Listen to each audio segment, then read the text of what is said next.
Alright, you guys, welcome back to Runt Pack Goes Plane Walking. Let's get into it. So, last time we began after Dulam had just won the drinking contest when the roof of the Smoldering Corpse Tavern was torn off, including the rooms above it where, some of our friends may or may not have been. This was because a trebuchet had launched a boulder at the spire above us and completely cleared off the top of it. So, battle commenced. This is organized by Father Luces. Apparently he had hired some mercenaries to come, take him back by force for Chantea. So, at first there were people climbing up these chains, and then eventually they started breaking down the door. Meanwhile, the smoldering corpse was screaming as the rain poured down on him, and then eventually the fire sort of was put out, and he was able to talk a bit. He was beginning to speak. Also, Malagus cast Hex, revealing that he is in fact a warlock, though if he's to be believed, he's never cast a spell before. We were greasing up the chains, shooting people off the chains, doing all sorts of shit to try to knock these people trying to climb up these chains off. As the smoldering man stopped burning, he started regenerating. Everywhere the fire went out, he would, grow hair and skin. We found out he has dull gray eyes, tan skin, and dark black hair. That's horny. You can't think the smoldering man is hot. Not so much a corpse anymore. Oro knocked a half-orc guy off the building, and he apparently had this kid with him that they were, friends, so the Kenku kid stayed behind, and then I sort of had to yell at the Kenku kid. Hire recognized the Kenku as another servant of Aether named Tick. The burning man rose. He appeared, hot to the touch, but he was no longer on fire. His eyes were glowing with fury. He was sort of surveying the fight, but it didn't seem like he really was taking one side or the other. He was just mad. Mostly he was mad at Jackknife. He looked at her with disgust and bitterness.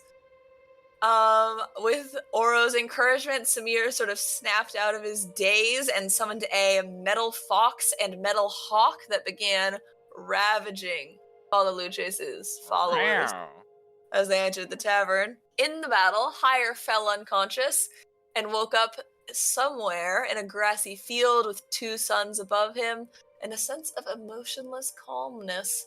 It was not quite his home, but somewhere similar. Aether floated down before him in the form of a globe of light and told her she was very proud and that she had sent this Kenku girl soldier, Tick, as a challenge. She also gave Hire a task to help an enemy who wished him harm in order to become in Aether's good graces. Samir got cut by a sword and a chunk of clay fell to the ground rather than blood, revealing him as a construct, which he was very sensitive about. We came out on top of the battle as the last final bodies fell. About 16 of the 60 total had fled after some repeated but unconvincing attempts by us to intimidate them into leaving. But we got some of them to flee. We left the tavern to discover that many people had been killed in the streets of Circad. Dulam healed Hire, and then Hire healed Samir. Meanwhile, Orpheus stayed behind the bar, realizing that when you kill people here, the bodies don't disappear. Jackknife, sort of dazed in the destruction of her bar, lay down beneath the, again, flaming man as the rain stopped falling. The flaming man began to flame again and float up. Jackknife in a daze laid underneath him and sort of idly, drifted her hands in front of the light. I don't know, it was weird. They have a sexual relationship, I believe. Jackknife said she'd still give us the reward, but Hire offered for her to keep the money, which she would need to rebuild. Samir found some hangover potions to fix us.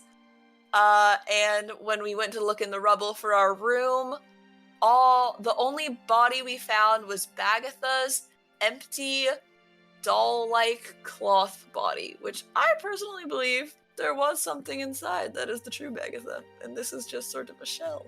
But, not everyone else is ready to be a Bagatha is a monkey wearing a costume. Truther. And as the rest of us lay in the rubble of our room, trying to find a way to talk down or deactivate the final man operating the trebuchet, who still has it locked and loaded and aimed at a spire, Hire stayed behind to talk to Tick the Kenku about why Tick should not fight for Father Luces any longer. I believe that catches us up to date. All right, so welcome everyone back to D&D with the Runt Pack. We begin today's episode with you all sort of in the rubble of this massive explosion and battle, the aftermath, as it were, of this conflict that you are all in. You've all found an area just at the base of the tower that was struck by the rock to essentially take a breath, a short rest for a couple of you who are spellcasters, and more importantly, to sort of just take a break from the violence that just ensued. You all have taken Father Luces prisoner, so to speak, once more, sort of killed his spirit, and more recently, Malagus has punched him unconscious. Oh, yeah. My goat. I can't believe I missed that detail.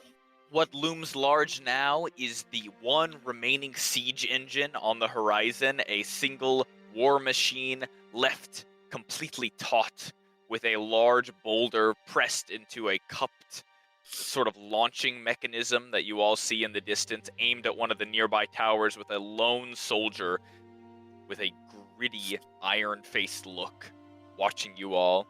You also have the aftermath around you, the building having been destroyed, rubble kicked up all around you, and half of the guard force killed in the skirmish.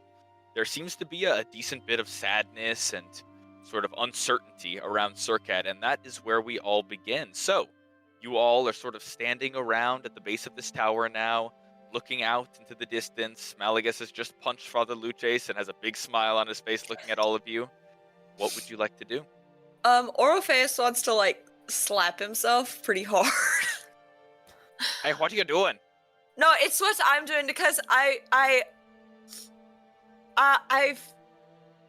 was overwhelmed, and I think you need to rest to deal with the trebuchet, but I don't know what I'm doing waiting here. I think what Rudicy would have me do is go try to get as many people out of the spire as possible, the one he's aimed at. Just in case your plan doesn't work, I think I need to do that. And I want to start walking. Are you sure if there's something that Father Luces wasn't telling us, something about the activation of whatever this soldier's waiting on, you could be caught in the middle of it? What if you're in that tower when it goes down? I mean, sure, but, I suppose I think it's the right thing to do, because I'm just one person, and I could end up saving a lot more. And I'm not even a person, but, sorry, Iceland. I can come with you then. I don't cast spells, not really. You do, What though. do you mean by that? I don't cast spells. I have nothing to gain by just sitting around here, and it's making me uncomfortable. So, what class are you then? I'm not sure what that means. I am of high class. No. Upper class, likely. A nobleman? Couldn't be farther A than the gentleman? truth. I am exactly a nobleman. Look, Malagus, it's to you whether or not you want to come, but I need to do this, and I want to start going towards the spire the trebuchet is pointed at to evacuate people while everyone long rests. Or short rests, sorry. Wait, so can I come with you? What? I'm not the boss of you, Malagus. Come if you're coming, but quit slowing me down. All right, and he starts running after you. We'll be back, all right? Hold down the fort. Good luck to you all. Maybe we should involve the Lady of Pain. Maybe she could help with the last gunman. He's up on the grassy knoll. Deimos is with us, right? That's true. I'll walk up to Deimos. I'll give Deimos the rope to Father Luces and then follow the two that ran.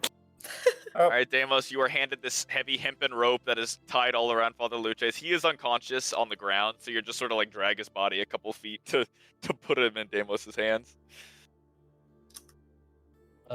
Thank you, I guess. All right. So, Orpheus and Malagus and Dulam, you go off running. So it has been a decent amount of time since you guys have all had a long rest. You were all drunk for a decently long time just a moment ago, which that you have sort of gotten over due to some help that Samir gave you. He found some sort of like cure-all pills. But nevertheless, it's been a while since you've slept. So for those of you guys who are not taking a short rest right now, can I get a Constitution saving throw from you? Yes, sir. Yeah, baby. Thank you. And if any of you else, Deimos or higher included, would like to go run off and do something else instead of rest, let me know. Aye, aye. Is it normal or it's just normal, right? Not disadvantage? You do not have disadvantage on Constitution saving throws. Or I hope not. Thank God. 10. Got a big Okay. 2-4. Holy! That's pretty good, man. 19 plus 4. God. Wait, 5? Yeah, plus 5. Sorry. Malagus and Orpheus both failed their exhaustion rolls. So you guys both have 1 level of exhaustion. Okay. Which means every roll you make until you sleep now is reduced by 2. And you now move 5 feet less. Damn. So in gameplay, how this feels, Orpheus, is as you just begin running off to save the people from the tower, your mind is in the right place. You feel yourself driven by your goals and your aspirations, you know, your sense of knighthood to help these people.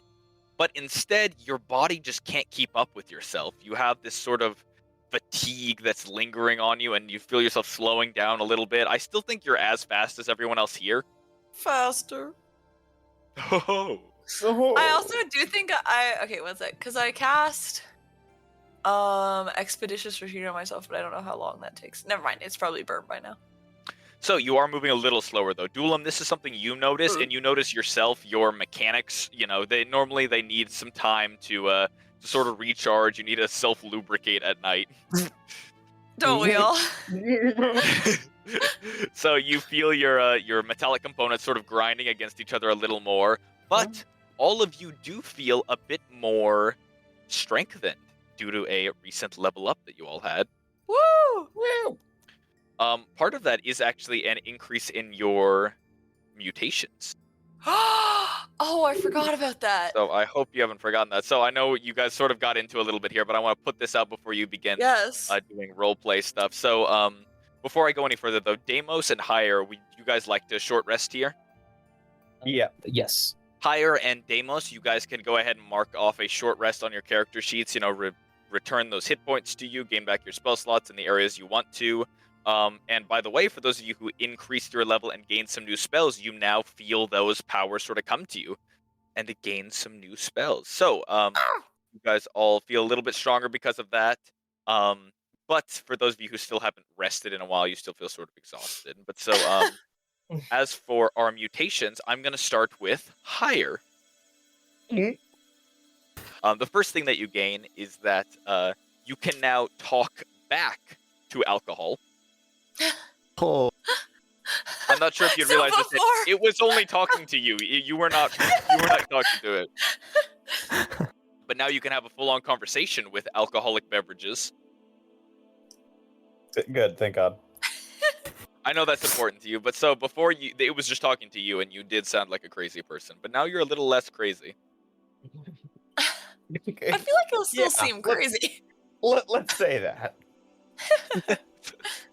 And as for your wobble, you have now officially become wobbly all the time. Even when you're moving, you sort of have this wobble to you. You still move straight, and to you, it doesn't really change much, but to everyone watching you, it sort of is the, like, drunken effect to the max. You look like you're stumbling or about to fall every direction you move. When you're fighting or casting spells, you also sort of just rock back and forth. I'm excited to never be taken seriously again. You're just a little swaying. It's not a severe sway. It's just enough where people might notice it. What? You literally have vertigo now. No, don't give me vertigo. Dulam up next. Dulam, the first thing that you have is now, this is just going to be a very minor thing that you have now gained that I would like you to just probably jot down somewhere on your character sheet, is that part of your magnetic field evolution of this mutation, you just have a very slight fear of lightning. Oh no. Me and you are gonna be best buds. Perfect.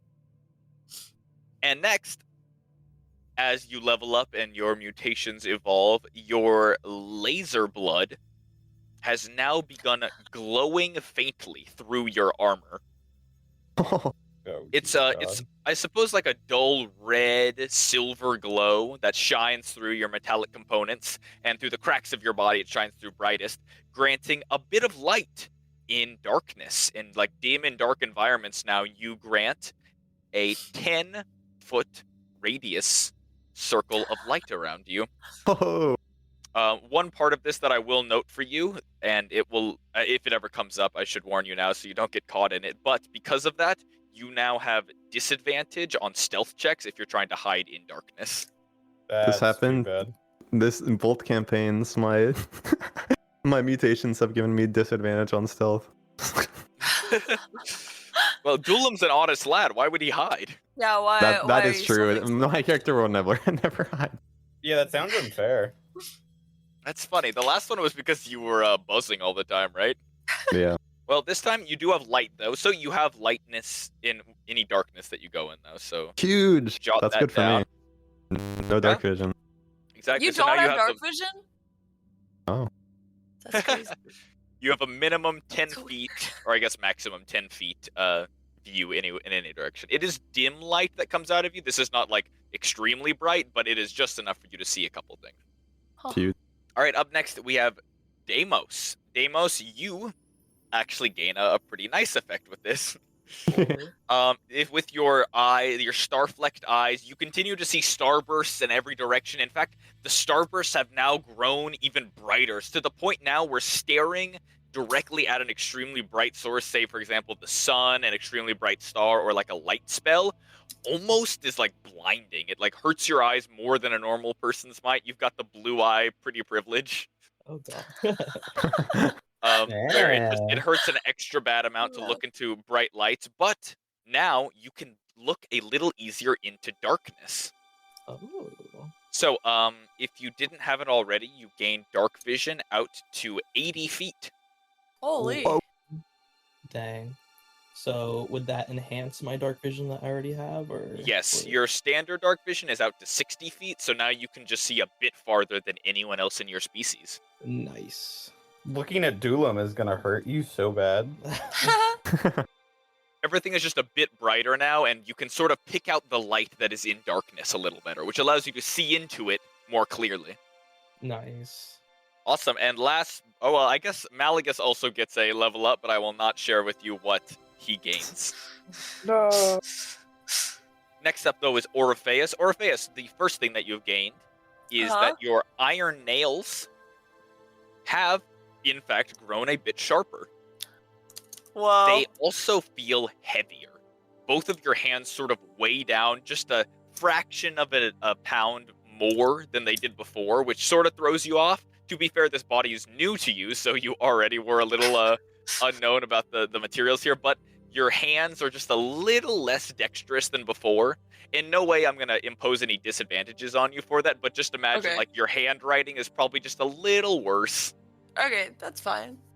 Also, as part of this, your unarmed strikes deal an additional 1d6 slashing damage. Holy.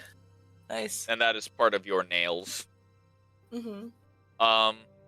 And as your... sorry, I'll actually get to that in just a second. Excuse me. We'll do the ink skin next. Okay. For this one, you've gained sort of a significant improvement to the finesse of your tattoos that you can sort of ink on yourself. Okay. It's no longer child's penmanship. You can sort of now make designs more or less. You can make a face a little better. That tattoo of Riddicy that you've been focusing on can now get, I would say, about 50% better. Nice. Okay. Also, as a part of this, the maximum amount of ink that you can bring forth to your body increases as well. Right now, you can probably black out roughly 30, maybe 40% of your body. Wow. But that's Holy focusing shit. as hard as you can. It's like a concentration thing to focus on Uh-huh. to black out that much of your body, but you can sort of bring it around to different areas and do a full blackout tattoo. Very cool. Okay. So as you begin running with Dulam and Malagus, another interesting thing happens as part of the first mutation that I listed, which is you begin running, and you feel your nails get a little sharper. You look down, they weigh you down a little bit. And as they weigh you down, you see, sort of simultaneously, all 10 nails slough right off to the ground. Oh. What? You look underneath and you see it's your normal nails that you had on before, the human keratin nails underneath. It's not just flesh, but the iron pieces just fell right to the ground. Why did this happen? You look down, after a few moments of staring at it, you see coming out of the very edge of your cuticle, you see a tiny glint of metal pushing through. Unlimited iron glitch. I think I would just look at my nails for a second as I run, like I sort of fall behind Malagus and Dulam.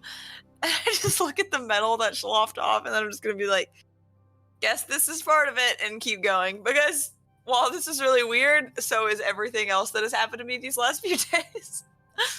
Gotcha. And this is not necessarily a pleasant experience for you also. It felt for a moment extremely painful. Yeah, that sounds right. It's almost as if Jesus. somebody was ripping off press-on nails, like glued that were glued on. Someone just ripped those all off at the same time. Why does that happen? Was it because I wanted... looking at the little bits growing back, I want to try to focus really hard for a second on having those fall off. Like, think about how annoying they are and how much I wish they weren't there. You think about this for a second. These new ones haven't even grown in yet, though. You notice at the speed at which they're growing, it'll probably take 20 minutes. Okay. Which yet again sort of throws off the dexterity of your hand, because over the next 20 minutes their weight changes somewhat. This iron seems to be coming from nowhere. Okay, weird, but okay. Great. And that is your mutation. So welcome everybody to level 5. You are going to make me anemic, you motherfucker. Yeah. I see it in your eyes. Oh my god. Your poor blood. The smirk. The absolute smirk you're giving me right now. I forgot to take my iron supplements before this session. If I had, things probably would have gone different. All you have to do is just eat the iron that you expel. Perfect system. Perfect system. My That's why I drink my fist. Exactly. Exactly. He's the perfect system. Okay, so Dulam, Orpheus, and Malagus begin running off. You run to a nearby tower. The one you're running to is the one with both Zavrix's and Samir's shop in it.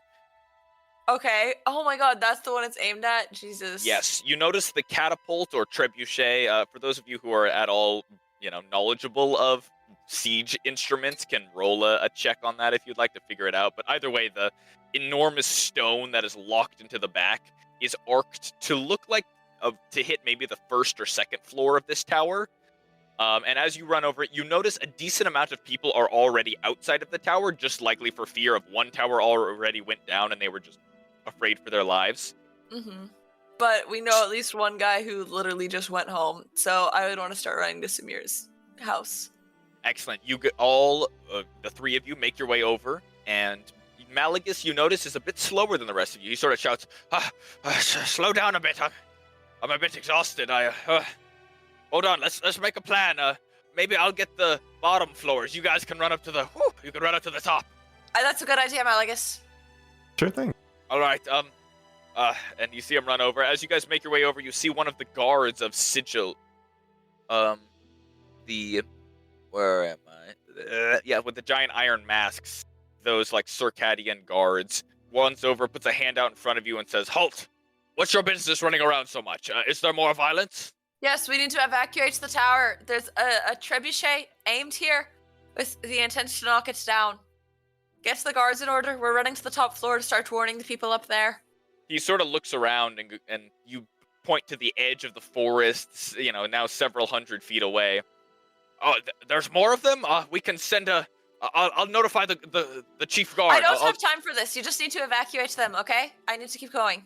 Yes, of course, continue. And you see the guard sort of also now running off in a different direction to find the captain of the guard to inform them of this new development. The three of you make your way into the building now, and you see a flurry of people. Each of these towers is occupied by, likely you would guess, 100, 200 people, so there's a decent amount of occupants that are now sort of running around. You see a lot holding their valuables, making a great escape. Others are sort of bunkering down. You notice windows are getting barricaded. On the very first floor, the floor that is normally overswept by the waves, is abandoned as usual, but as you will climb to the second, you notice the shop windows have been barricaded. You see what looks to be some sort of house, like a family inside has begun locking the doors and barricading the windows. You also see people running around. There's a bit of hecticness in this tower. And as you guys see this, what would you like to do? I think I want to keep going to the top floor, but I'll, hug Malagus goodbye really quick, being careful not to just get in and say, be safe, alright? Get as many people as you can. Malagus nods to you, and you notice he's worried about this for sure. He's got this sense of urgency with him, and he goes, yes, all right. And he makes his way around the second floor and goes, listen up, you fuckers! You need to get the shit out of here right now! Just sounds like a threat. He doesn't sound like a do-gooder, Doolam. I need y'all to leave this moment! Yeah, it sounds like he's threatening that he's gonna hurt them if they don't leave. It does sound that way. And then I'll just take off running back towards the top floor. Okay, you take off running. Doolam, where are you going? I guess I'll get them in the middle. Okay, you make your way to the middle. As the two of you begin running upstairs now, I assume both of you are running up sort of at the same time. Both of you run smack dab into a familiar face running down the stairs. No. You recognize the man from Waterdeep, Vinny, Oh, thank God. dashing down the stairs, holding what looks like in his hand is a bouquet of thistles and other grass-like plant appendages. He's holding them wrapped around his hair, and he has this awful look in his eyes. He sort of shouts out, and he goes, "I thank goodness you're alive. I was really worried. What's the news? Is everyone all right?" You need to get out of this tower, Vinny, right now. Get to the ground floor. The others are down there. The tower was hit, right? That was the one Bagatha was in. Is she all right? Or to say this early, Vinny. Just go find the others. Get down. Go. Just go. You'll see them. They're in the rubble of our bedroom. Yeah, I can do that. Okay. And he runs down. You see he's still clutching that bouquet of thistles in his hand. This is why no one in Valhalla tries to recreate romance. It's terrible. You would lie to the Venice? I didn't lie. Deflection. Oh, dude, it doesn't feel good. Where does it hurt? I don't, my heart. I'll pull out a dagger. No! This unit can help. Not right now, Doolam. Not right now. Stay focused. Sure thing. Gotta do open heart right now. I gotta do what you gotta do. And then I just want to keep running. Poor Vinny, but there's not a lot we can do for him right now.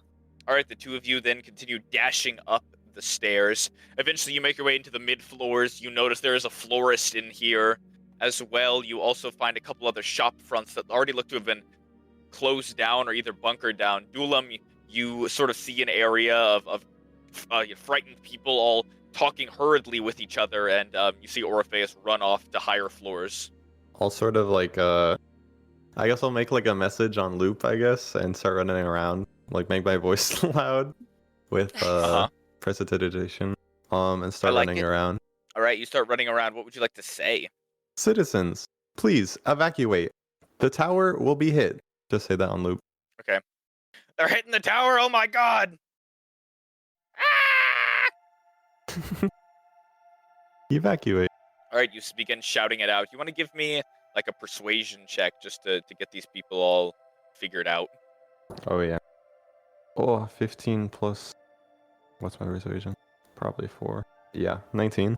Hire and Deimos, what would you guys want to like just chill out, relax a bit? Anything you want to discuss?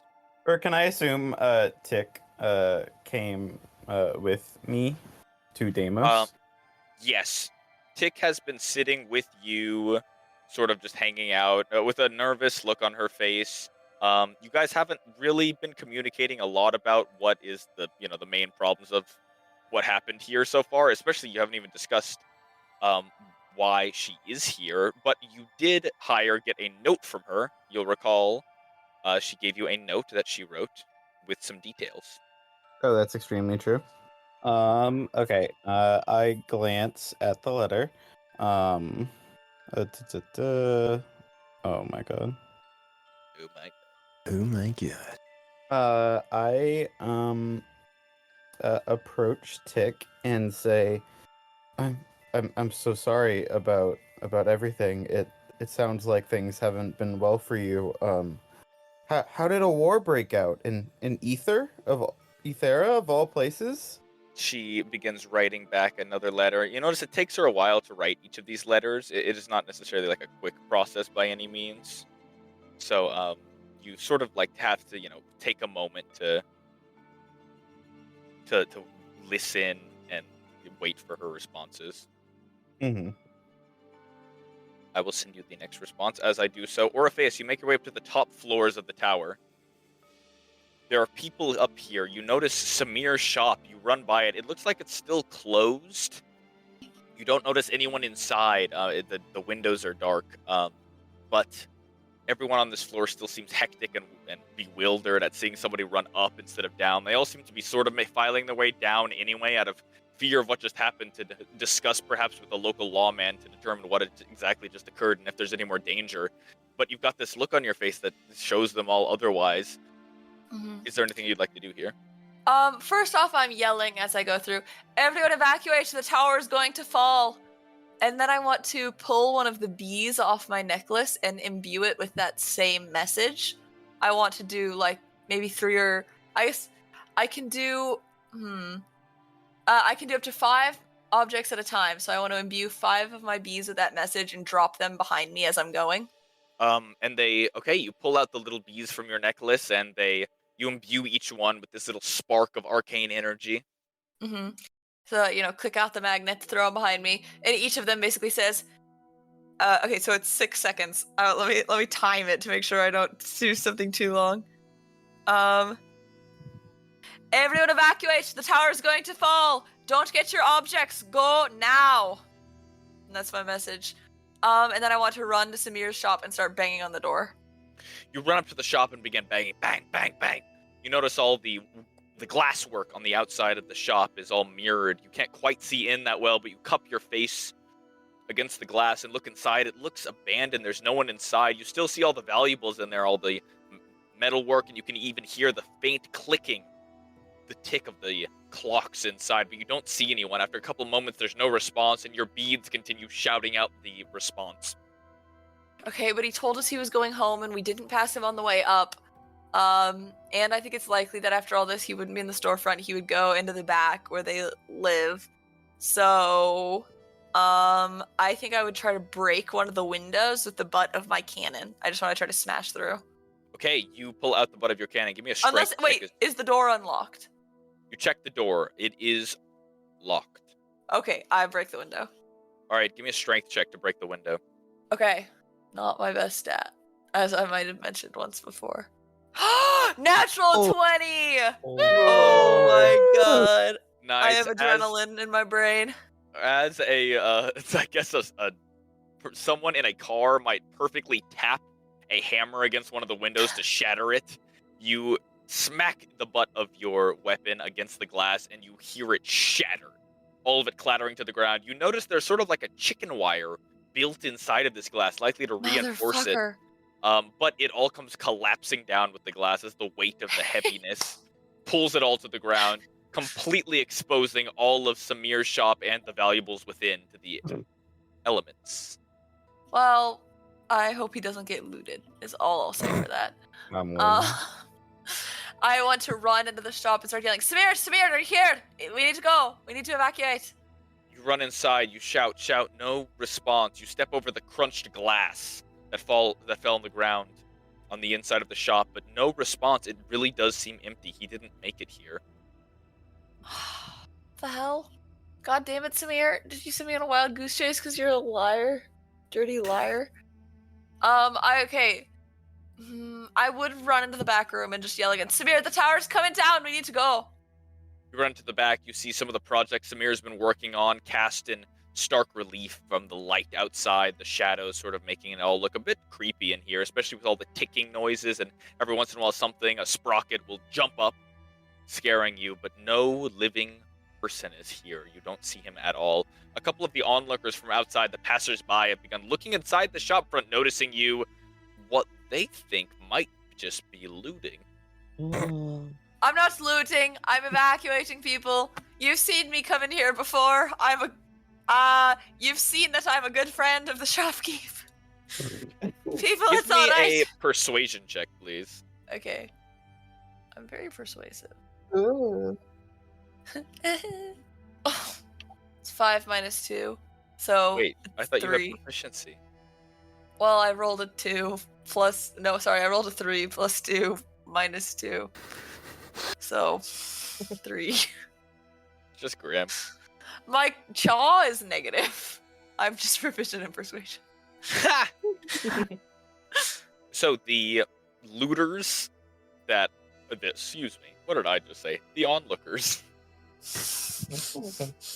I'll give you odd looks as they watch the looter. That is you. Scream out to them. They continue to hear the buzzing of your little bee charms, shouting out to them to leave. And the individuals watching you sort of turn around reluctantly and begin making their way down. But you notice everyone else in the sort of large crowd outside of Samir's shop continues watching fervently to see what you'll do next. You all need to evacuate. I understand this looks bad, but, value your own lives. Please, run downstairs. So, let's talk You about look around. mending. There is still a floor or two above you of people that you have not shouted out to you. Shit. But You look at the broken glass. You don't think your mending spell will be able to fix this. Yeah, it would have to be piece by piece. I mean, over the course of an afternoon, we could probably do it together, but... You broke this thing as efficiently as possible. Okay, how about this? I know I can't put the glass back up, but can I lift the chicken wire back up and use mending to, really shoddily weld it back on? You could do that, but it would probably take a couple precious minutes. But we do have until noon until the trebuchet goes, so I do think I would do that because I don't want Samir to get looted. Also, I don't want people to think I'm a looter. Alright, you pick it up. Give me a sleight of hand check as you do so. Okay. You see people rush down from the upper floors, implying that Orpheus is doing his job up there as well to send people out. You yourself are also doing a good job, and Dulam, you've successfully more or less cleared out the middle floors. You don't see many more people here out in the open. Natural 1. It's a natural 1. For my Orpheus, you lift up the chicken wire, and as you do so, a huge chunk of glass cuts deep into your hand, dealing a 5 piercing damage. Oh, ow. As it cuts deep, you look down and wince in pain as you see this giant chunk of glass embedded now into your hand. Shit. Ow. I'm gonna pull it out. Okay, you pull it right out, blood just becomes gushing out. You begin to start to feel lightheaded. Oh, it's so gross. It's so wet. Oh. Okay, I want to wipe my hand, but then I don't want to wipe it on myself because that's even grosser, so I want to wipe it down the front of the door. Okay, yeah, like... The Because battle I don't want to happens wipe here. it on the floor either, so I'm wiping it on Samir's door. And then I want to try to lift up the chicken wire again to melt it into place. It's like Jesus. Yup. Alright, you lift up the chicken wire to go at it once more. This time you successfully get it up. It takes about 5 minutes to successfully drag it into place, and you mend it back into place, a bit haphazardly, but nevertheless successful. And you look up to see it's there now. Anyone walking by can still tell that what happened here was somebody broke a window. It is fairly obvious to you that it was destroyed in that way. And I guess more what I'm going for is just so that it looks like there's still a grate here, so people might be a little dissuaded to loot. It is a fantastic idea. You set it up, and now, what would you like to do? Okay, wipe my hand off on his door again, because I assume more ironless blood is leaking out. Just sort of fling it, like swing it around. And then I will start trying to keep running and yelling, like, everyone needs to evacuate! The tower's coming down! Now! You have to go, don't bring your stuff, you just need to go. Alright, you begin running around. You make your way up to the next floor, the floor of Zavrix's shop. Up here, you notice Samir. Just a floor above you now. He is up against the door that Zavrix normally occupies. The door to Zavrix's shop. He is pushed up against it, and you're not quite sure what he's doing, but as he hears you coming, he sort of turns around with a bewildered look on his face, and he goes, "Goodness, Orpheus, you gave me a fright. Is everything alright?" No! The tower's coming down! What are you doing? Oh, yeah, okay. I also want to know what the fuck you're coming to Zavrix for, but we need to go right now. Do you have your copper thing and all your pets? I suppose I have it in my bag here, but... Good, run! I want to pull him up. He's sitting down right now? Sort of kneeled down. You're not quite sure what he was doing. I want to ask, but there's no time. Come on, Samir, we need to go. Oh, never mind. What were you doing? Yeah, tell me while we're done. You grab him and again pulling him downstairs. He goes, I was. But also, I want to yell to the top of the floor before we go. I want to do a lap of the top floor with him yelling. We need to go. Okay. He moves slower than you do. He does not run as fast. Okay. I cast Expeditious Retreat upon him. Nope, I can only cast that on myself. But what I can cast on him is Long Strider, which will give him 10 extra feet of movement. Okay, you cast Long Strider. Yeah. Actually, you know what? I'm just going to go ahead and cast Long Strider at 2nd level and give it to both of us. So if we get separated, I'm even faster. Ooh, cool. All right, it takes a moment to sort of like prep this spell and prep your, you cast it and you put it on both you and Samir. And after that moment of casting, you and him began moving a bit faster now. What does Long Strider do exactly? It just adds 10 feet to your movement speed. Cool. Very cool. What were you doing? Oh, sorry. He turns back to you and he goes, it was quite unimportant. It was nothing. You're evacuating this tower. Are we at risk? What is happening? Yes, there's a massive war machine, a trebuchet. You know what a trebuchet is. You're an inventor. There's a trebuchet aimed at this building, and unless Deimos can trick the guy behind it into not throwing it, we're all fucked, and so is everyone else, so I'm evacuating it. I really do want to know about the kneeling thing, though. If, I'm going to die, you should be honest with me. Why are you doing that?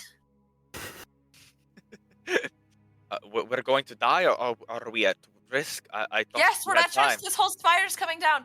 Okay, you should just run downstairs. You're not in the headspace for this evacuating thing. No, but my shop is my life. I need to defend it. Where are the enemies? I can find them. Samir, the shop is going down. Deimos is the only one who can stop this. So either Deimos succeeds and we're all fine, or he doesn't. So you need to get down so that you don't die if he fails, alright? Is this really the only way? It's the only way I see. What are you gonna do? Punch the boulder till it doesn't go? I don't know. I can't do that. Maybe you can, but this is the best we got, I think. I understand. Thank you for the update. Yes. You're welcome. Now go, get out of here. All right, and you push him along, and he makes his way as fast as he can. You notice he is trailed by 2 friendly, familiar-looking mechanical creatures. What looks to be a fox and a frog. Follow him. And he runs downstairs. He calls out to you, when all of this is done and everything's all right, please meet me back in my shop. Yeah, we're going to sleep there. We don't have anywhere else to sleep. Yes, that's what I was hoping as well. Oh, all right. See you then. Tell Deimos good luck. I will. And he dashes downstairs now. You look around this floor. You've been shouting for a while now. Dropped a couple more beads, I assume. And I can't drop anymore, so it's just the first out. 5. Yeah. All right, you're out then. You look around, and the people here are hurried and worried and rushed, and everyone has begun funneling downstairs. You think you've done a good job. Duelim, you continue to see more rush down now, and what would you guys like to do? I will, once the the top floor seems cleared, I'll head down to the bottom floor.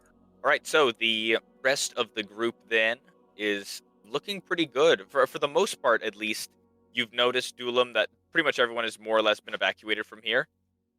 You take a second to look around, looking for stragglers, and sort of drag them all along. People are pretty easily sort of thrown into the fear of this. You notice it works pretty well that you're able to scare everyone straight, as it were, into going successfully back downstairs.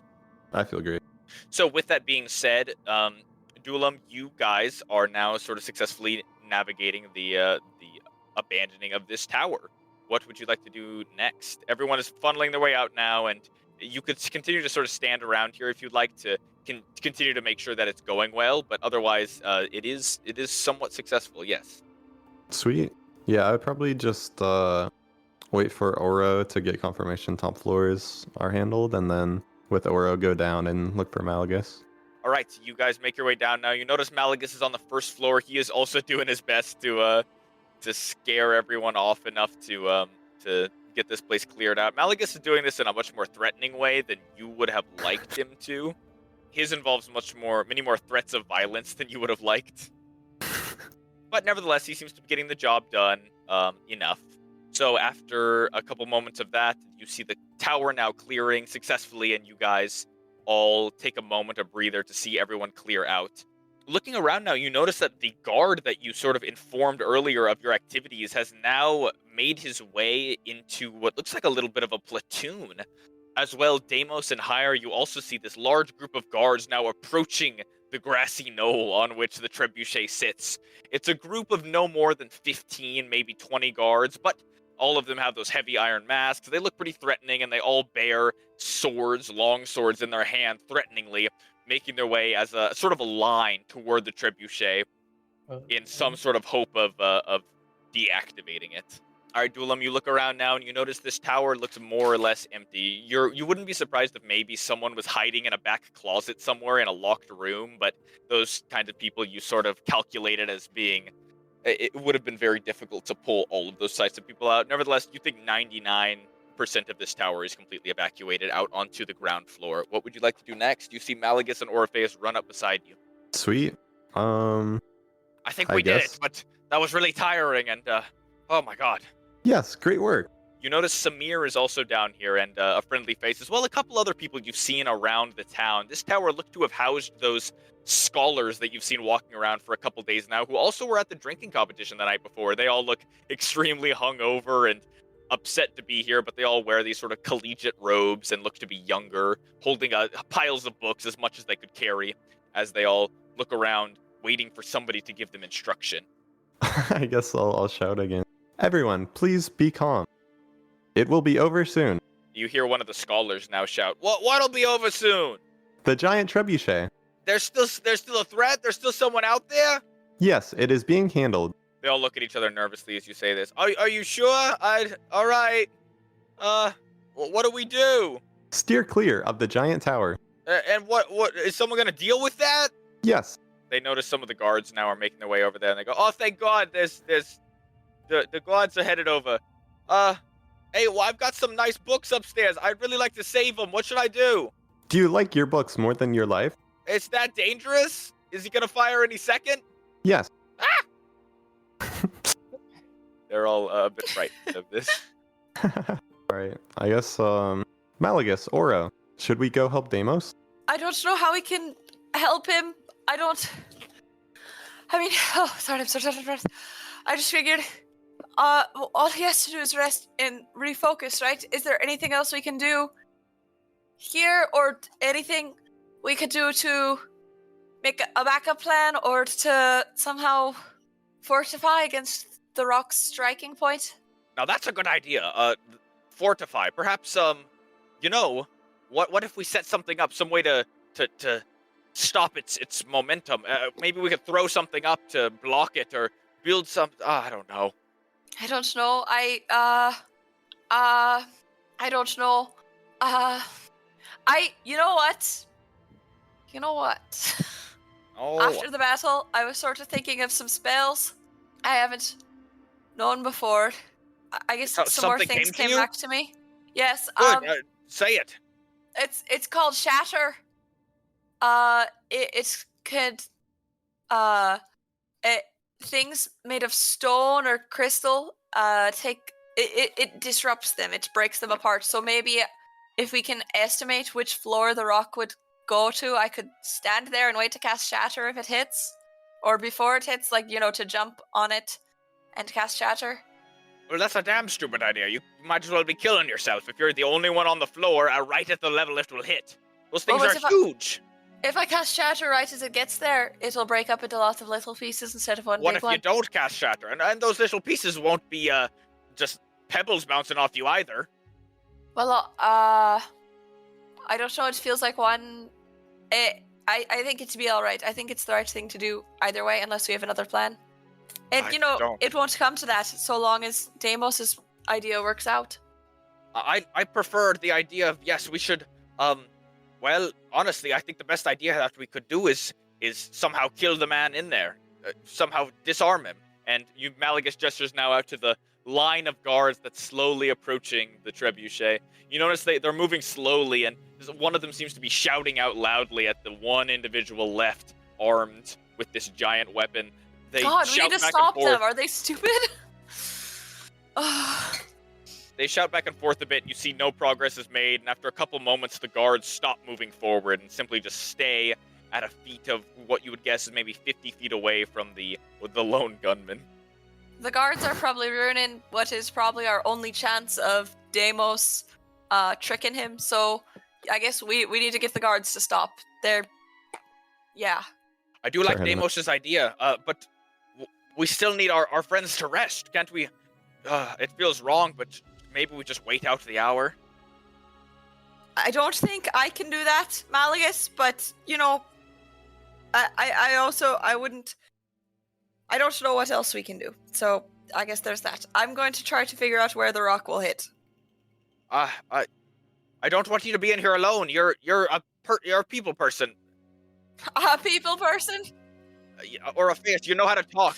That's... You know how to talk with people. You know, you've probably dealt with hostages before in your home, right? No one cares about hostages back there. Why not?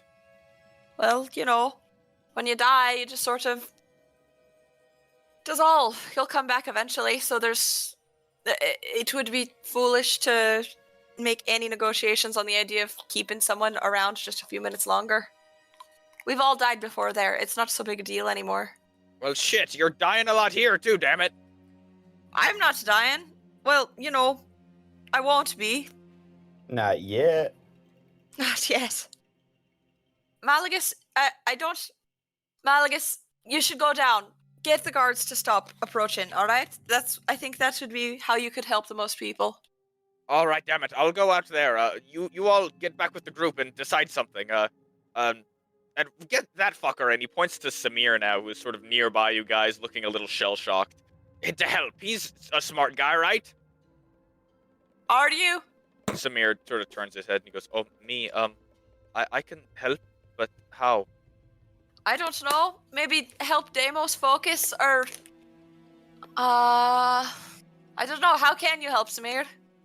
There is a man on the hill with a weapon.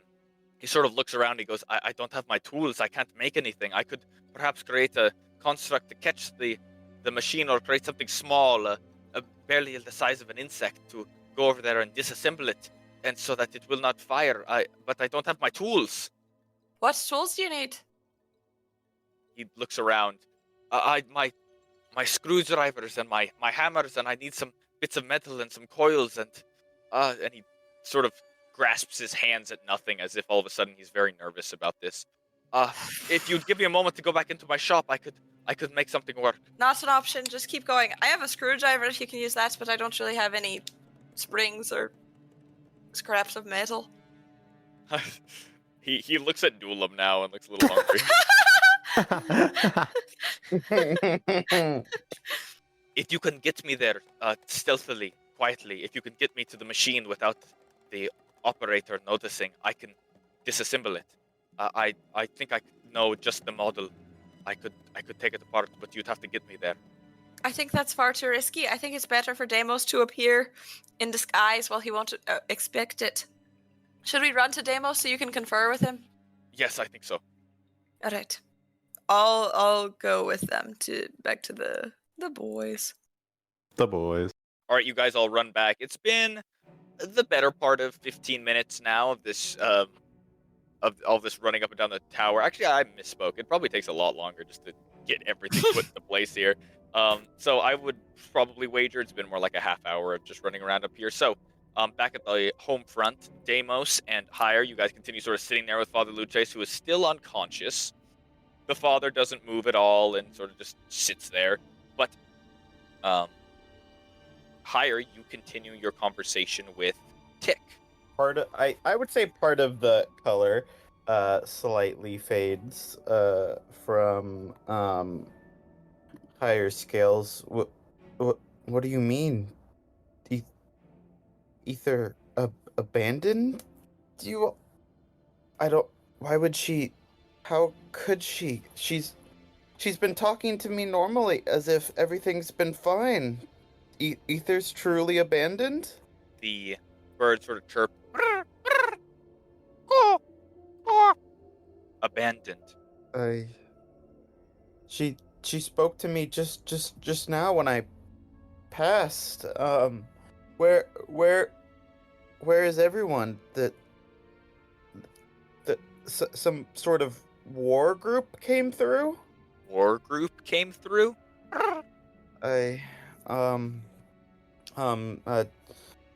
Tyke, my brother, the one that brought you in,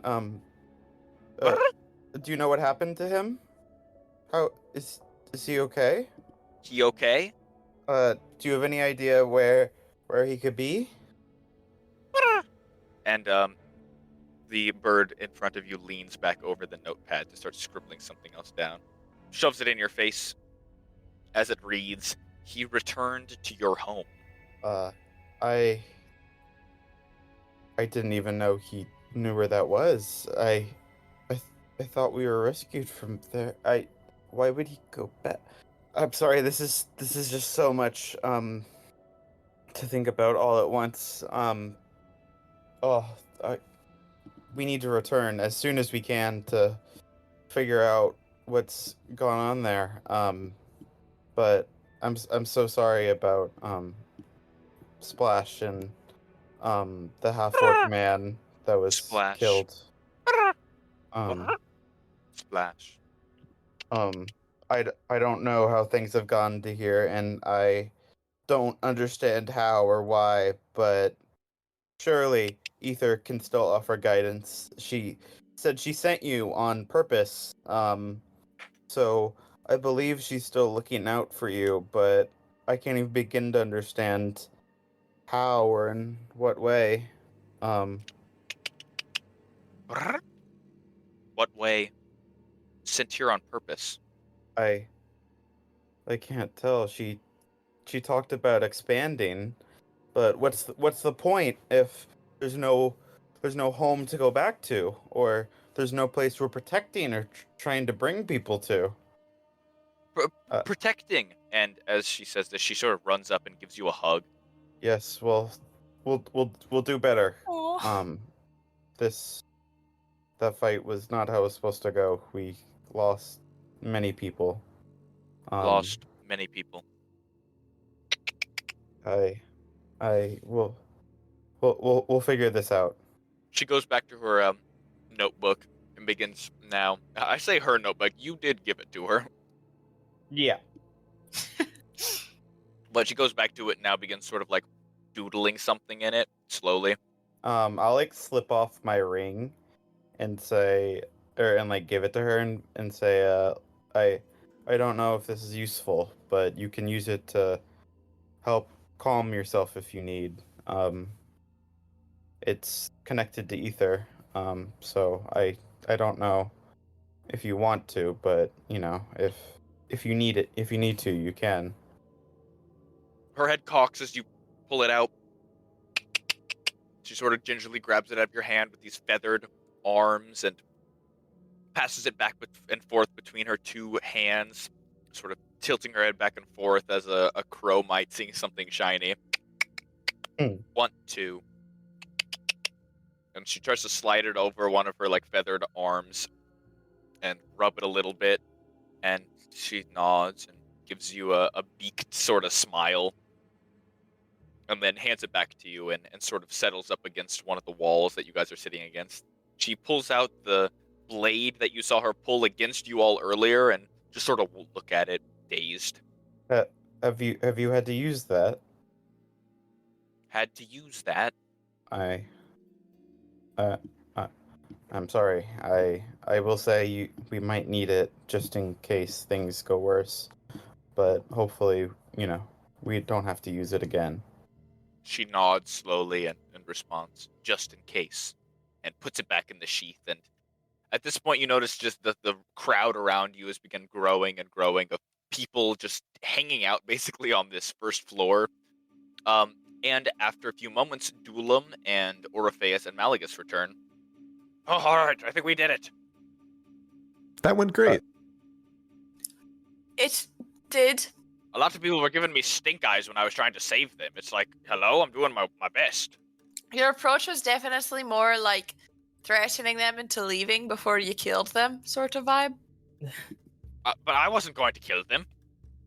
It's about how you say it, not necessarily what you're planning on. Well, they should know better. They're idiots. Oh, Yes, Malagus, perhaps. they should. I'm so sorry. Thank you.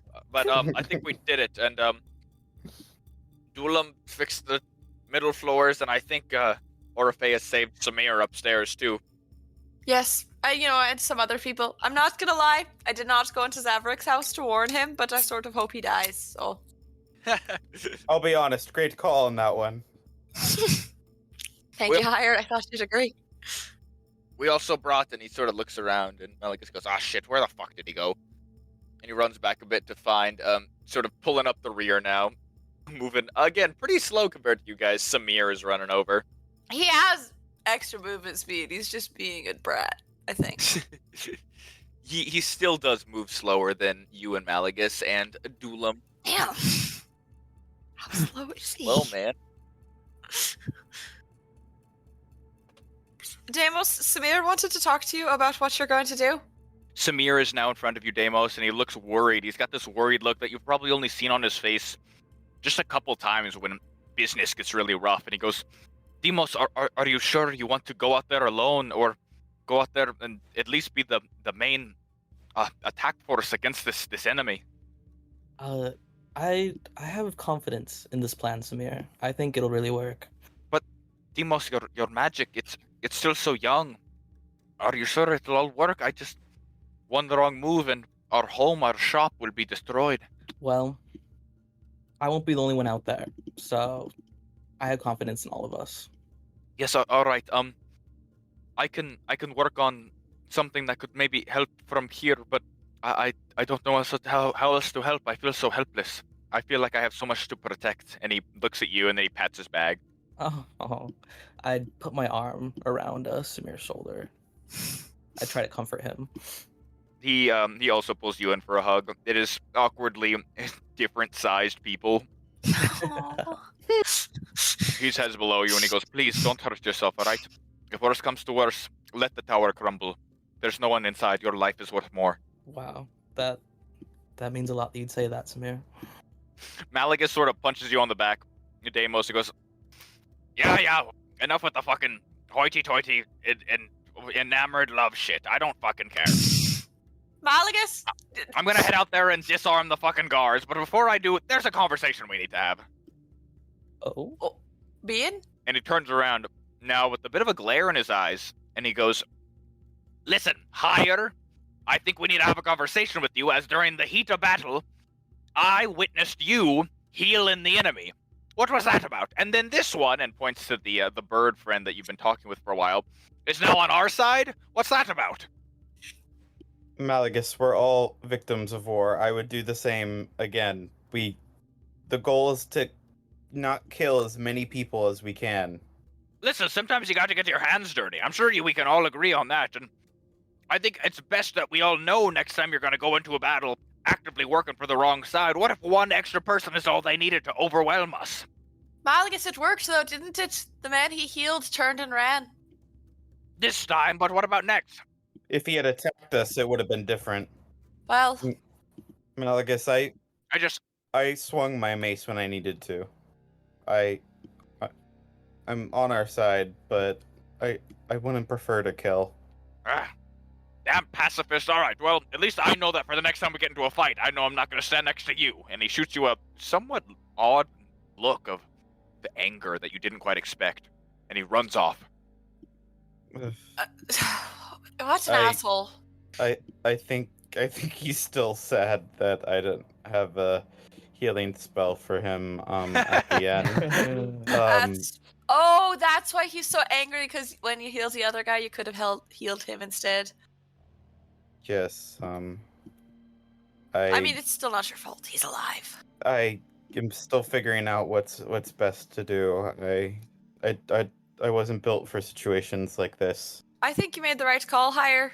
With the kid, at least. I think that was right. Healing the other man, it's not something I myself would have done, but it worked out for us this time, so I'm not angry. Thank you. I'll think about it next time. Samir now looks at you, Hire, and goes, "Listen, my friend, you are strong. Hire of Aethera.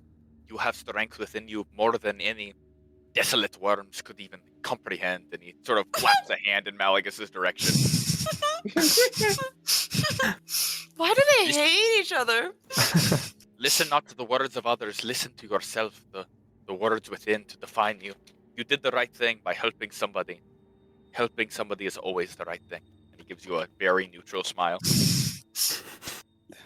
Thank you. I appreciate it. But I am starting to learn that not everyone deserves or needs help like him, and I gestured to Father Lucius. But I hope I can still give it out when I can. It's true that this man was the cause of it. He's the cause of everything. He summoned all these people here. I think he said he paid them to be warriors. Mercenaries. Tick said they were told something about crazed lunatics, and heretics to Shantea that had kidnapped and abducted the father. They were not told the mercenaries were not told the truth. The Kenku points at you all and goes, "Crazed murderers." Look, what's her name again? What'd you say her name was, Hire? Tick? Look, Tick, you're part of the force that just leveled that whole tower. Do you wonder how many people were in there? Probably people sleeping in their beds, too. She didn't know. I'm not saying it's her fault, but I don't think she can act like we're murderers when she's just done something like that. With a point down to Father Luces. Sleeping in their bed? Father Lucius was sleeping in their bed. Father Lucius had us all marked for execution. You know, you've made it out lucky this time, but I hope it'll teach you a thing or two about getting involved in wars you know nothing of. She stands up now when you say this and sort of walks over to you with the feathers on her back prickling up a little bit. I square up. No, nothing of. No, nothing of? I know nothing of all those people you just killed. I'm pretty familiar with it. Hasn't today been bad enough? Can't we save this for another time? I'm not going to stand by and be called a murderer when all I've done is fight for the correct cause. If the bird wants to stay with us, she can, but she better watch her beak. The feathers are still ruffled, and she sort of squares up against you and then pulls away and sits back next to Hire. I'll cross my arms. Oh, more personalities in the party. Little lady. Have we found Vinny? Have we any sign of him? Oh, did he not come down to you? I saw him. I sent him your way.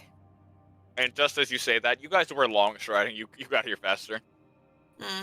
Just as you say that, you do see him. Speaking of the devil, the tiefling. Whoa. Hello. Oh. Cresting now the rubble of the tower that you are all in, Vinny makes his way over. Bouquet of thistles still clutched in both hands now, and he goes, Oh, hey, you guys, I've been looking all over for you. I was worried. Who all was hurt? Is anybody, did we lose anybody? Oh, oh, Vinny. Where's, and he looks around now. I, I I don't see Jaya. And where's Baggy? There's been no sign of Jaya. I'll stand up from where I'm sitting and go give him a hug. He looks so completely confused. What's going on? I'm sorry, Vinny. No, wait. All we found was her body. We don't know what happened. He pulls you away now, sort of a start. Well, what do you mean? Where? Show me. I don't believe it. I don't believe it. I don't know if you want to see. I think you should show him, just because I'm still not totally sure that is Bagatha, personally. I'll gesture over to where I assume her body has been largely untouched up until this point. He rushes over, the thistle's falling out of his hand now as his knees hit the dirt hard. Oh, Baggy, what happened? No! The humanity, what? How'd you guys let this happen? You were supposed to protect us. You said you were gonna be our protectors. You remember that? You promised. Vinny, You promised that she was right there, right under your nose. we thought she was out with you, but also we couldn't have predicted that the entire spire would fall. What, just cause she's little, you overlooked her, huh? Well, that's a life. You were supposed to protect us. You were supposed to protect us. Vinny, how heavy know. is she normally? Is the cloth there the same weight? And he seems completely out of it now, just lifting her up and sort of feeling, I don't know. I don't know, you were supposed to protect us. Sorry, Vinny. He breaks down now. Vinny, she's... I should have listened. I should have listened to my dad. He told me not to trust anybody. That's the Waterdeep way, and I trusted you all to protect us. What happened? We trusted the wrong people, too. Mm-hmm. Who was it? Who did it? Who was the one? So you can't kill him right now because we need him alive a little longer, but you can kill him in a few minutes, and I'll tell you who. It was Malagus, wasn't it? Where is No, it wasn't Malagus. It was Father Lucius. It was the father. Looking down now at the father, unconscious on the ground. What? You haven't done anything about him? Let me at him! Don't! I want to hold him back. Hold me back! Hold me back! Vinny, we're going to give him over to the authorities. I promise, but What? He's gonna have it too good! there's nothing we can do by just killing him. That won't help any of us. And we need him alive for at least another few, tens of minutes, so that Deimos can read his mind and get whatever the code word is to get the second guy, the guy at the trebuchet, to stand down. Now, let me show him how we do it in Waterdeep! And you can, but just wait like a half hour, alright, Vinny? I know it's hard. You should sit down. Ah, Do you need some water? I can't do it! Not yet. He screams at this point. Fuck! I need to find a place to set her down. She wouldn't. It's just not right that she's out like this. And he sort of wanders now, carrying Bagatha's corpse. I need to find a place that she would look nice. He begins wandering now. Would you like one of us to go with you? He does not respond. Oh, that's too bad. I don't. I'll go with him. You sort of hop up now, moving slowly, following. He doesn't make it very far. You notice he wanders a good 100 feet, just sort of like looking at the ground, passively looking at some structures nearby. Eventually he finds what looks to be some sort of like small little patch of flowers that he kneels down in, and he just very slowly begins digging into it with his hands. I'll just wordlessly come up next to him and help him dig. It's a slow process. The earth is hard and still a little wet, so it sort of clumps back into the hole as you dig it, but You guys sort of make your way back in your little encampment you have up against the building. Malagus runs back over. Oh, okay, all right. I think I made progress.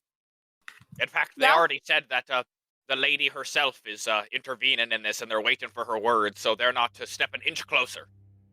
How is the lady herself intervening? They just said she's coming down from her high fucking tower and talking with the guy herself. Oh god, I don't know if that'll be helpful.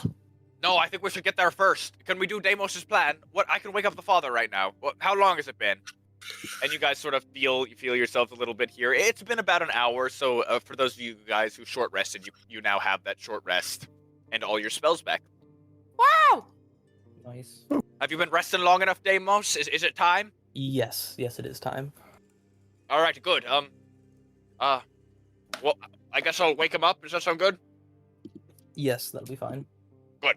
And with that, Malagus stomps over to Father Luces. He sort of sticks a hand out in your direction, Dulam, and he goes, "Give me that rope or that cloth you had in his mouth. I just want to shove it in there good so he can't say anything." Sure thing. I'll give him the cloth. Good idea.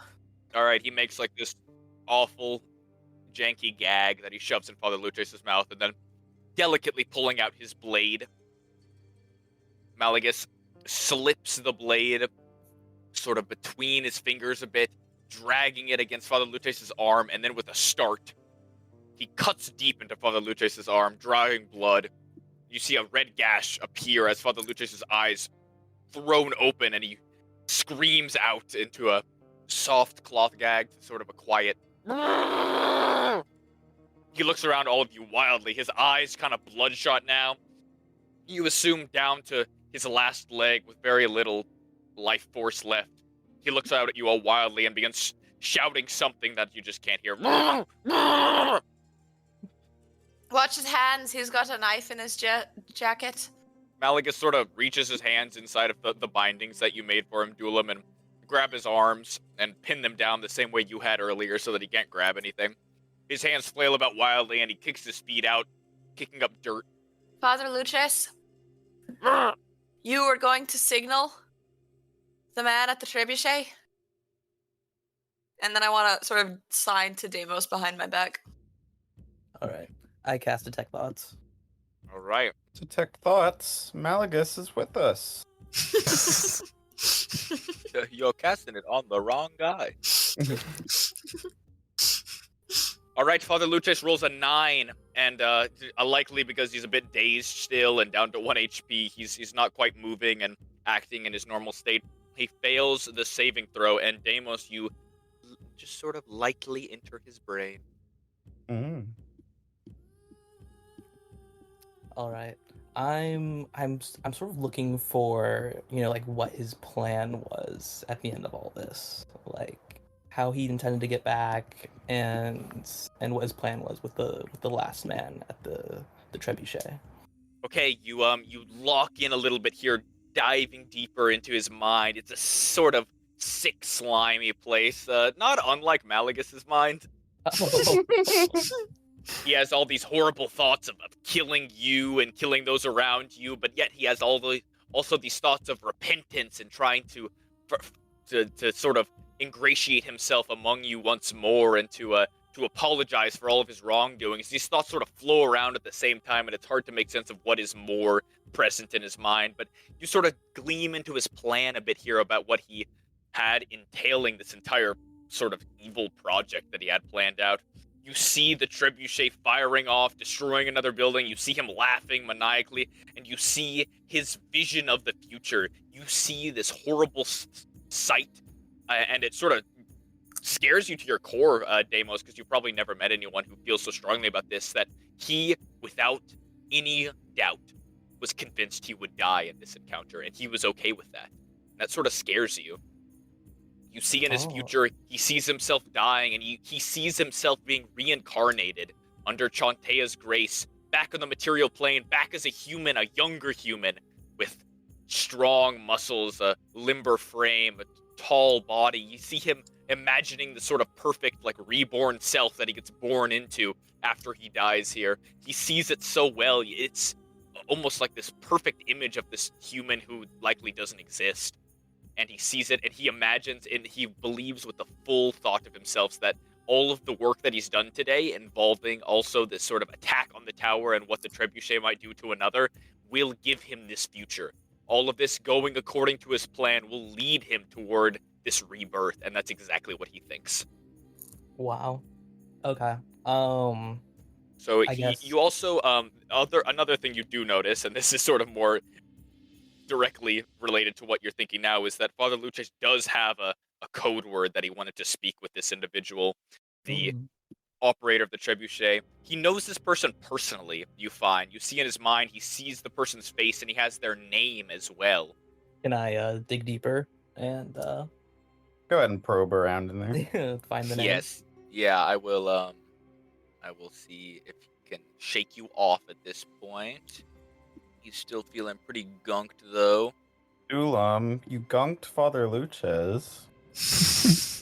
Big gunky. Ooh, he got a 14, still a failure. Alright, so then you sort of dig around in his brain more. You see this name in front of him. The name of the individual operating the machine is Campbell, a simple human name of the overworld. You see that they were friends. This was a devout worshiper of Chantea, one of the acolytes in the church to Chantea that Father Luces had operated in Brightbank. This was somebody who had served with him for likely decades. An older man of grit and determination to do the exact same thing as Father Luces, sort of go down in history under Chantea's wishes. Again, you see all these wishes of pain and destruction from what you've been told is a goddess of harvest and growth, and it gives you this odd sense of, again, this sort of gross, slimy feeling that this person was not quite a good aligned person. But you see the name Campbell, and you see the word that he wished to speak with him. It was a simple sort of phrase that he had. You almost kind of recognize it as like not quite a thieves' cant, but a similar sort of situation that he would basically say a code word that would come out. Where if Father Luces said the following, then the gunman on the Grassy Knoll would disarm and try his best to return him and the father home, because basically something had gone wrong and they weren't supposed to continue. But his line that he was supposed to say was, "There is an acorn grown in the academy." Interesting. You get all this information. Father Luces sort of moans and screams more into his gag that you can't quite hear. He can tell that you're rooting around in his brain now, but he can't do anything to stop it. Do you have what you need? Can I knock him out now? Yes, knock him out. Excellent. And now he gives this big grin as he shoves his knife deeper into Father Luces' arm, whose eyes sort of shoot up for a moment and then sort of go dark as he falls unconscious once more. Okay. It was strange, rooting around in his mind. He's a very violent person. He thought of us dying many times. Oh gosh. And what's even more strange is that it seems he didn't actually expect to survive this battle. He was planning on dying and being reborn in the plane of Chantea, as a newer, better version of himself. I don't imagine that's how it'll all work out for him, personally. I hope not. So it sounds like the best thing we can do for him is not let him die, huh? What if we do give him over to the police and they lock him in a cell somewhere? Yeah, that sounds fitting to me. Especially if he had gone into this hoping to die. Yes. And then finally, the man at the catapult, they're actually old friends. His name is Campbell. Regular human, I guess. Regular. And the passphrase that Father Luces would say to sort of call off the mission and retreat home was what was it? We don't know. Oh, We weren't in his head. There's an acorn grown in the academy. Are you sure? You sounded unsure. I'm sure. All right. All right, well then, you ready? I am ready. and so I'll start just like really trying to study Father Lucius's face and any particular features he has. Okay, you spend a while memorizing him. You notice Samir had turned away from this sort of interrogation you had done with the father. He turns back now and he goes, I'm sorry, that's... I don't approve of these methods, but I understand it is the only way to disarm this this threat in front of us, so... sorry. I wish you the best, though, Deimos. You will do well. Use your magic. Let me see it. I can tell you will be strong. And you think you've memorized him well enough now? Nice. Okay. I cast Alter Self. Oh, it's not disguise self, it's alter self. Yes. Yeah. Wow. He's different. Okay, alter self comes out. You focus hard on Father Luces, and to the rest of you, you see Deimos basically change his appearance. Height, weight, facial features, sound of his voice, everything. All the distinguishing characteristics of Father Luces physically change and morph. And you will see the large figure that is Deimos now shrink down a bit to be a bit more medium-sized to fit the stature of Father Luces, a bit hunched over with these flowing white robes, a bit dirty too. You were even able to get the sort of battle wear and tear that happened. And you all see Father Luces, a clone, standing right in front of you. Oh my. Wow. Oh, God, you're hideous. Oh. That is very impressive, Deimos. You are an amazing amazing. magician. Thank you. Thank you. Though it is not pleasant to be in this body. I would want to go and like wave my hand over your head to see if you really changed forms or if it's an illusion. You wave over, there's nothing there. Oh, wow. It's very impressive. Thank you. Thank you. Gosh. Let's see. Praise Shantea. Do I sound like him? Well, yes. Please don't encant her name. And then he's Right. always saying, "You creatures." You creatures. Yes. What All else? right. Be gone. That looks good. Do you want us to come with you, Deimos, or is this a solo mission? Gosh. I feared we would give him away, right? Because if they're like buddies going back a while, Campbell was probably in Brightbank and might have seen us. Wait, shit, I didn't even think about that. You can probably give him the code word, but what happens if he wants to chat, you know, like old friends? What if? Yeah, he kind of knows all of our faces. I mean, like, Samir's the only one who could go in with you, but I don't know if that's Samir's strong suit. Yes. Sorry, I'm Right. not much for conversationalism with enemies. Yeah. But I believe we should do this quick if the lady herself is arriving. Her ways are not at all considered peaceful. I see. I believe in you, Deimos. We'll be supporting you back here if he turns on you. Thank you. All right. I guess I head out. All right, you make your way over now, moving as Father Luces does, sort of groaning and grumbling as he does, as the rest of you watch Deimos walk off alone toward the line of soldiers that is now growing pretty substantially. It looks like the rest of the guards in the city have ambulated themselves to walk over, preparing their swords and forming this sort of line around the trebuchet. You hear threats thrown out every once in a while, but the man in the trebuchet does not stir or change his form. You notice he's got his arms wrapped around something in the woodwork of this large machine. And you make your way over, Deimos. Is there anything else anyone else would like to do while you guys are sort of watching this happen? I don't even have a god to pray to. I think I would just sort of like clasp my hands and hope. All right, you clasp your hands and hope. Hopium. Hopium. A little bit of hopium to get me through the day. Oh, yeah. You notice Samir still has his hands clenched, and he just goes, I feel so useless. Deimos is the only one of us who could do anything here, Samir. I'm useless too. Yes, you're right. I also don't have a god to pray to here, but I suppose shall see if anyone's listening. And he clasps his hands. Deimos, you make your way over now.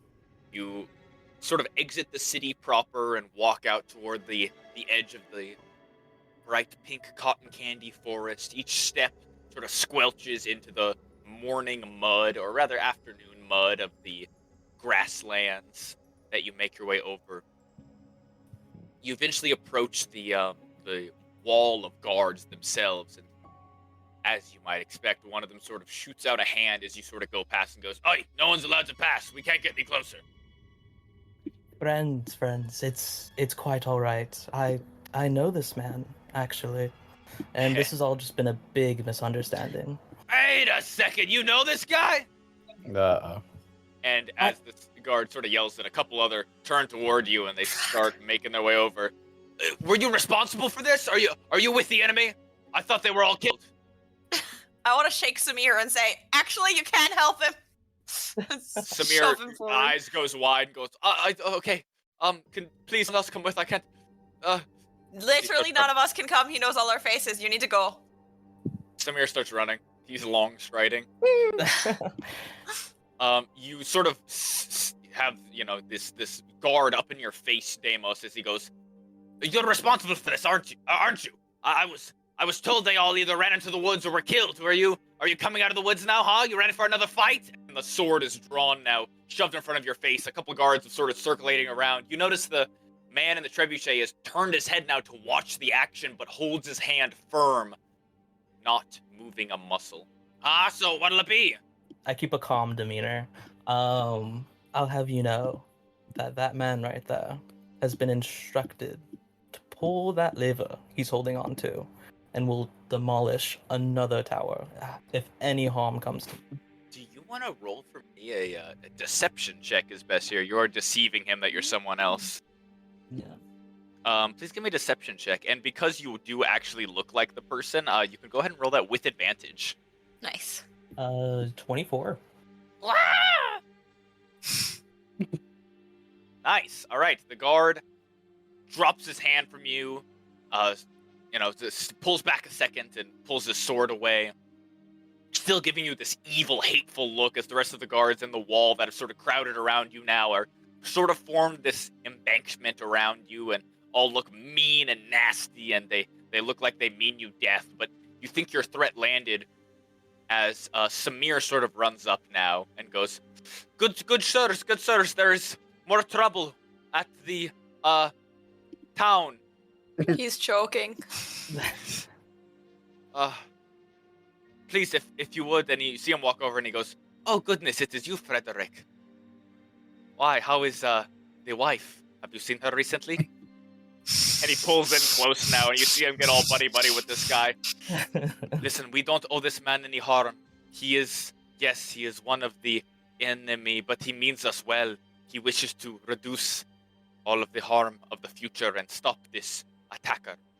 He is a helpful force. Now, may I continue?" And you see Samir sort of wrap his arm now around this guard and pull him back into the embankment away from you, Deimos, as he sort of blathers on about what sounds like this guy's wife. You see him, he says something about a ghost, and that pulls the guy in, and they have a tight conversation, but you're sort of steadfast in your goal, and you see your chance and sort of break free from the wall to make your way now toward the trebuchet. Oh, praise Shantea. Campbell, you okay? He looks at you now with this stoic face. This is a real hardened farming man. He's got the big muscled arms of somebody that you can tell has spent all day in the fields, and maybe a little older, in perhaps his 40s, but still nevertheless completely in his prime fighting years. He's got a couple scars along his face and a really close cropped hairstyle that is sort of indicative of a farmer, and he gives you one look up and down and he goes, "Oh yeah, praise Chantea too, father. What's wrong? Is the plan still going good? Looks like it was a good hit on the first one. Are they freeing you? Last I was told, the guys who ran by earlier said you'd been taken prisoner." And he sort of eyes you a little bit suspiciously now. Yes, they did have me prisoner. But through the guidance of Shantea and my negotiation, they've decided to hesitantly let me free, thanks to your efforts at the catapult. Yeah, thanks. That's what it was here for, right? to get you free. Well, hey, listen. You're not here under any threat or anything, right? You're the only one here, but is there like someone got a bow and arrow aimed at you right now, or are you under any threat? Listen, just like blink twice if you need me to. if like you're endangered or anything. All right? Is everything okay? Oh, everything's fine. They wouldn't dare harm a hair on my head. They know the power of Shantea. For that, I would like another deception check, please. You can also And roll for this one that- at advantage because you are looking like him. You can tell he doesn't doubt that you are Father Luces. He seems to be doubting that you are actually like saying Father Luces' wishes and you're not, being forced to say these things. Mhm. You're 21. He gives you a look and he smiles now and he goes, "Oh, well, Chantea bless, yeah. Fuck yeah, man. Excuse me. Pardon the cursing, Father. That's good. We can regroup with the men in the forest. They said they're gonna try to find a way back. And should I let loose the stone and then we run off, or what's the plan?" He looks carefully at you now, expecting something. I sort of kind of like get up close to him and like lean in a little bit to whisper. Yes, my friend. Unfortunately, there's an acorn has grown in the academy. His eyes go wide as you say that, the words spoken true, and he gives you a nod of knowing. You see his hands now come off the large lever that he was holding on to. He looks out at the guards and he says, "All right, Father, we're gonna have to be quick with this then. They might give chase, but I've been told the boys set up a couple traps out in the forest to deter them, so follow me carefully." And he swiftly now jumps out of the trebuchet, letting go of the lever. You see the rock is still pulled back, arched tightly, but now no longer anyone is holding the kill switch on the rope to let it go. He grabs onto your arm, Deimos, sort of firm, and begins dragging you quickly out into the forest, running his full speed. The rest of you see this happen. Okay, he's out of the trebuchet. Yes, he is out. There's nobody yet manning it. All the guards see this too, and they go, "Oh, they're running! Get them!" And Okay, all the guards begin mobilizing. I would have full on like all out run as fast as I can after that. Okay, you begin giving chase. It's 45 feet per round for me. Wow. That's pretty fast. I like saying my speed. If we fire the trebuchet at the guy. It would be never really mind. funny. I don't kill people. Never mind. You could just delete him. Bye. Alright, Orpheus, you begin running fast. Malagus kicks up too and begins running. A little slower, but still 40 feet per round, which is pretty impressive. It's not shabby. And Hire and Dulam, do you guys also want to give chase? I'll run at my measly 60 feet per round. Holy. How are you 60 feet per round? You're running 90. Oh. Yeah, I'm Thank you. 40. So I'm hobbling. Oh, he's going 40. Oh. Oh, Nah. Clink, clink. Okay, you guys begin running. You notice all the guards, save one, the guard talking with Samir quietly, have begun running off. The Samir and the guard are still locked in this sort of heavy conversation that neither of them have even turned to see what's happening. Samir gives you guys a look of recognition as you all run by. Orpheus the fastest. You catch up to the guards quickly, Orpheus, and then begin running past them. As Deimos, you are yanked hard into the forest. The man in front of you pulls you along hard now. You sort of get the feeling like maybe this was planned, where this guy is probably a little faster than Father Luces is supposed to be, and so his job was to sort of pull you through, but he's got this iron grip around your, what looks like your frail arm, and is pulling you fast. Damn. I think I'm gonna let it happen. Okay, you continue along with him. He pulls you through the forest. You see a path out in front of you, and the man jumps out to the side of the path, curving around a tree, sort of curling around, avoiding something that you can't see. He goes back on the path now, then darts out into the forest. You see him duck under nothing, and he pulls you down with him. Eventually, he also jumps wide over just a standard patch of grass that, again, just looks like a patch of grass. And he sort of gestures for you to jump behind him, too. If you're still following along with him, you sort of jump as well, jumping over again what looks like nothing, and this pattern sort of continues as he lurches you through the forest. Orpheus, you pass the guards and are the first into the forest. You see just the tail end of these two runners darting through the forest. Okay, I'm just like trying to run as fast as I can so I can tackle this guy down. Okay, you begin running. You find a path that breaks in the forest, and you begin running along the path. As you do so, you cross the threshold between two trees where your footing falls out beneath you. Fuck! Got one. You look down now as you see a pitfall open up beneath you. What looks like a very well-placed tarp of perfect dirt simulacrum above the ground. As you step right through, the tarp falls through, and you see beneath you a 20-foot drop into a pack of spikes. Ah! You begin falling. Mercy! There's nothing I can do. I guess I'll scramble to try to get a grab on the edge if I can. I tripped on like near a branch, so maybe I can grab on. Okay, there's really not many, not many branches here. You're falling down with a tarp, and that thing is very thin and not exactly a good shield either. Okay. So you begin falling the 20 feet. Yeah, I do. There's just really not a lot I can do. I could cast False Life. It's not a bad idea. Some temp HP on the board. Yeah, I'll cast False Life. Okay, what does that do? It gives me 2d4 plus 4 temp HP. How much health do you have in total right now? 20. Huh. Awesome. That's the average of the damage that you're about to get. Plus 8 temp HP. Ah, there we go. See, that was actually a good maneuver. Mr. Oro, pretty smart guy. Okay, so you're 22. up to... Yeah, you're up to what, 28 right now? 28. Great. Okay, so the fall is 2d10 damage, falling damage, and the spikes are another 2d10 piercing damage. Mm-hmm. I'll roll that now. Now I want to see this. Oh shit, you did. Uh-oh. Oh my god, what? No. Wow!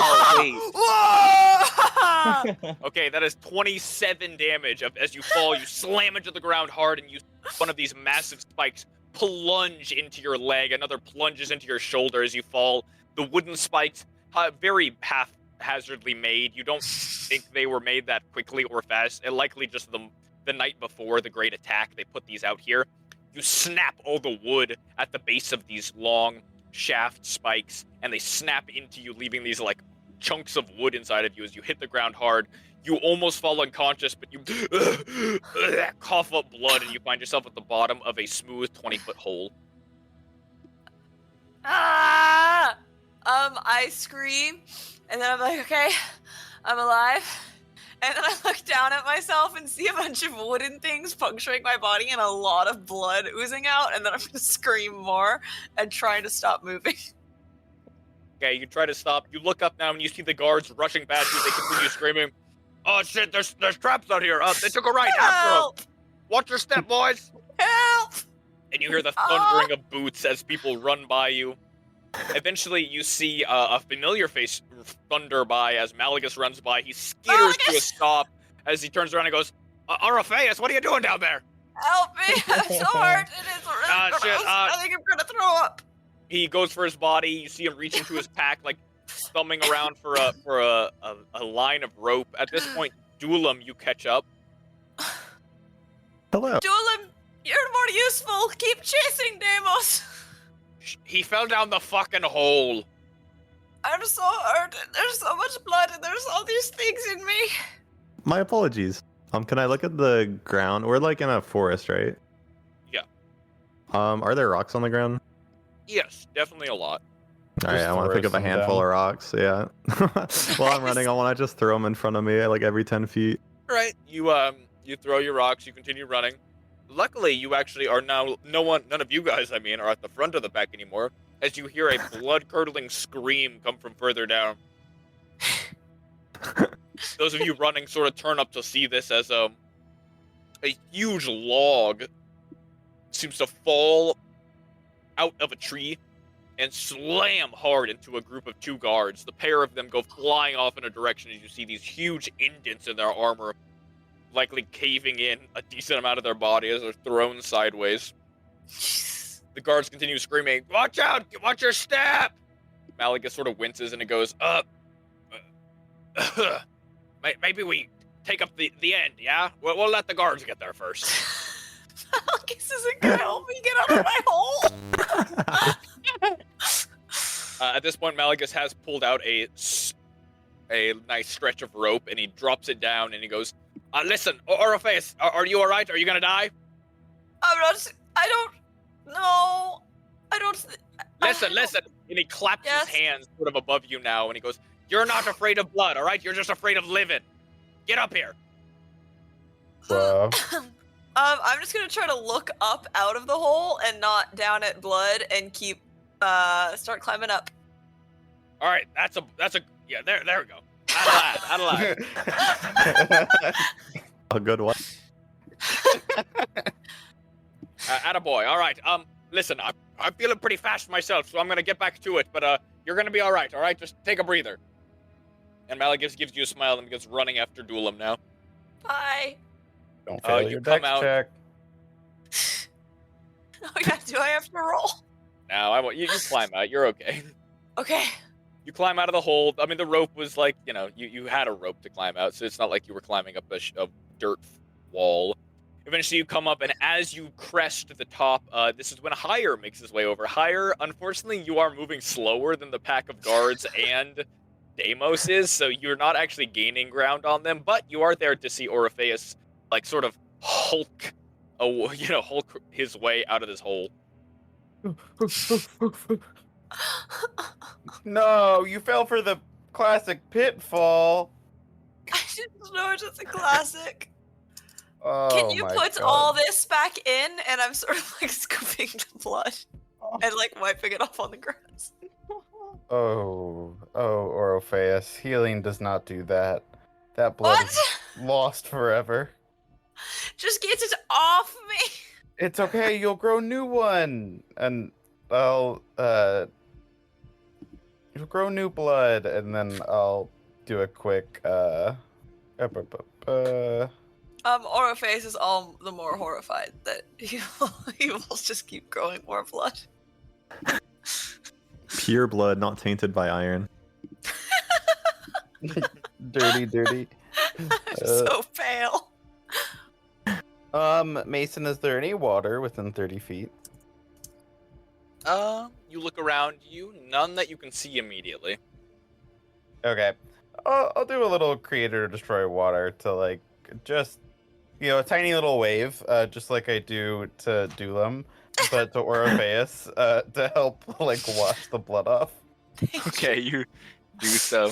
All right, Hire, you create some water and sort of douse Orpheus to wash off the blood. It does a good job of definitely cleaning up the dirt and washing out all the, like, wood chips that were inside of Orpheus, but, Orpheus, you still, you see your blood oozing out of these wounds that you have, and you are feeling a little lightheaded. I mean, you are at 1 health, you are on the brink of death. Thank you, Hire. Do you have any healing, though? Oh, well, I kind of just used a spell on... Oh, whatever. God. I'll heal you. Thank you.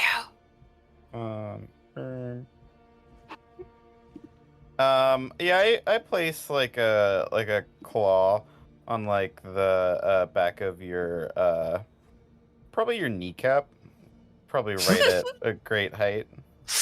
Well, I think I'm on the floor now. I imagine I'm curled up on the ground in front Oh, cool. Then I put just right on your forehead then. Thank you. Right above the goggles. You heal for 13. Thank Nice. you. Oh my god, thank you, Hire. That helped a lot. Now I just have to pull all this damn wood out. And you notice at this point that, and this is something that you notice, Orpheus, that Hired looks like he's still drunk. He's still sort of wobbling.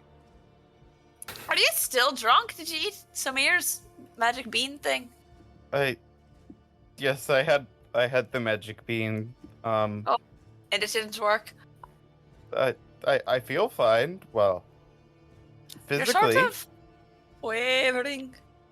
I think that's the mutation. Oh. I'm like this now.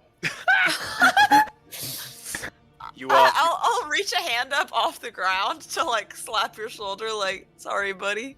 Yeah, pulling out your own That's hand too now, bad. Orpheus, you notice all of your nails have grown back in. Hey. Well, my nails grew back. That's good. They all fell off a minute ago. Didn't know that was supposed to happen. These mutations sure are cool. If it's okay with you, I'm gonna keep on going after them. I think someone just died. I'll pull out this wood and meet you there. All right, you run after him higher.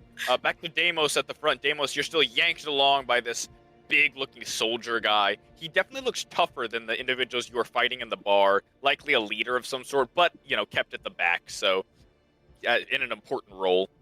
He continues dragging you through, and after probably like 20, maybe even 25 minutes of running, this is sort of a marathon now. If you agree to continue getting pulled along, he eventually drags you to the mouth of the huge swirling portal that you all see, have seen out of your windows. He pulls you there now, and you see there's a group of about 10 people here. The 10 people are all fighters, thugs that you had been fighting even earlier today. People in the bar who had fled, or mercenaries who had somehow escaped captivity or death, are now all here looking absolutely petrified, scared. They see the person running with you, and they go, Campbell, you're here! Oh, the father, thank God!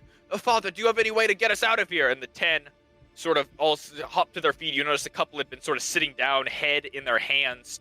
They all look at you as you come, and they go, please, we have to leave here soon. I assume the guards are coming. We have to make our escape.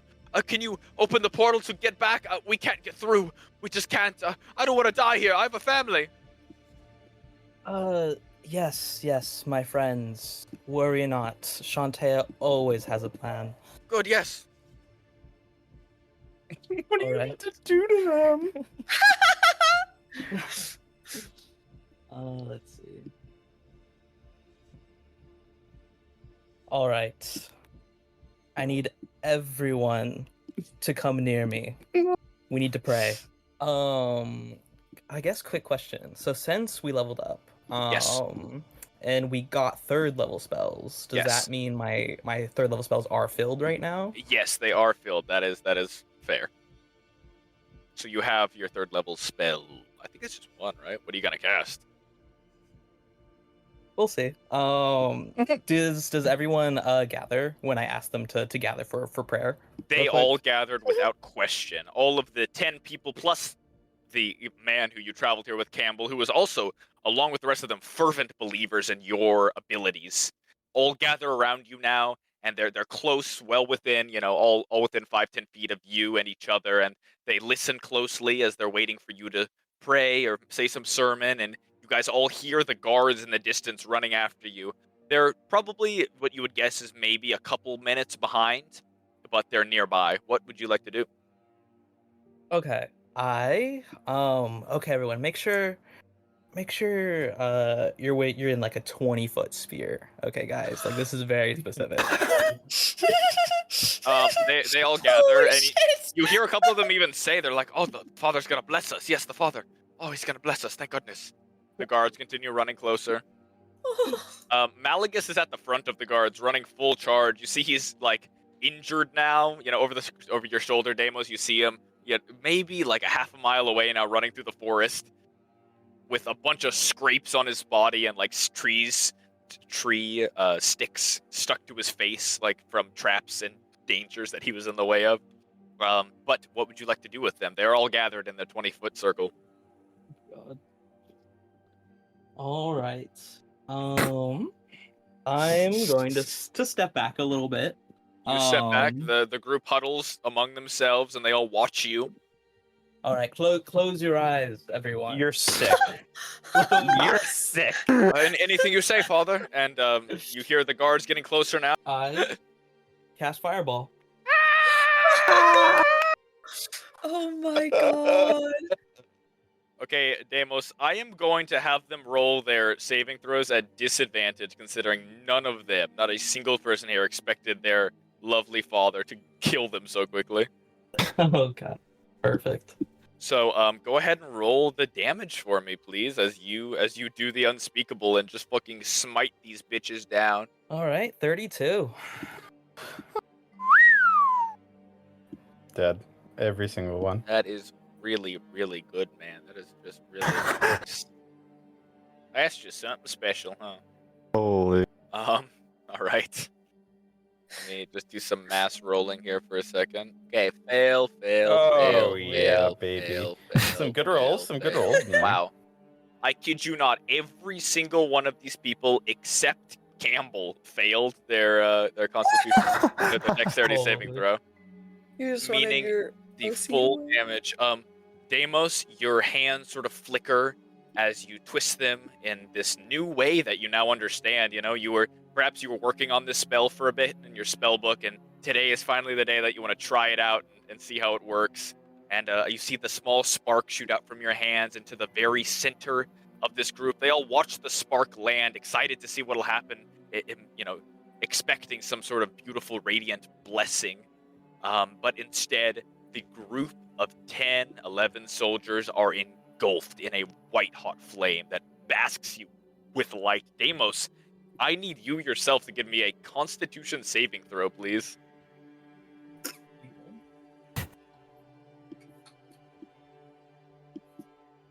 Straight to hell for Deimos. What? How does 21 sound? Good, okay, that is fantastic. That is enough to avoid the blinding that you almost got from how bright this is in your star-flecked eyes. Wow.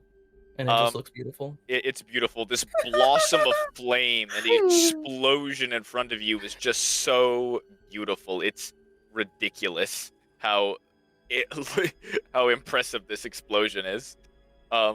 You sort of guard your face for a second as the flames erupt and sort of catch a couple nearby trees on fire for a brief moment before the smoke smolders around all the trees, and you see the ground beneath you charred up into ash. As you look back now to see, you have successfully killed 10 people in one attack. Reduced mostly to ash, you see all of their possessions, including their clothes, burned to cinders. These mostly hired mercenaries were not enough for your 3rd level fireball as they all burst into flames. The AoE that you guys needed all along. As you sort of watch now with that expression, whatever expression you would like, I suppose, as it doesn't matter, as no one's really here to witness it. Whoa. Only one man seems to survive. He falls to his knees, but not quite on his face. He puts out his hands in front of him to catch his fall. Campbell, the muscled gentleman that you just saved, or rather, who just saved you from the trebuchet and dragged you out into the forest, falls to his knees and shocked, coughs out some smoke and tries to say something to you as he looks up in horror. You! And the smoke continues to cough out as you see the remnant, sort of the shadow of the explosion ghost your vision a bit as the white after image dances in your eyes for a minute, bright white, as you look on to your quarry. A moment later, Malagus arrives, all bloodied and beaten up by the forest, and he goes, "All right, I'm here to do business. What do we got? Father Luces, I'm gonna kill you." I let myself slowly shift back to my original form. Okay, you slowly shift back. Malagus looks at you, shift, and goes, "Oh shit! Oh, right, my bad. I forgot what I was doing when we were running." You got lost. That's quite all right, Malagus. As you can see here, we only have one survivor. And he continues coughing up smoke at this point. Oh my god, you guys might be monsters. I didn't do this. No part in this. Deimos, you watch the last guy like slowly struggle to his feet and then fall back down for a moment as Malagus puts away his blades and goes, "Jesus Christ, Deimos, you really did a number on this guy, huh?" Yes, I saw an opportunity and I took it. Yeah, remind me not to get on your bad side, eh, friend? I give him a small smile. Flash him that neutral smile. He very delicately sort of smiles back. Not at all a happy smile, you sort of get the vibe of, but to be honest, it was a pretty gruesome thing you did, so you sort of expect nothing less, really. As Malaga sort of pats you on the back, and the rest of the guards arrive now, and they go, "The father, where did he? Oh Jesus!" And you see them all sort of put their hands up to their noses now as the stench comes in. This smell is unlike anything you've ever smelled before. It is this awful, just disastrous smell of burning and sulfurous. And the guards sort of all like, good work there, citizen. We'll take this last one into captivity then. Right. Oh, they all sort of almost like shudder as you leave the destruction site here for a moment as Malagus sort of pulls you in and goes, did it work? Did you get them all out? And he looks at the giant portal and goes, I guess they couldn't make a way out, eh? Good work. Thank you, Malagus. Now let's go find the others. Right, and he turns around now. Dulam, you're there now too, having arrived just a little later. It's been quite a lot of running you've had to do. You've really had to work on your running skills. Nevertheless, though, you arrive now, and you see the sight before you of destruction, death before you. Great work. How come only the evil people are there? Dulam's the evil people? I'm not evil No, people. Deimos is the evil people. Dulam is the evil it. Thank you, Dulam. Someone who appreciates me around here. Malagus looks at it in horror now. The rest of the guards now have successfully apprehended Campbell, who doesn't even say anything. It looks like he's not even resisting, sort of how Father Luchase wasn't earlier. And you get this feeling like you've sort of broken his spirit a bit. Successfully, really. All right. Looking Job well done. Looking around now, you see the rest of the guards. They've done their work. They sort of look around now to see if there's anything left to pick up here, and they sort of look at the portal and go, "Man, we really should put that away or something, huh?" Haha. Yeah. And with that, the guards of Circad grab the one surviving member of Father Luchase's crew and drag him away. The rest left here to die, or rather to rot in the soil. Finally, higher you get there, and correct me if I'm wrong, but you sort of stayed behind Orpheus to tend to your wounds.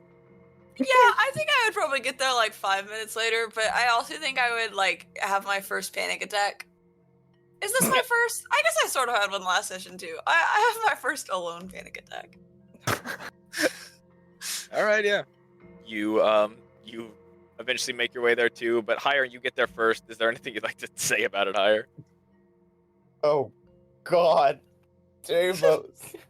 What have you done? Oh, God, so much burning. It's okay, Hire. I've dispatched all of our enemies. We were turning them in. Well, we were turning Father Lucius in. What? Why would we turn Father Lucius in, but punish more severely the ones who have less blame in the matter? Do they? Haya, I want you to know one thing about me. I detest mercenaries. They fight for gold. They don't fight for any good cause. I suppose I agree with you there, Deimos, but this was something I- else. I don't know if I want to know you more, if that's what that entails. Well, I'm sorry you feel that way, Haya. Yeah, me too. Well, whatever. Just not. Next time this can't happen. Really? Yes. I think we should do this again next time. Look at that. Very successful. He loves playing both sides. yeah, Malagus needs to pick a damn side and stick with it. He always comes out on top. He always comes out on top, Macy. Always. You people are sick. Listen, Look. higher. Yeah. Okay, Deimos, you go ahead. This was the most optimal course of action for all of us. But next time, if I do have the option to give them over, Which or- you did. Well, true. I'm just saying, next time, I will let that choice supersede the more optimal one. Good. Otherwise, you won't find a healer to support you when you go down. All right, if that's how you feel about it, Hire. Kyre's gonna sit down against a tree and pout. Alright, higher, you get your boy fit. Gotta get the boy fit in. This one's a more real fit, you know? Yeah. And this is a justified fit. Sorry, Hire, I wish I was there to back you up because Oro's totally on your side. Speaking of which, Orpheus, you arrive. God, did you find him? I blink hard. Deimos, you're alright? What's that smell? No. I wouldn't look into it any further. Orpheus would sort of confusedly look around. What exactly are the remnants here? Like, would I be able to tell what's happened? Or do I just see a big piece of scorched ground? Like, are there scorched bodies, or is it just ash? You look around now to sort of get a feel for what's happened here, and you see there is these, there's this scorched ground, the grass is carved up by flames, and there are bodies here, 10 bodies that you can see in total. There's one more that's already being carted back now. You sort of probably saw them on your walk through the forest. There were a couple more pulled traps that you saw on your way, Orpheus, these traps that were set off along the way. There were no more than about 10 in total, but you did see one guard at the bottom of yet another pitfall who had not gotten to get back out. One casualty of this little chase. God, I'm like fucking running through a haunted house and there's just bodies everywhere. Okay, I sort of see the burned bodies and I'm just gonna fall down next to Hire and probably throw up in the bushes. But I hate this. I'll add to your pile. What happened exactly? Was it the portal that did that? We should go away from here? No, Orpheus. I did that. You did that? How? And why were they ambushing you? No. They were. Let's just say there was an opportunity to end our problems. One that we won't be taking again, given the opportunity. Right. I need to not be right here. Yes. I don't. I sort of wave it higher and do a little yes motion, and then I'm just gonna stumble back into the woods from whence I came. Alright, you stumble Hey. back into the woods. I believe we can all leave now. the guard sort of, one of the guards, at least one of the ones that still has their stomach, not from throwing up a bit from violent endeavor, goes, "Wait, hold on, before you go, just a little bit of questioning, standard procedure. Ugh. Are you all, locals, or friends, or what? Friends of who? The Lady of Pain, why are you out here doing her business?" Because they attacked the bar where we lived, and it... Oh, didn't you were work residents of Jackknifes then, I see. Yes. Killed many So- of killed our friends as well. Yes, it was personal. And I see. also, and I want to sort of straighten my shoulders, straighten up my dress as well as I can. And then I want to snap a crisp salute and I say, and also, it is the duty of any man of the greater good to fight evil in any way it presents itself. So, I've done that. How can I help you else, sir, now?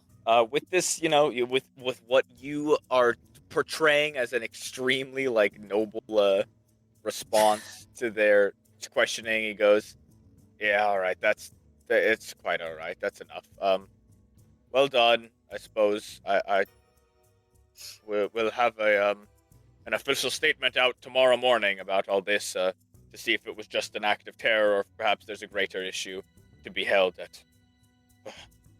Thank you for your service in the city. You may return to your home." Thank you for your service. Fuck.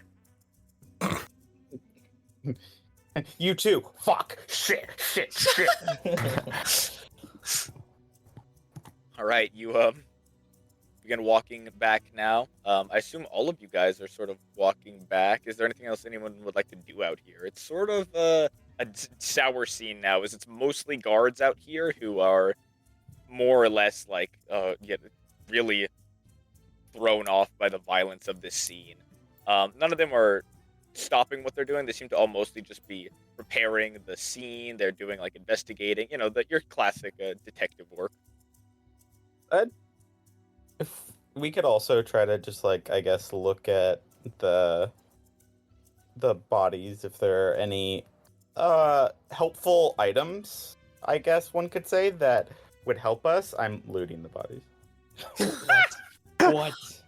Orifice is just the most horrified he could be at Okay, the sight I'm of trying to that. do it in a way where it's helpful, is there any Respectful. notes on there where we could contact relatives, probably inform them. I just want to hold on to the back of Dulam's head and let it guide me through the woods. I'm my eyes aren't closed, but I'm looking only at Dulam's shiny head. I'll be your guy. Alright, you do so. Dulam, you help guide Orpheus as best you can. Oro, you sort of stumble. Higher, you do sort of see, there are a lot of guards here. They're sort of doing all the investigating themselves, so to take items from these bodies, I'm gonna need you to roll a stealth check, because they are sort of being watched, more or less. Okay, I probably won't do it then, or roll a stealth check, if that's the case. Okay, cool. So then to be honest, you already kind of see that, there really wasn't much to even take from these bodies. There is functionally just ash. The one surviving individual probably had something or another on his person, but you sort of look at him too, and you're yeah, this guy's getting taken off somewhere. So you imagine that likely there's not much to gain from this, unfortunately. Yeah, for sure. Cool. Then I'll just join my group.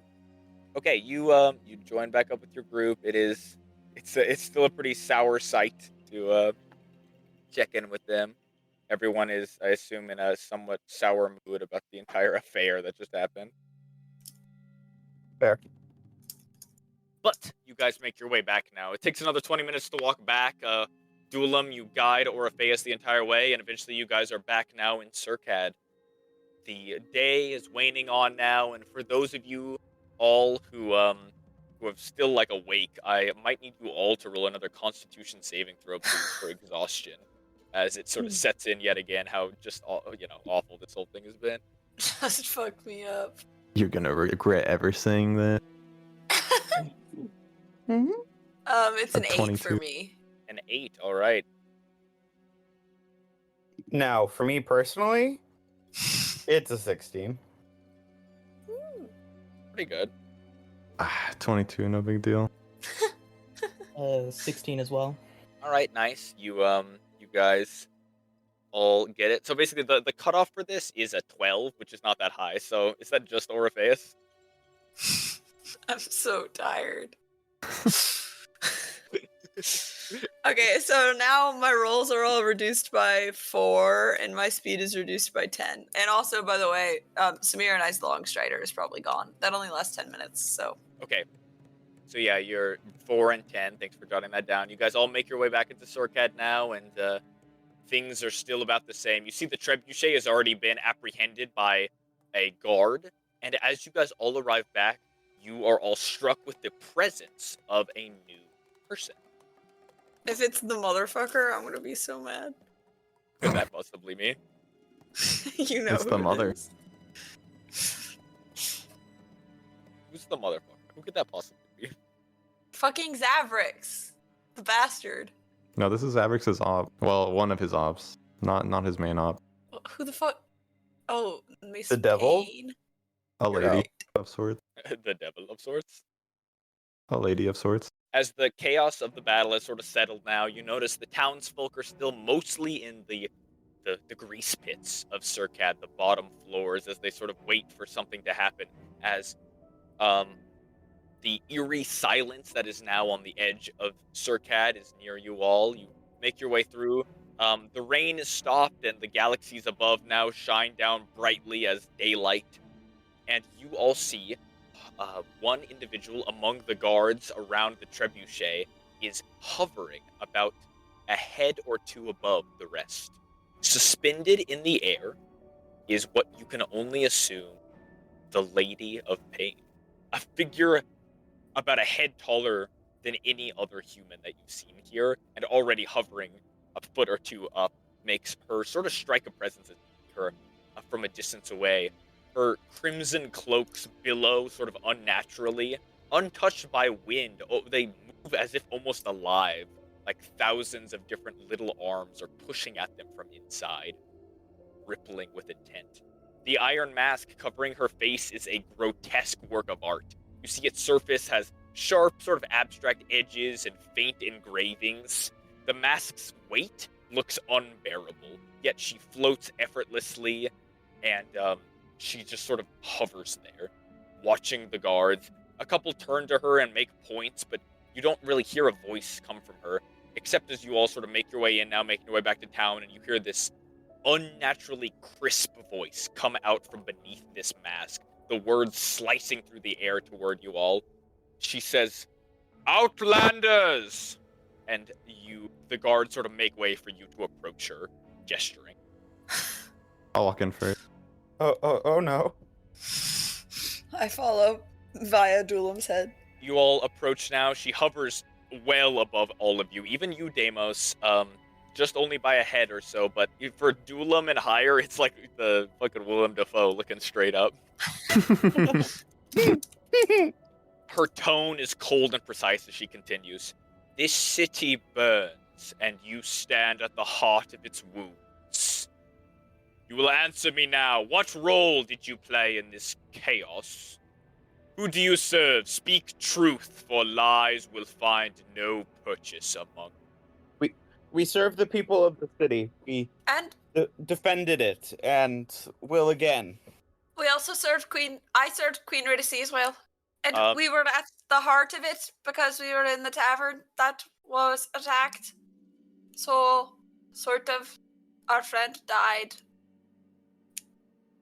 Just now, we slayed about 10 of the people on their side as a group. Our loyalties lie here, and to you, great lady. Ask anyone in the tavern. We killed like so many of them. There's a lot of bodies you could go find. She turns now to the forest and sees the group of soldiers marching through with bodies in their hands, including the ashen ones that you had all killed. And even though you can't see her gaze underneath that mask, you feel all like you're being like delicately, very intricately picked apart visually as she sort of glides this mask over all of you. Ocular pet time. You speak truth then. So be it. I don't like newcomers, especially when there is violence after their appearance, but you speak the truth. Yes. It is no help that there are not any survivors to make examples of. Well, Oh, but wait. And you see somebody coming through the forest now, chained and manacled. The individual that you know as Campbell Deimos has now pushed through. Good. And is the leader of their group found yet? The one most responsible? I want to sort of look at Doolum for, like, confirmation. Like, we're turning over. With Aura looking, I'll speak up. Yes. You have him then? Yes, he's all tied up, just over to, and I'll start, like, you know, I want to look at her and bow, like, for permission to walk over and gesture. If you will, my lady, he's just this way. Excellent. Lead me to him. And she begins floating after you all. You notice her arms are sort of crossed, these billowing robes covering both of her hands. You don't see a inch of skin underneath these robes. And again, they move strangely as if stuff is being prodded out from the inside. Yet she floats after you slowly, matching your pace. Almost conversationally now, she turns over to the group and goes, "So, are you enjoying your stay in my city?" This unit has mixed feelings and actually many recommendations for you. Oh, God. Well, do tell, automaton. Yes, gladly. This unit knows that this is not the material plane, so it does not have as much sway. But it has recommendations nonetheless. I release Doolum's head. Take a few steps to the side. Wow, it be your own. Alright, you step aside. The lady's giant iron mask looks down upon you, Duelum. It looks like it's almost about to fall off her face and crush you flat. By the way, if I could reference you all, I do have a picture of the Lady of Pain, also known as the Iron Lady, in our pictures, if you would want to scroll to find her. I can send it again if you'd like, but, A lot to do them. Hire actually sent it. Thank you, Hire. You can see it with the giant iron mask, and she has these huge billowing robes that you can't see any flesh under. She is so slay. And she sort of floats off the ground. Right now, her robes are red, sort of blood red. Crimson, Her happy perhaps. color. What are your suggestions then, creature? I am listening. Well, firstly, the lower levels, known as the grease pits, are very chaotic. You could use a few more guards down there to guard out throughout the rest of the days. I see. Grease pits need more arming. Well, the one problem is this city, its economy requires there to be a grease pit. If the grease pits ran as well as the towers, then where would the scum and dirge of society live? No Great. offense, she says, as she looks at Malagus. Next, the limits of the city are way too small. I agree. I've been looking to expand our little dimension for many years now, but I've found no such successful way. Do you have a recommendation? Yes, you should control the forest and the portals within. Not a bad idea. But how do you recommend I deal with the constant wave? It's difficult to build structures that can tolerate an ever-nightly attack by water. This is up to you. I see. She seems to be genuinely listening to your suggestions now, Duelam. You all sort of get this feeling on the back of your necks like you're supposed to be scared of this woman, but she listens intently and floats along casually beside you all, and it feels like perhaps just talking with a friend. Hearing that the conversation has taken a turn that I am actually suited for, or if I would be emboldened by Doolum's disposition to say, you know, many great architects have managed to build buildings perched upon stilts, or even reroute the water by constructing dams or digging trenches. A combination of these three techniques could give you a lot of great use of expansion. She nods her head appropriately and responds, again, it sounds like you're in a council meeting. Yes, but the problem is we don't have many resources, she gestures around. I mean, look, our forest is small. The amount of lumber that it would require to build these stilts, it would decimate a quarter of our forest. We must build sparingly, or perhaps with materials from the earth. We can't Yes. mine stone fast enough. Your suggestion? Well, my lady, I understand that it won't be a fast expansion, but I might suggest that the trenches and the new buildings could be combined by, digging out a sort of quarry with purpose to redirect the water in the meantime, while you mine for materials to build. I see. That is a fine suggestion. And she looks down again with this heavy iron mask over all of you and goes, "You wouldn't all perhaps be in need of employment. I've recently come into terms of a quite necessary guard force, and ever since the deaths of those today."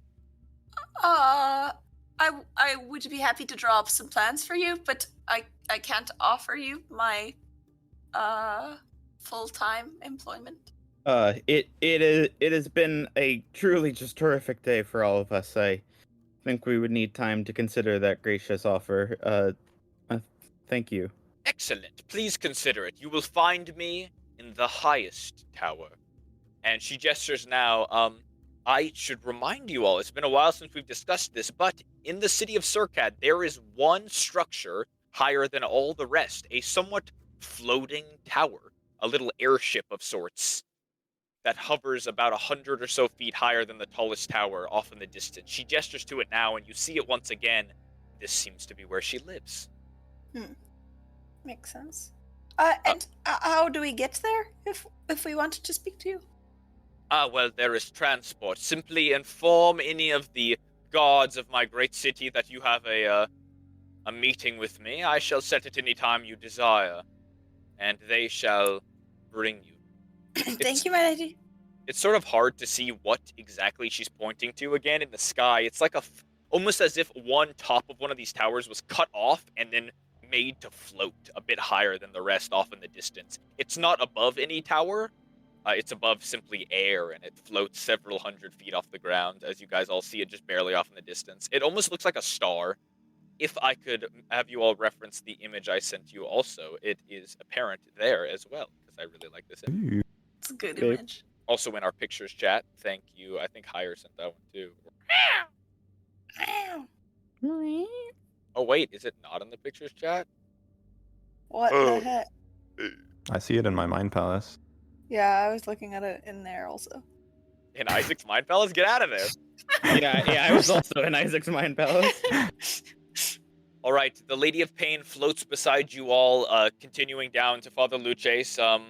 As you continue, she listens to the rest of your complaints thoughtfully. Dulam, do you have any more to give her? Lastly, Zavrik seems to have a lot of the social sway in this town. You should take that back. Take it back. Yes, he is known mostly as the social leader here. God. I'm scared. I see. I will look into that. Thank you for your suggestion, my friend. Of course. She now has made her way to Father Luces himself.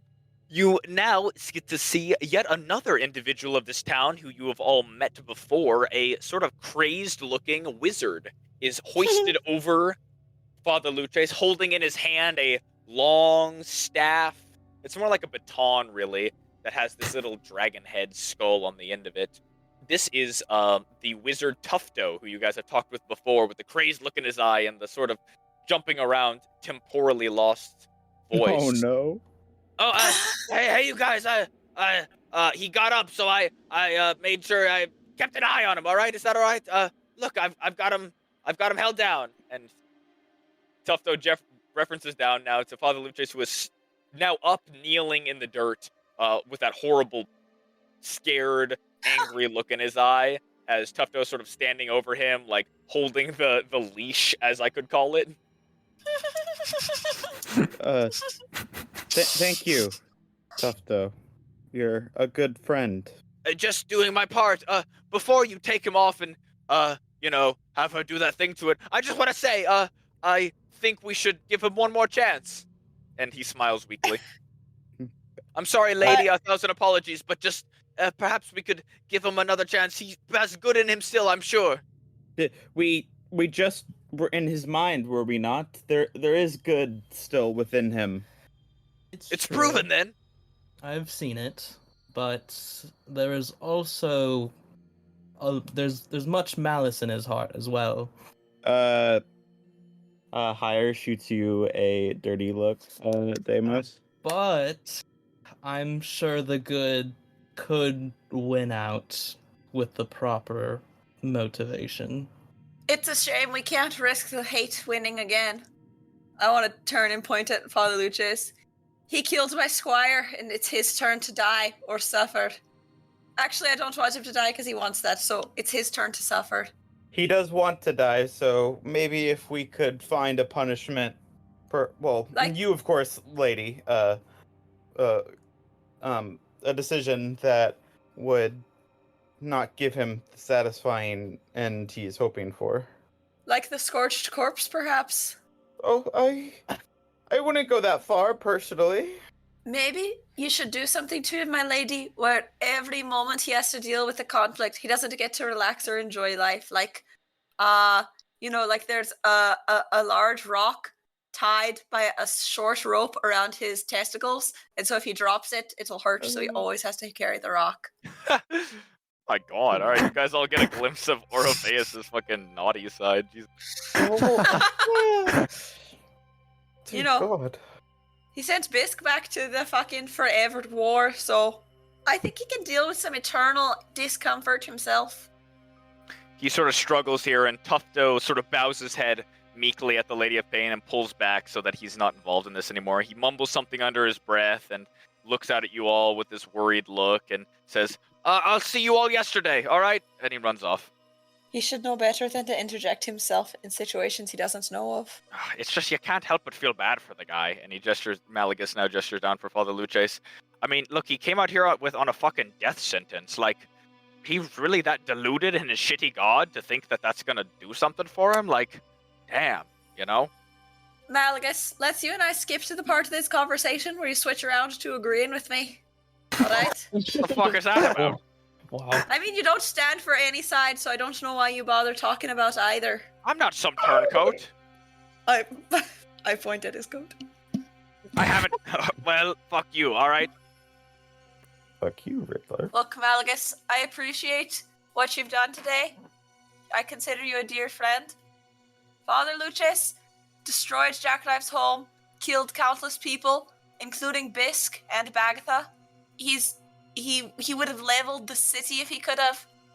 And he did all this because of some deluded faith in a goddess who probably doesn't even exist.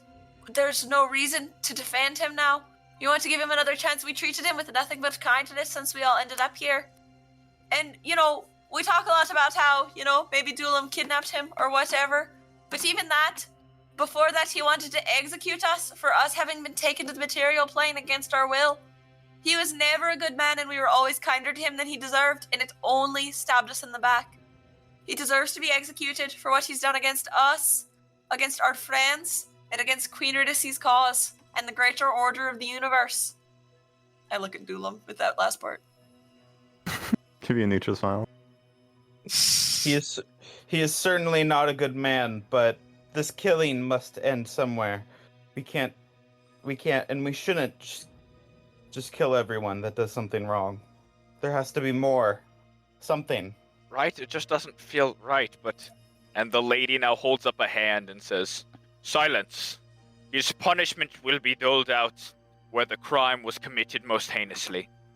You say that he harmed Jackknife's bar, is that correct? Destroyed it? Good. Let's bring him there. Grab him at once. Well, wait, my lady, may I make one request? Speak. Besides those who died, Jackknife has suffered as much as any of us today. I don't think she deserves to have to look at this man who ruined her life every day. Then we shall evacuate her from her home. Acceptable? But that is her home. I think Father Luces hurt the whole city, and how he hurt them was in part by the fact that he was going around talking to everyone and making inroads and connections. He likes making himself heard, so perhaps the only proper place to punish him would be somewhere no one would see him. Except, of course, yourself at your discretion. She considers this now, thinking about what you're saying. It's an interesting sort of proposal, and she mulls it over and finally comes to a conclusion and says, "Right then, I accept. He shall be taken out to the wastes, where, as you said, no one will see him. Thank you, great lady. You're free to join me if you'd like, friends of Circad." You're very wise. Thank you, my lady, but I must rest. Fine. Shouldn't we? Go with her? Malaga sort of whispers and goes, "I mean, we're the ones who turned him in. I feel like it's right if we see his punishment. And, lady, it's fair to assume you don't do prison, right?" She responds, "Never." "Good, yeah, okay, thought so, right." That's like her whole thing, Malaga. Yeah, I didn't. I'm sorry, guys. Yeah, all right. Yep. No, it's okay. Just We're all right. I'll watch, milady. If it's not too much trouble, I'll see what's going on. Okay, Orpheus, not willing to be less brave and moral than Malagus, will also go. Even though he's absolutely horrified by whatever fucking liquids he's about to see come out of this man. Okay, you come. Is anyone else wanting to come watch the execution? Oh yeah. Yes. Yay. Great. okay, that's enough out of you. The rest of the guards come too, as it's it's sort of like a public execution. You don't get these that often. Not a lot of entertainment in old Circad. Exactly. They come with you guys go. After a few moments of the what can only be said is like, the death march that Father Luces has given here. A few moments go by, and you see the lady sort of float by as sort of the guards grab Father Luces now and drag him along. Tufto watches from a distance, holding that baton in his hand and looking completely terrified. And the rest of you make your way over. The lady sort of pulls him in now to a quiet part of the forest where no other citizens are, and her presence continues to sort of dominate the group that you're all with. And Father Luces he's bound and he's defiant, but he can't suppress the tremble in his hands as he's forced to his knees before her floating form. Oh god, I don't feel good about this. She looks down now, her mask tilting downward, and she says, "You," looking at the disgraced priest, "have bathed this city in blood and chaos. You sought to raise yourself on the pyres of Circad, defiling the sanctity of my domain. For this crime, there will be no redemption, only consequence."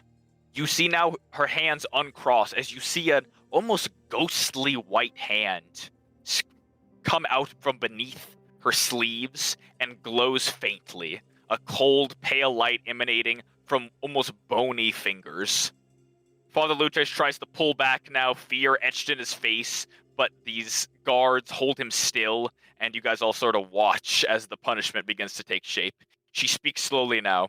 "You beheld the city and chose to destroy it, and for that I shall take your sight."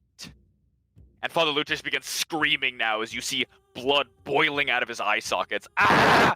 Ah! I throw up. "You are unworthy of what lies ahead. Your mind, too, so full of fire and cruelty." And now you see her look toward you all and look back and say, "Death is too kind a punishment. Instead, you will be gentled and given a docile personality to serve rather than harm." Her hand stretches forward again, and you see Father Luces' screaming subside as the light in his, pulled out eyes now begin to dim.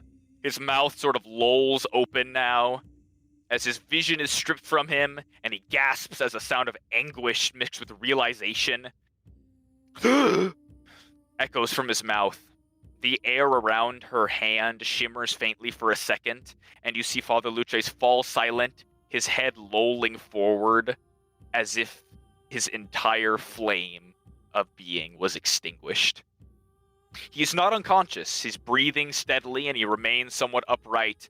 But when he raises his head again, his expression is no longer one of rage or defiance. Instead, it is calm, tranquility, blankness.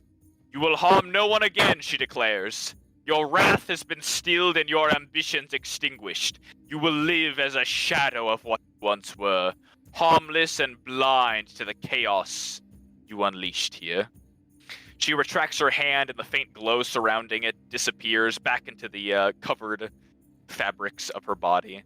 She turns towards you all, her iron mask tilting slightly as if to sort of gauge your reactions. Give a neutral smile. Terrified and sad, but this is just the best thing that can happen here.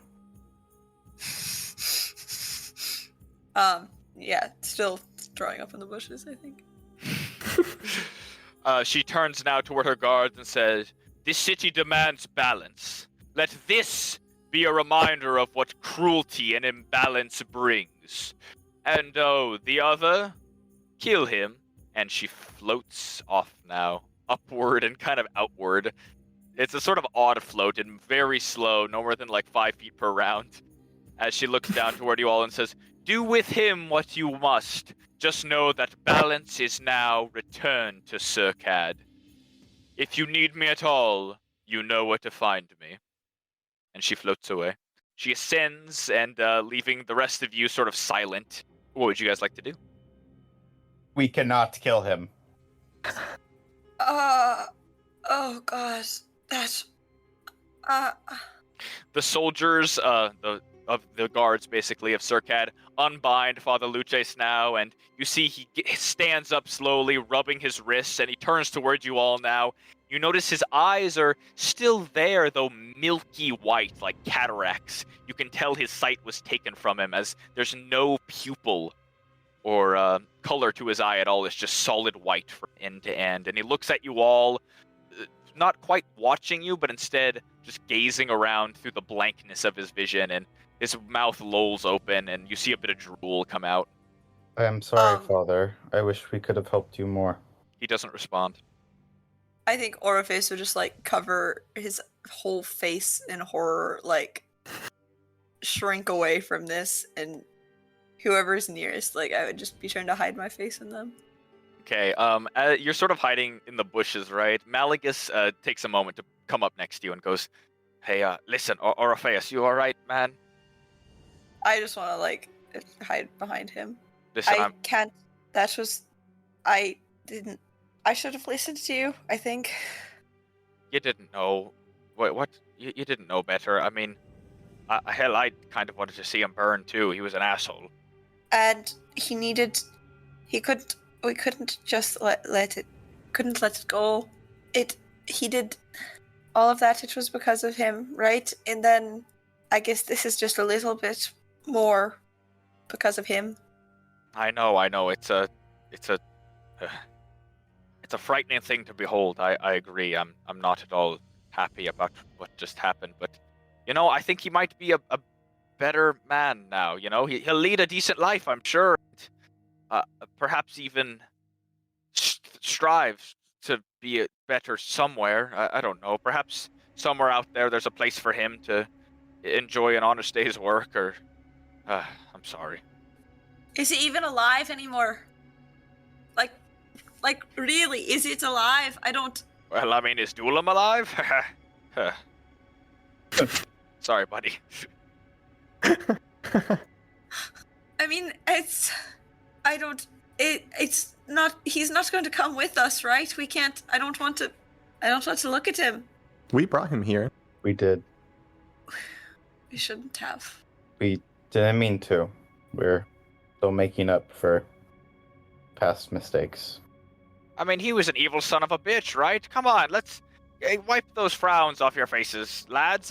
This guy was a fucking asshole. He was no better than the scum under our shoes. Hell, we would have killed him just a few days ago if not for, other shit getting in the way. I mean, we were just busy with other things. I mean, this was a bad guy who's out of the picture now. This is a good thing. You say he was a bad guy. What is he now? I suppose, like, and Malagus sort of goes quiet now. I don't know what he is.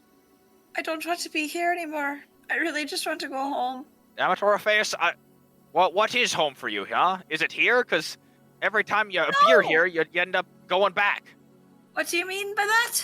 I mean, why? Going back? Yes, here. What? What's the point of all of this if you just keep coming back here? You're supposed to be home. This isn't home for you. That's what I want to be, Malagus. That's what I want to be this whole time. Stuff like this doesn't happen in Valhalla. Nothing like this happens in Valhalla. None of all the gross parts here. And definitely not that. And I'll sort of point over my shoulder at Father Lucius. No one would do that. And I don't know how you can all live somewhere where people are doing these things to each other all of the time, but I don't like it and I don't want to be here. I want to go home with Bisk. Bisk. We'll get there. We all need to go home. Yes, we do. This place, it's scary now. It's funny, the people here told us to look out for that lady, right? Told us she'd be real scary. I didn't think it would be this bad. Haven't you been here before to Malagus? I don't even... No! God, what? I've been here before, never! He looks at you with an honest look in his face. How am I supposed to believe that? What do you mean? I arrived here same as you. You saw it. Sure, but you had a whole life before that. And you know these people and you're lying about so much else. I thought for sure you'd been here before. No, I don't know these people. Who do you think I know here? Maybe I'm just really friendly. Have you considered that? I just sort of wave a hand in front of my face and then I'll shrug and just try to walk away. All right. Let's go back somewhere. Maybe Samir's house or to Jackknife. She might need our help. You guys are all making your way back to Circad now. You have successfully made your way back to Circad after the slaughtering in the woods. Father Luces himself is sort of trailing behind you guys, walking stiff-legged, almost like a zombie might, for those of you who have encountered undead on your travels. I hate that Orpheus is full-on hunched over, like arms crossed, looking at his feet, does not look back, or even in the direction of Father Luces. And you'll recall Malagus has his arm sort of laid over you, Orpheus, in a comforting way, and he's like, listen, let's just get ourselves a night's sleep, right? We're all pretty exhausted. Yes. Just call it an early night with Samir, and let's just figure all this out tomorrow, all right? All right. That's all right. You guys turn away now and make your way back into the city proper. You pass by the building that was attacked with Jackknife above, likely still in her shop. The bird that you all sort of, I guess, have been somewhat introduced to as Tick is sort of sitting, swirling a blade in her hand, like trying to do knife tricks. And then you all approach and she goes... I don't even interact. I'm just eyes on my feet. She runs over to catch up with you guys and sort of chirps. Hi, Tick. Hi. We've done what we had to. Done what we had to.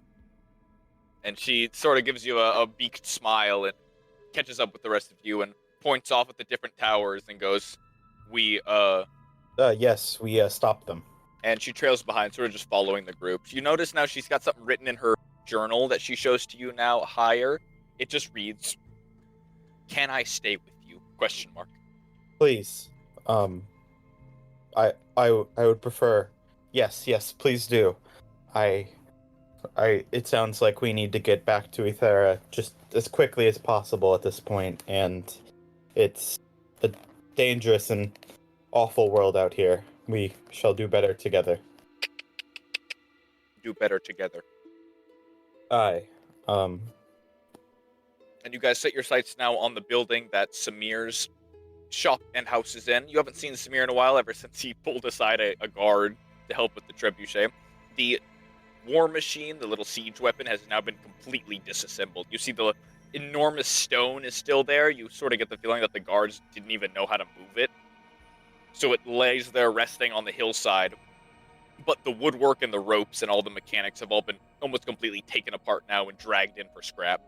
and eventually you make your way to the tower with Samir's shop in it. You guys all slowly ascend the tower. You notice a couple people are still waiting outside, and as they see specifically Dulam and Orpheus sort of walk in, one of them shouts, you recognize it as the scholar that has been just kind of talking smack back at you about whether or not they can go back inside. He shouts out, "Hey, is it good to go back in?"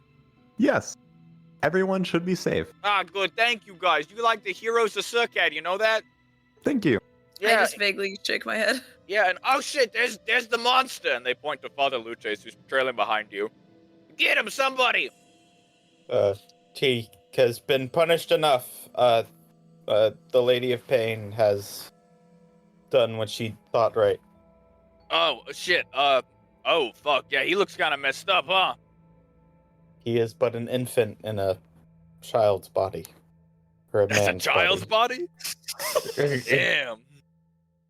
As you guys sort of walk in now, the rest of the citizens of this specific tower make their way back in and reopen their respective shops or re-enter their homes. All the scholars, recollect their books that they brought down and make their way back up the stairs.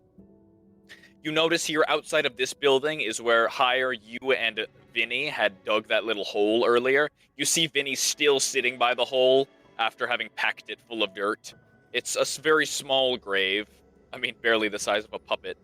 But he's continued to kneel there, and you see soft tears rolling from his eyes. This is about where you left him, Hire, once you finished digging that hole. Could we all maybe join him and mourn our friend together? Hey, it's no need, alright? I know you guys didn't know her very well. Vinny sort of turns back and wipes a tear from his eyes. Listen, it just means a lot to know that you guys, you helped a lot of people around here, alright? It was one of those things, a random attack. I've heard of them before. And, I want you to know that I'm sorry I was cruel earlier with what I said. No, Vinny, it's okay. We should have done better. Hey, thanks for saying that, Haya. Listen, if it's all right with you guys, I got somewhere I'm hitching up tonight, a room across town, so I'll be all right. I'll see you around, though, okay? See you around, Vinny. Yeah, all right. And he looks back to his grave and continues just sitting there. Waves you off. Vinny, before we go, it's okay if you would rather, grieve in private, but I wrote this, if it helps bring you any peace. And then I'll try to take my notebook back for a second from, Tick and, rip out a page and give it to him. Okay, nice. You give it to him. He is really excited to receive this. I mean, this is a very kind thing you've done, is give him this sheet, and he looks at it and he goes, "Yeah, thanks, Taya. That's real nice, man. Yeah." And he holds it close to his chest and gives you a nod and a big smile, and you sort of feel like you did a little good just now. Epic. You leave him out here, though, outside. He's chilling outside now. For the rest of you guys, though, you make your way inside of this building. A lot of the people have now made their way back inside. It's a pretty grim surroundings, as you sort of might expect from this sort of attack. Not a lot of people are excited to return to their homes, and it seems like a lot of the businesses have been shut down for the day, as what just happened was, beyond a lot of the average person's taste for violence. So there's a lot of slowed action today as you make your way back. Eventually, you ascend the stairs. Again, I assume you guys are all moving pretty slowly just to actually be able to, keep up with the exhaustion that's slowly hitting you all. Until eventually you reach the 4th floor, the one with Samir's shop on it.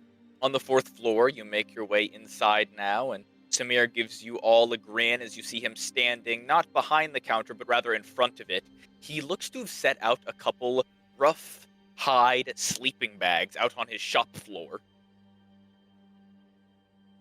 Hi. I heard the news. I'm sorry you had to witness that. The lady knows no bounds of cruelty, and sorry you were there for it. Me too. Now listen, I know my shop is not that big, but I have 2 rooms in the back that we can spend the night. I was thinking perhaps Deimos and I could go into the back, and anyone else who has a need for privacy, and the rest can perhaps spend the night up here in a few bags. I promise it's well guarded, and I put up, and he gestures now to the window that was smashed in. Haha, I guess there were some looters or something that tried to come in and steal some stuff, but they didn't get anything, so blessed day. Sorry, that was me. I thought you were inside and just couldn't hear me banging on the door, so I broke the window. Oh, that's all right, Orpheus, and I suppose it would have been good if you saved me from the inside, so thank you for that. He gives you You're a neutral welcome. smile. I just keep looking at my feet. You look at your feet. Well, I suppose I put up just a canvas tarp for now, and he gestures again, and you notice there is like a haphazardly placed up tarp that covers the window from people outside being able to like look in and like come inside if they tried. But it blocks the view. But he's nailed it up pretty well on all four corners, and it billows a little bit with the breeze coming from outside. But otherwise, the room is pretty well secured. I was thinking perhaps we could close up for the day, and probably I'm thinking not to be open tomorrow as well. And you all just please sleep in, enjoy your evening and afternoon tomorrow, and just rest. All right, I will do the same in the back. And I have a few foodstuffs. I'm not sure what, and he looks a little embarrassed as he says this next part. I'm not sure what humans and living creatures eat, but I've been told what tastes good, and I have a few items. Thank you, Samir. We have rations. You've done plenty for us. Do you have any raisins? I might actually, yes. I believe I do have some raisins in the back, and he gives a big smile now, and he goes, "Hold on 1 second," and he dashes to the back. And you guys are all sort of left in the foyer. Malagus starts playing with one of the clocks on the wall again, as he had been a couple days ago. I'm gonna keep an eye on him for that.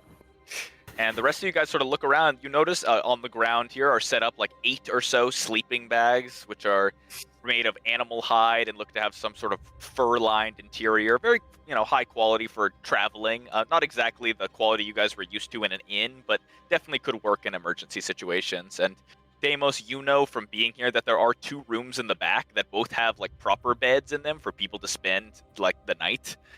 Both of them could technically be like split if you were really squeezing people in, but there are 2 back there.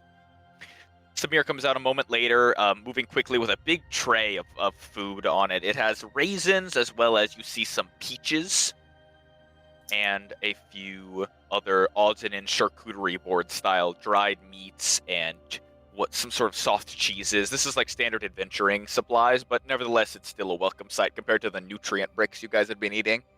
Mm-hmm. And you guys have a nice meal. I assume anyone who's hungry and wants to eat sort of sits down for a moment. Samir watches a little awkwardly, same as Dulam also watches. I'll take a peach, but I don't think I really want to sit down. I think instead I'm just gonna go to the window and start trying to mend the glass back together, piece by piece, shard by shard. You notice all the glass had been dusted into a corner, so you sort of get in the corner, and it takes you a while to mend. I mean, it takes a while just to even find 2 pieces that went together. Yeah, I assume I can't fix this whole window tonight. I just think Oro would want something to do with his hands. All right, you go at it, and Samir goes, "Oh, Orpheus, please don't hurt yourself, all right? I saw the wound in your hand."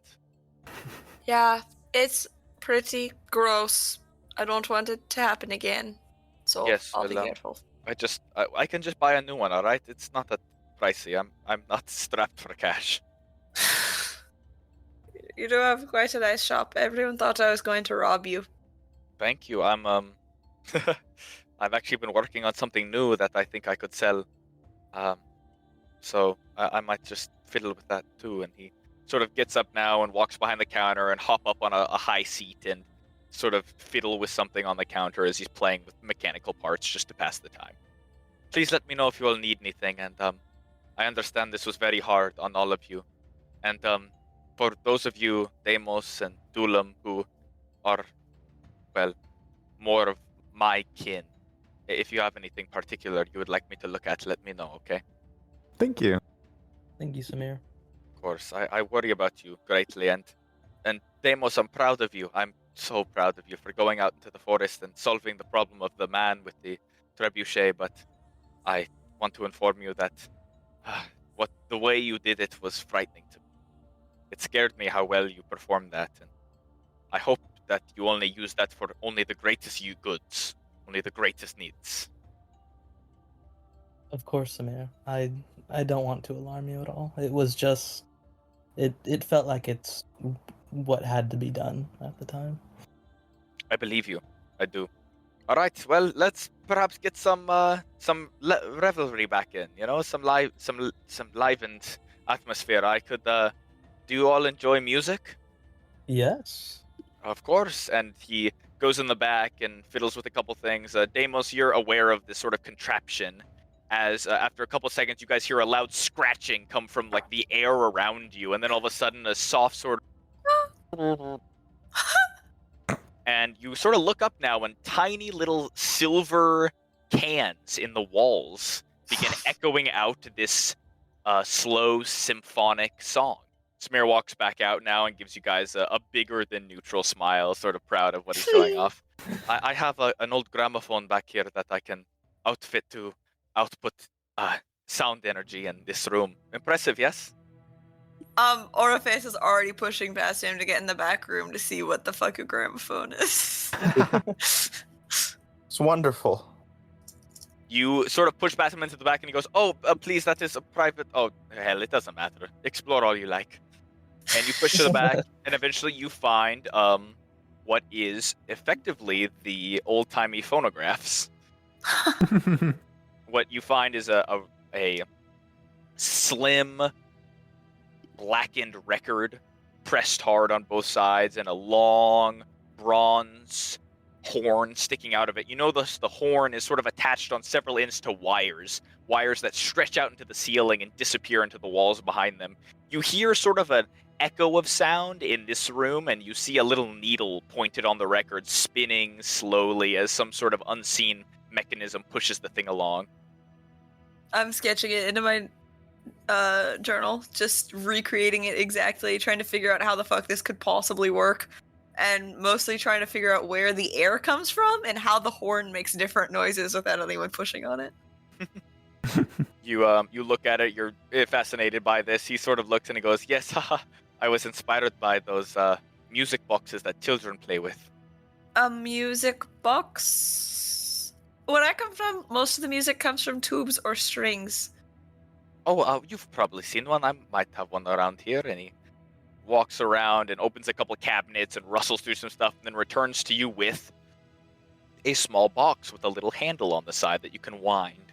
So there's one of these inside the... How does this... He see. gestures to the handle and smiles. Alright, I start turning. You turn it now, and as you turn it, the little box produces this highly metallic sort of clink, clink, clink, clink, clink sounds from within. And as you spin it faster, the song sort of speeds up, clink, clink, clink, clink, clink, clink, clink, clink, and you hear music come from within. This is the most incredible... Oh my god, if I could show this to my friend Abel, it'd make him feel so useless. This is so good. Anyone could turn this. And then I want to turn to the record.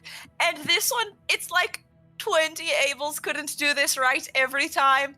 Oh my god, I can't wait to tell Gwynrid and see he's a garbage. He really needs to get a better job. This is incredible. My friend, but who is Abel and why do we hate him?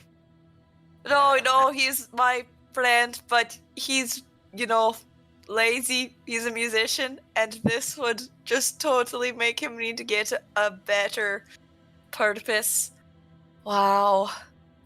This is really amazing, actually. You invented this? I suppose so. I'm glad you like it.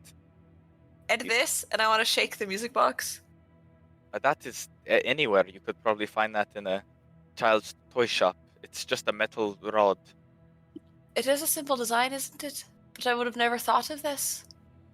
I'm glad you like it. I'm fond of it as well. Hold it for a second and try to sketch it down. I want to recreate one for you to see back home. Sure. And you do so, and after a couple minutes of sketching, you get it down. This is really amazing, Samir. And I want to hand it back to him. You should sell these if you don't already. I feel like everyone would want one. Unless I Glad guess you you said like they're it. common here. Yes, they are somewhat common. You could definitely get a success with them, though. I'm sure. In your plane, your home. I think she would really like these. Excellent. Thank you for showing me this. I'll go see to your window. Please, and don't push it. All right, you're quite all right. Thank you. Yes, of course. And at this point, you eventually just get some moments alone, you guys, where you're just sort of chilling out in this space. Does anyone want to do anything? It's sort of exhausting right now where you're all very tired and you sort of feel like you could definitely long rest at this point, just sleep through the day and the night. So if no one has anything else to do, I will sort of call this a long rest as you guys sleep off the horrors of the day. Can I do one thing before we go to bed? Go for it. What do you want? I will be right back. I want to walk outside the store. You need help? It's gone. And then I want to walk down, 4 floors, and then go to Baggy's grave. Okay, you make your way down. You see Vinny is down here, still sitting there, looking a bit distraught. Just insane. I won't say anything to Vinny. I'll just crouch next to the grave. Okay, he also doesn't say anything. The two of you just sort of sit in silence for a moment. I'll sit there for like a good calculated exact 30 seconds. And then just whisper, "Thank you." And then stand up and then go back up. Okay, you head back up. He's sort of confused by this. Not at all the expecting this sort of response from you. But you head back up. He sort of gives you a look and then waves you off, and you return, I suppose. I'll spin my little top on the way up. Tulum is so cute. Alright, you spin it and head back up. But you all fall asleep now. As you do, you notice that, Samir sort of draws some shades and makes it a bit darker in here, and this is the first time you all notice that Duelam is slightly glowing. Oh, a nightlight. I don't think the leaves will help this time. I take off my goggles and get rid of the night vision so I can go to bed without seeing Duelam's glow. You still do see Duelam's glow without your goggles on. Fuck. Can you quit? Can you fix your fucking core already, Duelam? Goddamn. We get it. You're gonna Samir explode. turned that off. Can you just explode already? And then we'll rebuild you, and then we'll be over it. Oh, you should have said this approximately 3 days ago. What do you mean? What? When we beat the Nonaton. What do you mean? Well, we didn't have to beat it. If you wanted to reconstruct me. No. Duelam, none of us want your core replaced. That's not what he meant. I just, never mind. Sorry, will this help? And then I'll try to get a hide. Use it kind of like a blanket cover. Alright, you get your hide over it. It's pretty grim. I just realized before I went to sleep, I would probably want to ask Samir if he had a shower or something, because I'm covered in blood and very upset by this fact. You are. Oh yes, in the back, but do be careful when you're, getting ready for the day and whatnot. Just because I am not used to human apparel and parts, so the water might be extremely hot. Just the weirdest way you could have said that, but I understand. I'll be careful about the water. Oh, sorry, did I put you on edge? Excuse me. Don't just. It's okay. It's okay. I'm starting to realize you're not necessarily mean-spirited. You're just sort of a strange man. That's all right. I hope that doesn't disappoint. Also a strange thing to say. Good night, Samir. Does anyone want to take the bed in the back, though? I suppose Deimos, Deimos, you are the only one back there, yeah? Yes. Right, Yes, it's your old room. You're back in. It's true. Back I'm in Mom and back. Dad's room.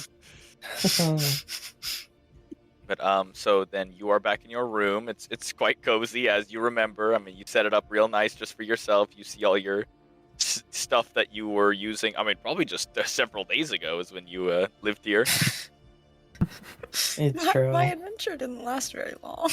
Right back at home.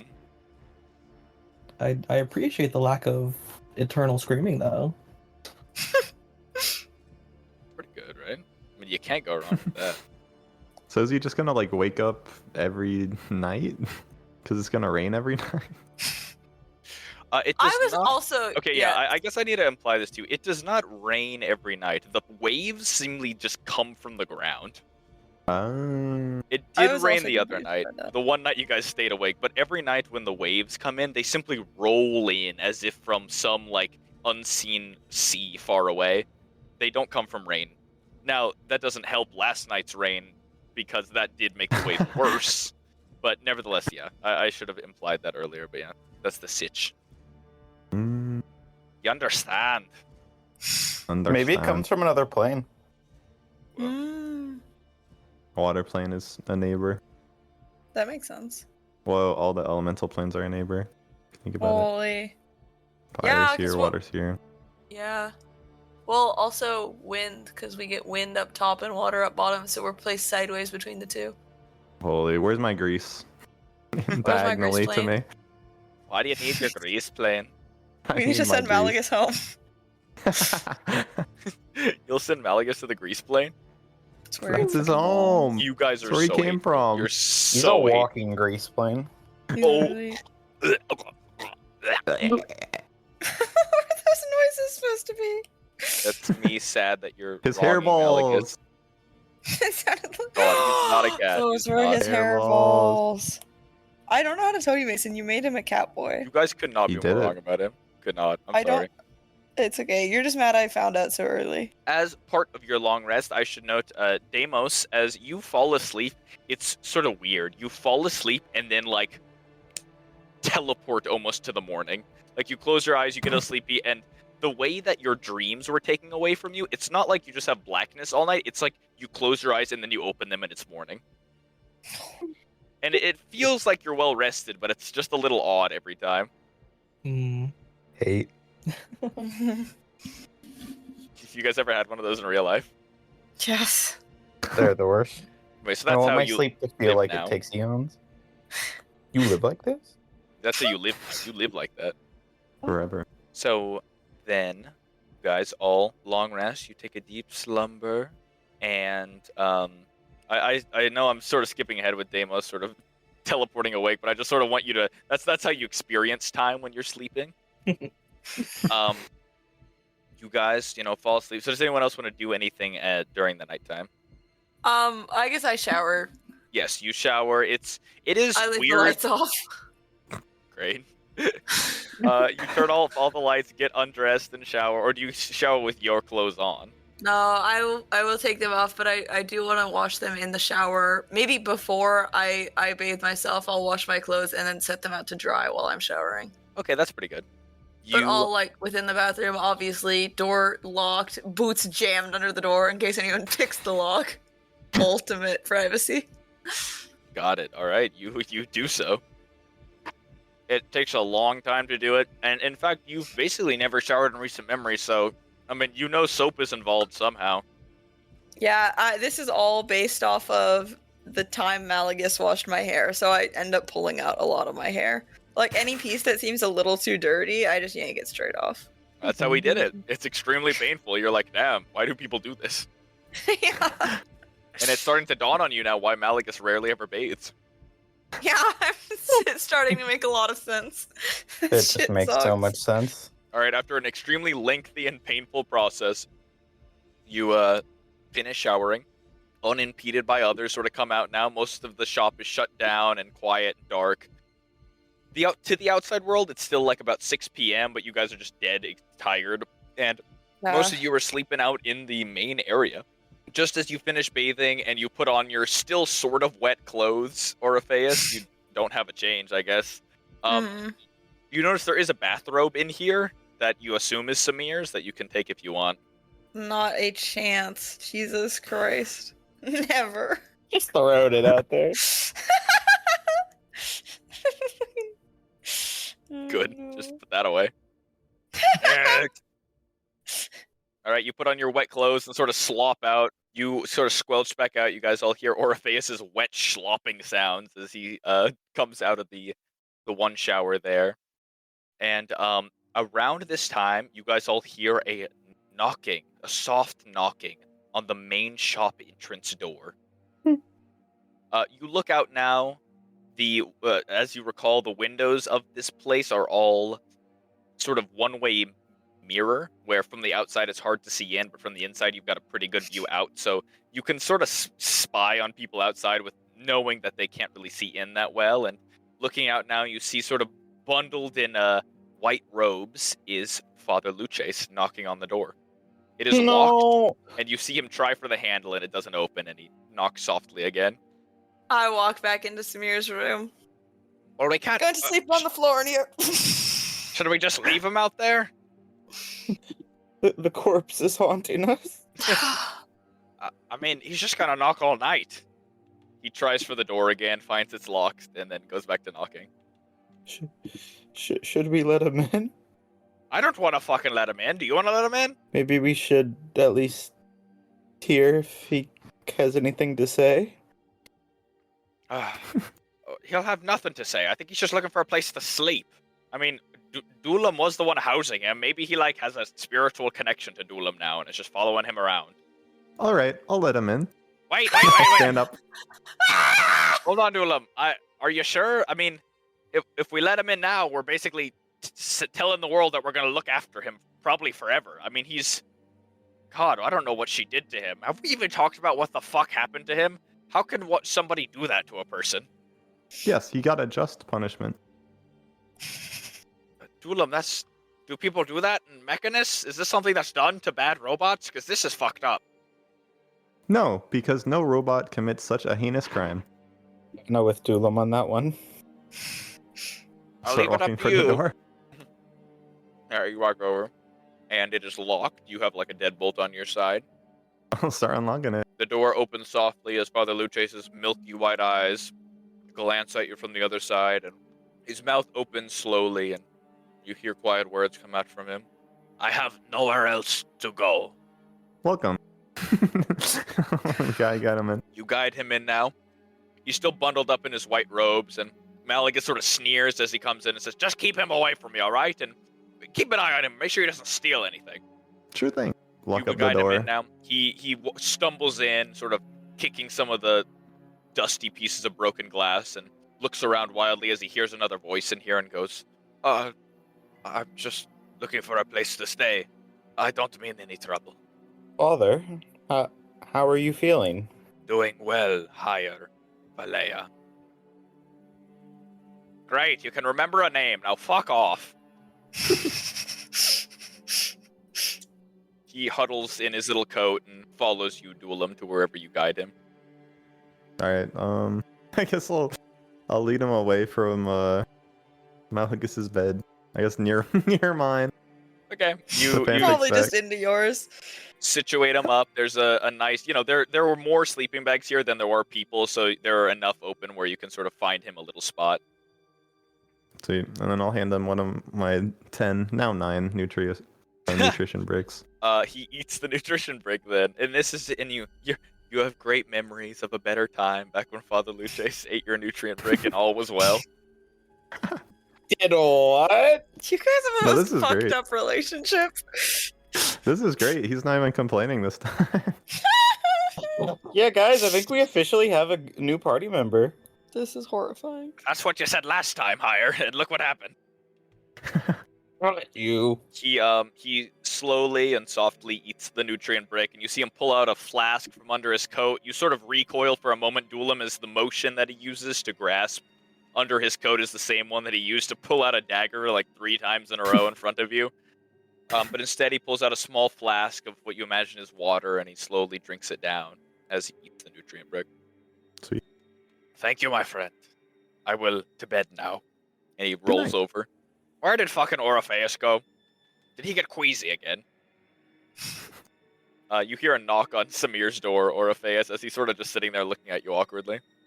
I'm not going to sleep in there with Father Luces, so I'm going to sleep on the floor in here. Listen, Thank you. Orpheus, there's a lot we can talk about to make this better for you, alright? He's acting pretty normal. He's talking and stuff, not like crazy and, I don't know. He is like a person. I feel like he's still a soul. I don't know. You want to come look?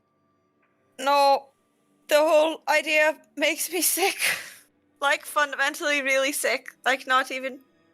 Well, also physically, but, like, not so much physically. It's just really disgusting.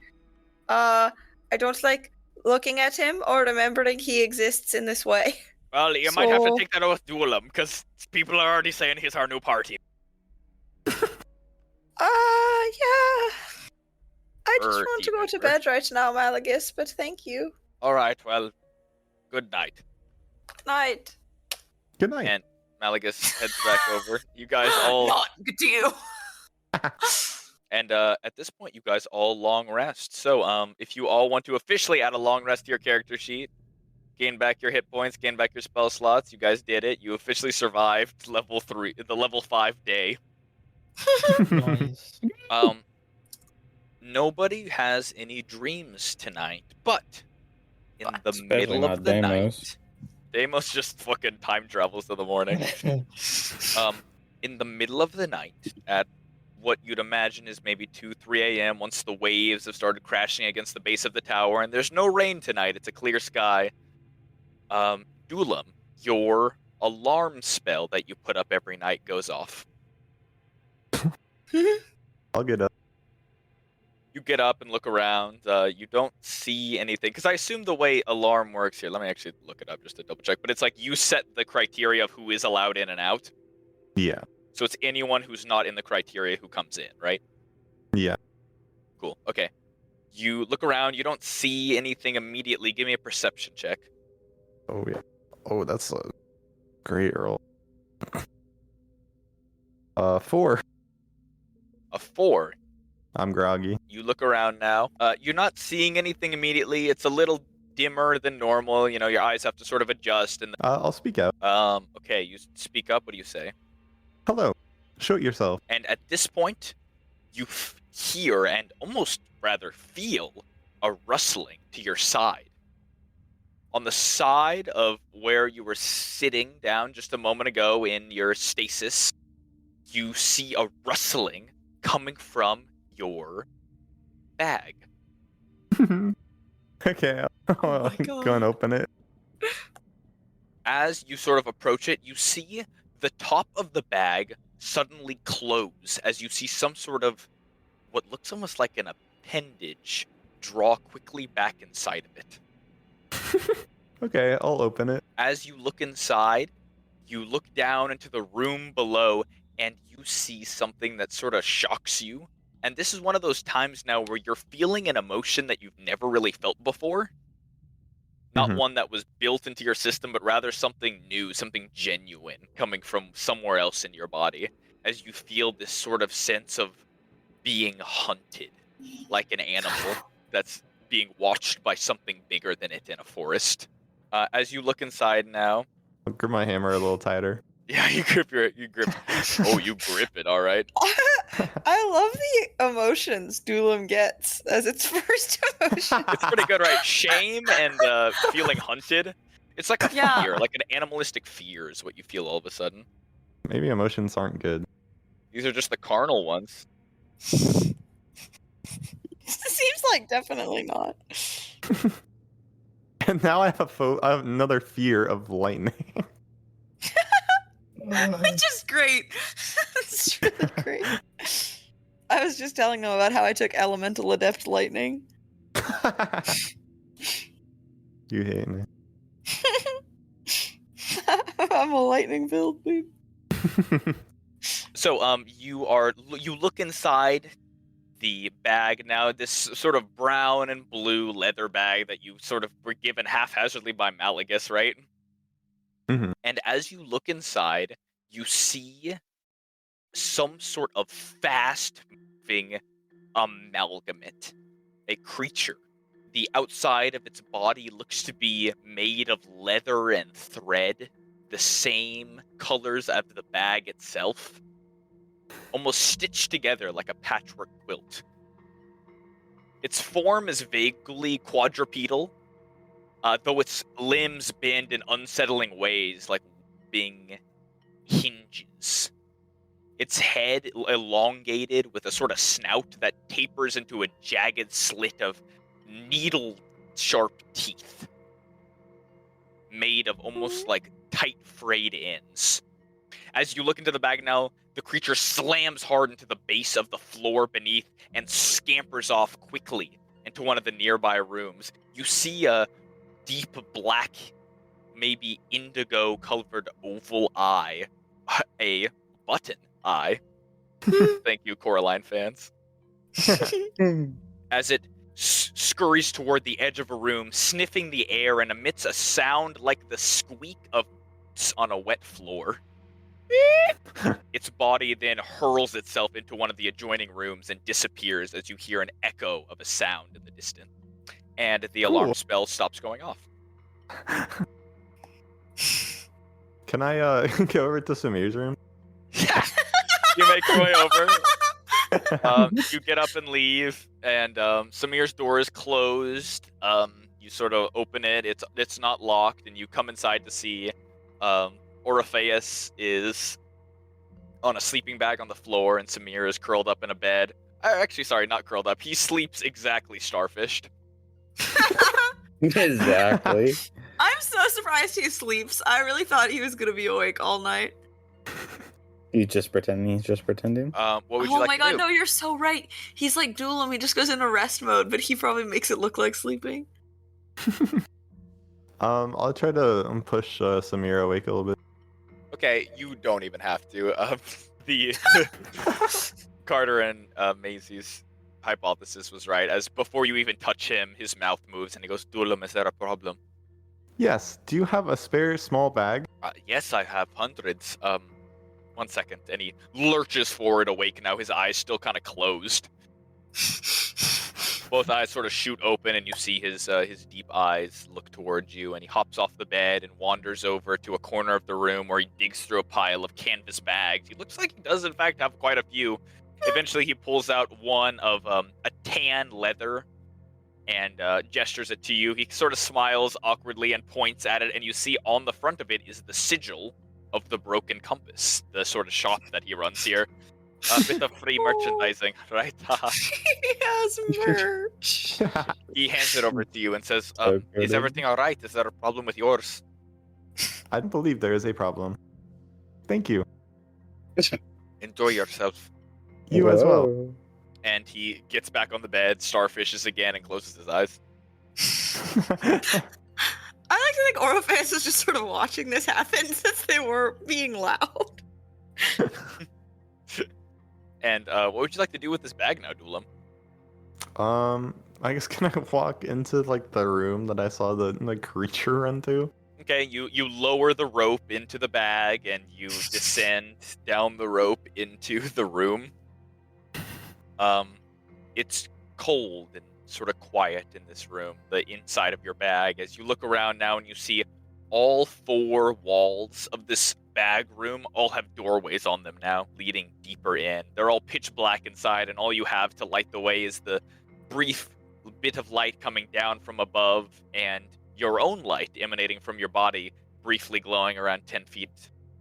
You see on the ground, there's in the fabric base of this room, there are some claw marks, as if a large creature had scraped it up. That's cool. I'll sort of speak up a little bit. Hello. If you are still here, I have a gift. Then I'll like sheepishly put the bag on the floor open. Okay, you open the bag sheepishly on the floor, and it sits there. You look around to all four doorways around you, and again, that sort of subtle feeling of being watched by something bigger than you comes over you, and you don't see anything immediately. Your dark vision doesn't reach out to any of the doorways, so whatever could be out there is unknown to you. But your words carry loud, and you hear them echo down some of the halls, and nothing happens. Cool. I'll just say good night and then climb back up the rope. Awesome, you climb back up. I always love talking about what's in a bag of holding when you're in there. Just there is lots of water in here on the base. There's broken glass everywhere. Yeah. Which that is Why in the broken glass? several bottles were dropped down here. Yeah, just Oh, drop yeah. some My bottles. bottle of alcohol. You see the weird fruit that you collected sort of on the ground here. These were not destroyed by a drop as they started on the bottom. And you notice now one of the fruit has a bite mark in it. Like something was gnawing at it. Just while climbing. Go ahead. While I'm climbing, I'll also shout out, those fruit may not be safe. You collect the fruit. You had 3 pieces. Now you have sort of 2.5 pieces. One of them had a bite mark in it. I'll leave a nutrient break down here. Okay, yeah, you leave a brick. The last thing down here that you notice is the sort of the sword that you found inside of the last sort of cavern with the stone in it. This sword that you determined was magic is also in here at the base. Holy sword. Yeah. You got something you could sell, baby cakes. Oh my god, I Holy. forgot about a sword. Yeah, I also forgot about the magic sword. None of us can use swords. You do. You Also have have some magic. candles from the cave. Oh, that's You good. do have some candles. So That's you all I've grab written down. the weird fruit and you take it out. You leave the bag in its stead, and you now get your eyes slowly adjust to the darkness a bit. You see up one of the corners of this room. You see those claw marks that were in the ground going up the side of the canvas brown and blue wall, climbing up to the ceiling, the arch ceiling, up into the entrance to this room. The hole that you would normally drop things down, the bag, like cinched area, the hole. You look up now and you see that might have been how this creature was able to make its way out, was claw its way up the side. That's good. But Yeah, you grab that's the good. fruit and you make your way out. The rope self-winds as it sort of pulls you back up, so you don't even have to do much work. And you find yourself back outside of the bag, back in this normal plane, and looking down in, you see the other bag you left within, the nutrient brick, and you have 3 fruit in your hand. Sweet. Okay. Is there anything else you'd like to do? I guess chop the fruit next to the father and just go to bed. Yeah, he can be the test subject for that. All right, you go back to bed. You guys all wake up the next morning. It's morning time now. In fact, it's even a little bit afternoon time. It's late in the day, and the bright lights of the galaxy shine through as morning light comes through the windows now, and a brief breeze hits the canvas tarp covering the broken window. As you guys all wake up. In the back room, Deimos and Orpheus, you guys wake up in complete darkness as these rooms have no windows and are very cave-like. Oh, well, I slept like a fucking rock. How about you all? Oh, great, the father's still here. Can we kill him? No. Hire, no. why are you on his side now? Oh, let me guess, because you like to heal people, huh? Give or take, yeah, I think you got the idea. And what about this bird man that we have with our group? What's his name? So I feel like we've said it a few times, but her name is Tick. Is that because she's like a tick on our dog? You get it? Sorry, Sorry, I've been trying to work on that one all No? night. Was it funny? Yes, it was. Nice. Back to the drawing board. Another win for Mally. Nice. Melly on top. You guys have a quick breakfast of the charcuterie left over from the night before that Samir had. As Deimos, you sort of get ready for the day in your childhood bedroom now. It's weird calling it your childhood bedroom. I mean, it is just a bedroom you had with Samir. But Samir. I like the extent to which we've leaned into the Samir as Deimos' dad. When they met Canonical. as 2 fully grown men who were briefly roommates. Whoa, they were roommates? Whoa. Whoa. Whoa. All right, you guys wake up. Samir is already awake and out of the room when you wake up, Orpheus. Okay, I think I'll take my time now in the light, just like straightening my clothes, making sure I got the leather all on smoothly underneath my normal. Right, you check. I mean, it's passable. I will say you're bordering on trench foot, considering you probably spent all night in wet boots. I would have left my boots off, I think. I don't think I would have left those on wet. I needed to be modest. In fact, I think if it's okay for me to say this now, I would have let my leather armor dry separately and then go to change to put it back on underneath now. Alright, great. When you do... you now learn that Iceland has a toe ring. What the fuck? I take that shit off. I will not tolerate that. Alright, you pull it right off. I There's a will little cast bit of Identify. tan underneath. What? She was walking barefoot with a toe ring? I hate this girl. I cast Identify on it. I don't trust this bitch an instant. It's probably an evil toe ring. Alright, a minute goes by, and it is non-magical. Oh my god, she's just a freak! Ugh. Anyways, yeah, no, I take that toe ring off. Alright, you pop it right off, put that in the bag. I don't keep it. Oh, you throw it. Wow. I'll just roll it under Samir's bed. Great. Oh wait for my someone to god. see that. Yeah, fuck it. I mean, does it look valuable? I mean, it's made of silver, maybe some sort of like silver to bronze. You could maybe sell it for like a gold. No, I roll it under the bed. I don't even want to look at it. All right, it's gone, and you enter the world. You got ready slowly, and everyone's sort of already up and awake by the time you get out of the room. All right, here's what I think we should do today. Let me tell you what I got. Number one, we've got that shithead Zavrix that we never want to see again, right? But his buddy Red Hands could give us some insight on where we're going next. And number two, I really think we should go to, I know we should give her like a day to mourn, but it's been like a day, so let's go find Jackknife and get our money from her. I don't think we should take money from Jackknife, but I would like to go to her place and, I could maybe use my skills to help her start rebuilding. Okay, that's not actually a bad idea. I once tried to be a carpenter. I could help. You've tried to be a carpenter? Yes, I took a couple months to try, but didn't work out. Oh, I bet you did. Done all right at it. Well, thank you, but no, not for me. Too much manual labor. I prefer to tell people what to do, and he gives you guys all his classic Malagus grin. The classic Malagus unneutral smile. Got a lot of spite in it. even.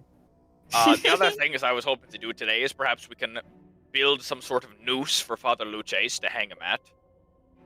I don't want to do that. Malagus, we're not killing Father Luces. Look at him, and he gestures to Father Luces, and Father Luces sort of waves his hand now, and at this point, Orpheus, this is the first time you've seen him, and he goes, "Listen, I'm sorry, I know I did a lot of harm to you all. If you feel I must die, then so be it. I don't want you to feel like I am a problem in your lives." God, quit talking. I don't want to hear from you. I hate it. At As you this wish. point, this is a different person. We can't try him as an adult. Well, he's not What? a fucking child. I He's- feel like he's more similar to that than an adult. By what means? Because he's new here. 'Cause He has of- memories, doesn't he? Sure, but of what she did to him. We don't even really know what she did do to him. Just to be clear, I don't think we should kill him like Malagus says, but I also don't necessarily want to keep him around us, right? Can't he just go out into the world and do whatever he's going to do? I don't think he has That, a lot of places to go. How is that our problem? Well, that's what I said last night, but Duelam let him in. I don't like that. Well, it was just for one night. It was just for one night. So, he's going to go now? Well, we brought him here. It would only be fair if we brought him out. He has already paid for his previous crime. I agree. I suppose he has, but I mean, we were looking after him before in like a prisoner setting. Now we're looking after him like a friend. Our perspective has never changed.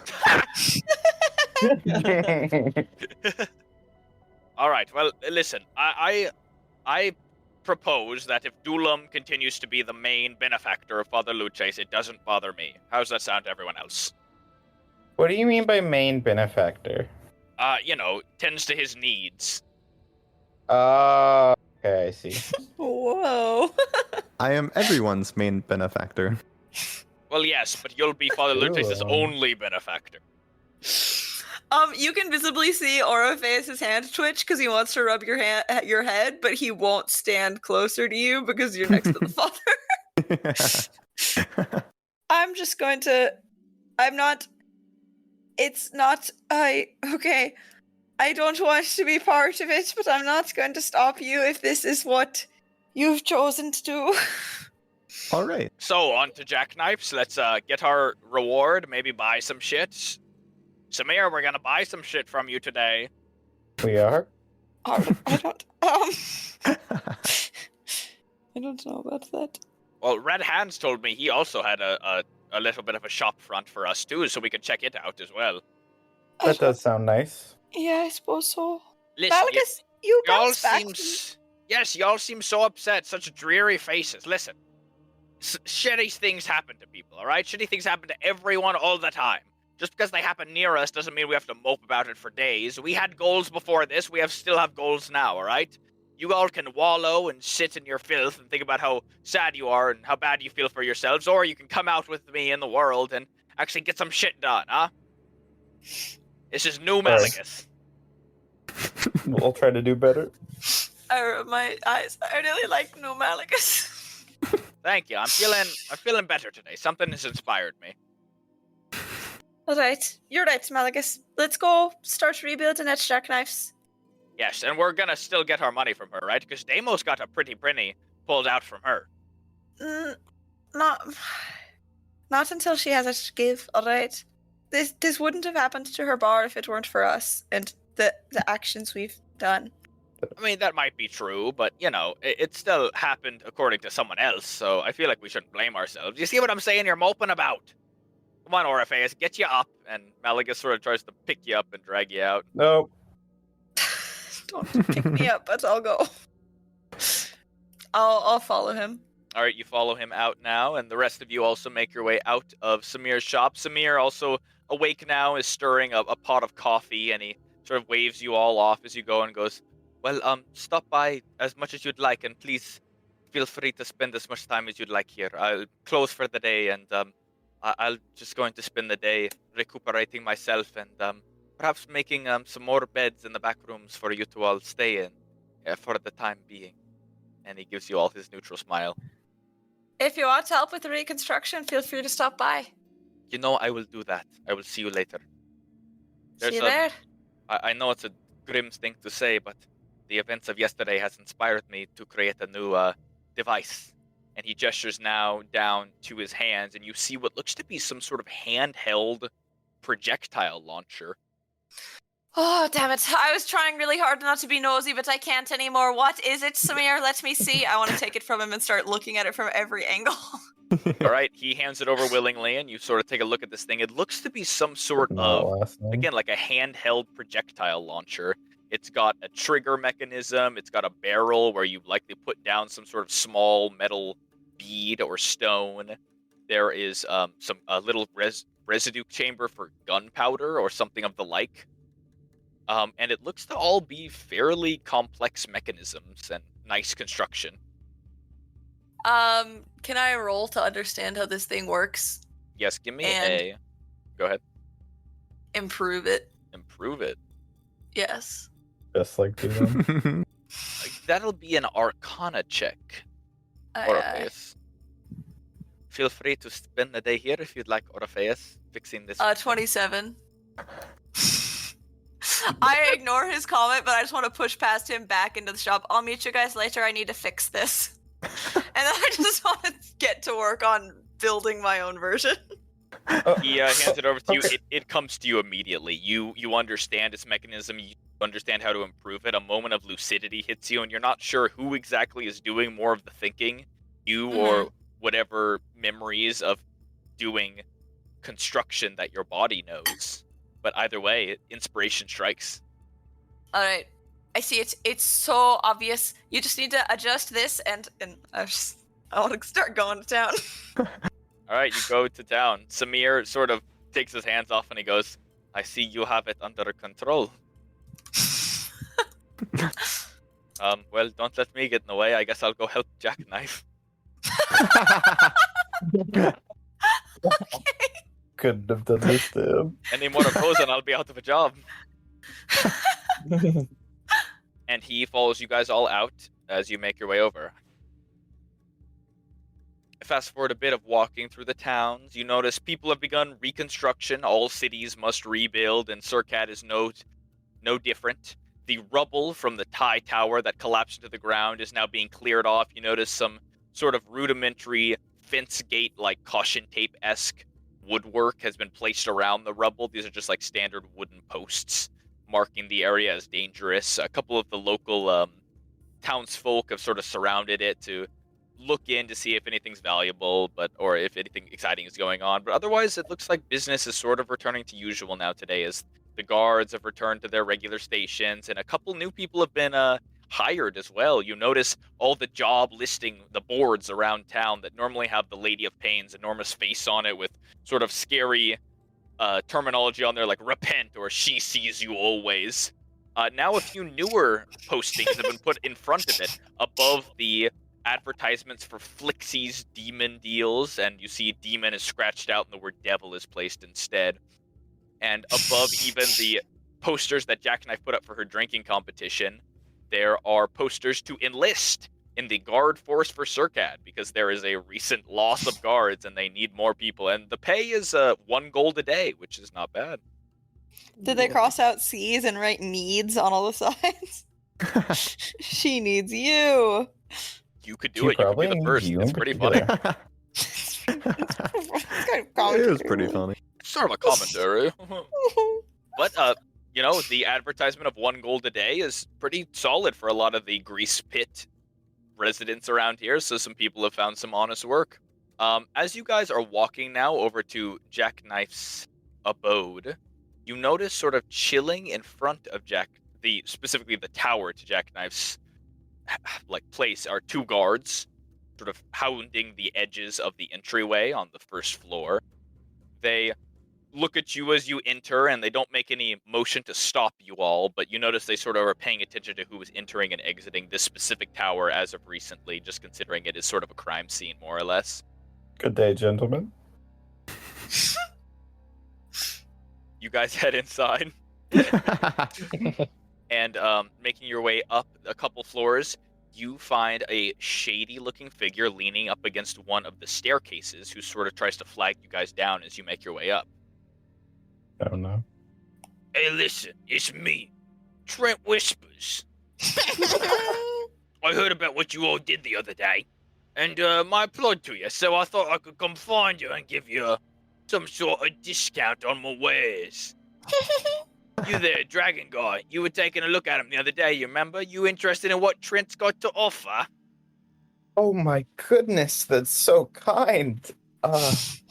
I'm afraid, I've lost, most of my funds in the fire, and, you know, given the whole room, you know, was destroyed. But once I get employed again, I'll be right back. He spreads his coat out wide, and you notice his coat is almost as slimy as Malagus's. Oh As you my see, god. underneath it are dozens of maps shoved into pockets that he looks to have cut out himself on the inside of his big greasy coat. Well, listen, if you ever need Trent services, you can find me around, alright? I'll keep an eye on you guys. You look like you know a thing or two about this area, and I like you. He gives you all a wink and sort of disappears into the shadows, pulling his cloak with him. Thank you, Mr. Whispers. That guy's a fucking animal. Can we just kill him? Oh, yes, we can't kill everyone we don't like. Back in my day as a highwayman, I would have put that guy out for dead. What is a highwayman? A man of the highway. Does his work on the highway. Sure, and what do men of the highway do? on a day-to-day basis. Well, it's an imperfect job. Oh, okay. I mean, you know, it's not exactly one thing every day. Most days it was sort of finding means to get by. I think I'm done talking about this now. Okay, buddy. We're here if you need. Yeah, all right. Yeah. And you guys make it upstairs now, and you hear the sound of woodworking. You hear a saw going back and forth, and a hammer, pum, pum, pum, smacking something into place as it sounds like construction is happening. You make your way now to the top floor of this tavern, or of this tower, to find the tavern, the Smoldering Corpse. The sign is still there. The screaming can still be heard from over the wall. But as you guys make your way through the front door, you see Jackknife has a bandana on over her head. Her goggles are on fastened tight, and most peculiarly, her right arm, the robotic arm, is disconnected from her body. Holy! She has a hammer in hand, and you see a couple nails in her mouth as she's up against one of the walls, putting down some lacquered oak wood, similar to the wood that was on the walls before. She's rebuilding the bar. You actually notice a couple other people are here as well. You notice one individual, a dwarven man that you recognize from the night before. Wow, only the night before. One of the members of the competition. In fact, you recognize this specific dwarf as the one who tried to punch you, Dulam. This is Forge Toe. Forge Toe. You also recognize there is a guard here off duty with the mask lying on the bar, helping rebuild, and a familiar red kobold that you also recognize higher, the one who you had thrown out. All of these individuals, along with Jackknife, look to be doing some carpentry. They haven't made it very far from the looks of it. You guys get to look around now, and you see that it looks like they've barely started rebuilding the walls, and the roof is going to be a whole nother situation of long time work. There's not a lot of lumber around here as well. You guys sort of get the feeling that lumber is hard to come by here for the same reasons that the Lady of Pain identified earlier. So they've just been slowly rebuilding with the rubble that they found down on the ground by the first floor, what the guards have sanctioned off, because there is still a lot of usable wood from that rubble that they've taken up here and stripped down and re-lacquered and are now putting back up on the walls. Jackknife gives you all a wave with her one good arm and brings you all in. Hey, it's good to see you all. I assume you're here for your... She's got a big smile on her face and looks to be sort of renewed with new spirit, despite, again, her arms is not there on her right side. We came to offer our help. Shit, you mean it? Oh, that's right. I forgot. You guys are adventurers, right? So you don't have a day job. Yeah. Please pick up a hammer and some nails. We've got a couple loose pieces of wood around here and some downstairs as well. I know it's a lot of walking back and forth, but that wood on the first floor, the guards say we can use as much of it as we like to rebuild here. So just bring up as much as you can. And I'm not really going for a defined style, you know. The Smoldering Corpse has always sort of been hobscobbled together. So just sort of put things together, make it look nice. I'll come check on you. Thank you. We will.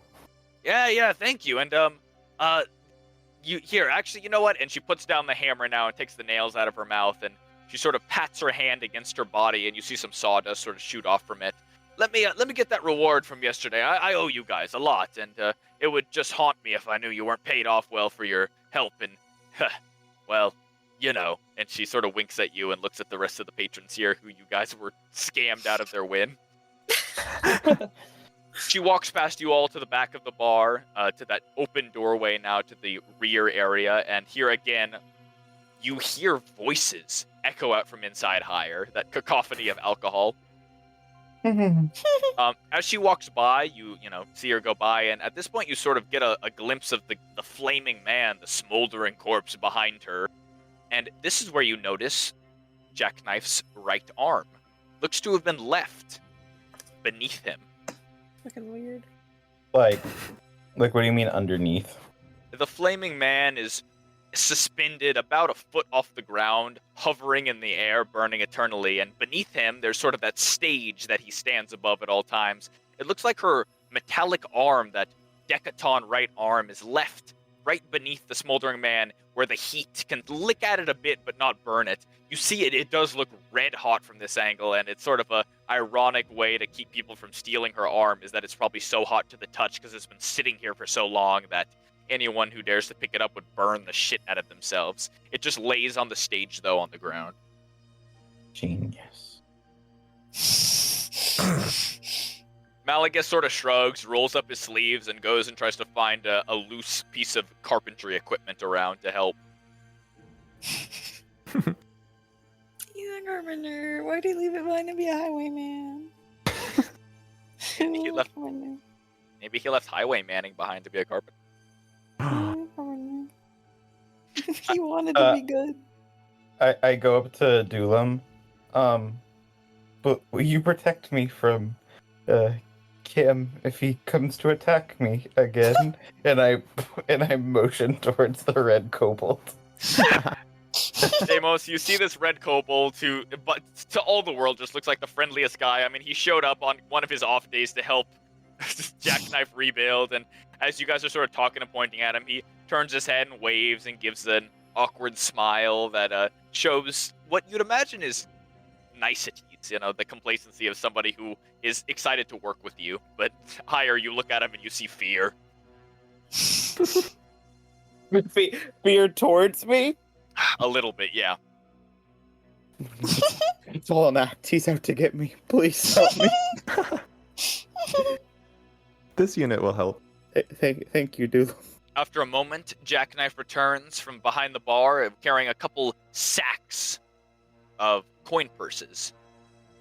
She brings them all over to you now, and she sort of grasps them all in her left arm, sort of bundled in, and it takes her a second to sort of reorient herself to drop each bag in each of your hands. She has one for you, Deimos, one for you, Higher, and one for you, Dulam.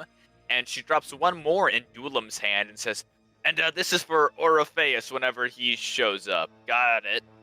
Yes. Right, yeah, and that should be the full 200. Count it out if you'd like. I sure as hell owe you a lot more, but gotta keep the building running, right? Gotta keep a roof over our heads. Ha ha.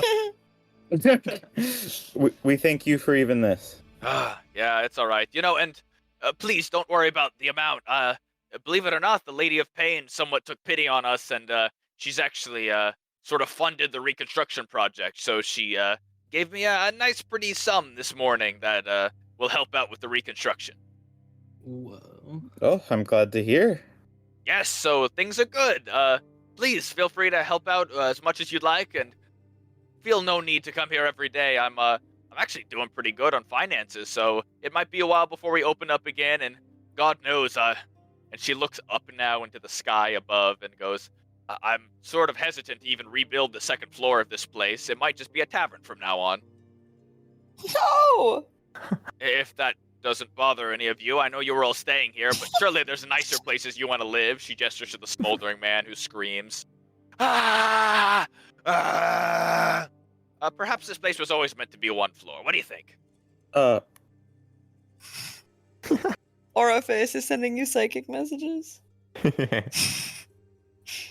Bed and breakfast, bed and breakfast. I guess, can I try casting Remove Curse on the smoldering corpse? I won't make you waste the spell. It will not work. What is happening to him is beyond a curse. Yeah, I figured. I know someone with a curse. What? Do I think it would theoretictically heal Deimos? Oh, what? Deimos, what do you think is cursed about you? My life. Ritual? Oh, that. It could cure that, actually, maybe. I don't know if you want to be able to theoretically look at other people that are marked, but I don't know. That could be helpful. That we can keep it for now.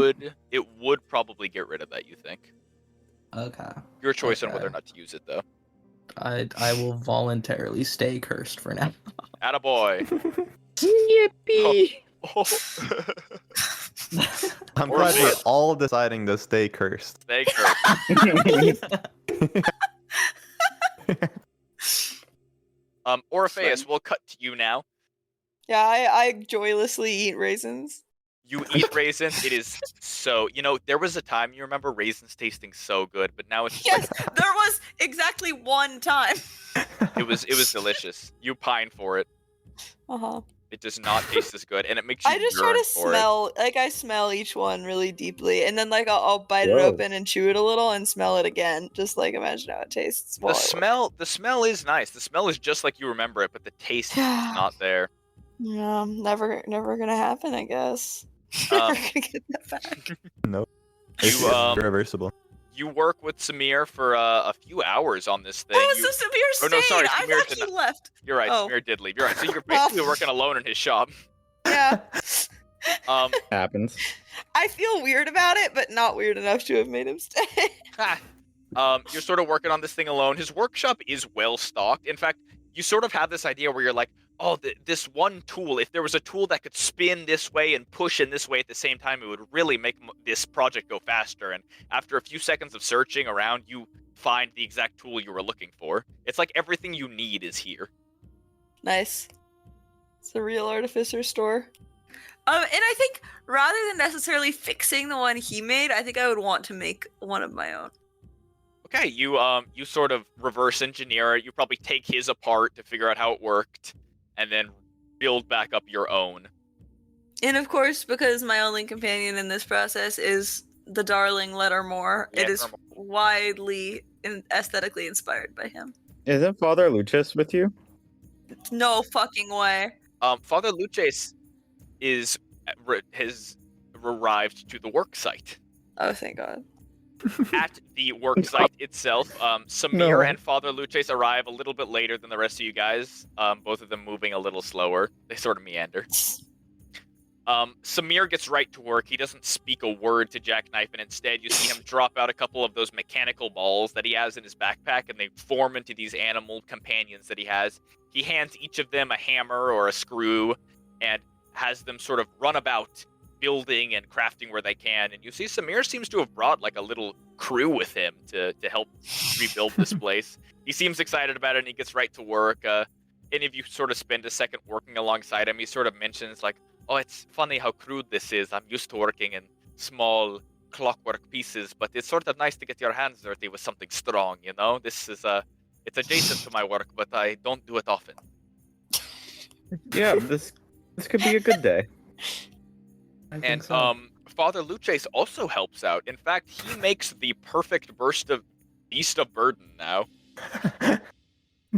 His ability to just sort of grind through the task here with a sort of neutral smile on his face seems effective. In fact, it's sort of unnerving for all of you to see Father Luces smile. He had not really smiled much before when you knew him, so you get to see the sort of eerily white teeth beneath his mouth that you hadn't really seen much before. He's faking again. He's faking it. He just goes about his business, slowly helping. He does not move as fast as anyone else working here. His movement speed, as it were, in terms of the construction project here and really anything, seems to just be a bit slower. Sluggish even, as if he's just not worried about anything. So, for those of you at Jackknife Shop, do you guys want to help rebuild? Yeah. Right. You guys can all go ahead and add 200 gold to your inventory. Dulam, you can actually add 400 because depends whether or not you want to share that. Yeah. We decided to not accept the money.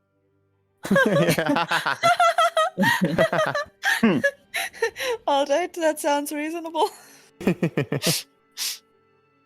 But if you are going to share that Dulam, then everyone can go ahead and add 200. Woo. You distinctly notice that Malagus is not given a gold pouch from Jackknife. What? What the heck? What? Did But Malagus participate in the drinking competition? He did. He did. He got drunk about this. He got drunk and almost passed out about the same time you did, Hire, but he got quiet drunk. Oh, he's so soulful. So you guys get right to work of rebuilding Jackknife's bar for the better part of the day. You guys sort of toil over this. The galaxies above beaming down on you, bright light as you work for a while. With this many people, progress starts moving fast, and you sort of get the niceties that are a hard day's labor. you sort of become a little closer with those around you. You get to meet the guard who's working here, who identifies himself as Derimar. That's his name. Oh, my brother. My drinking brother. Oh, that's right. He came over to hang out with you, right? Yeah.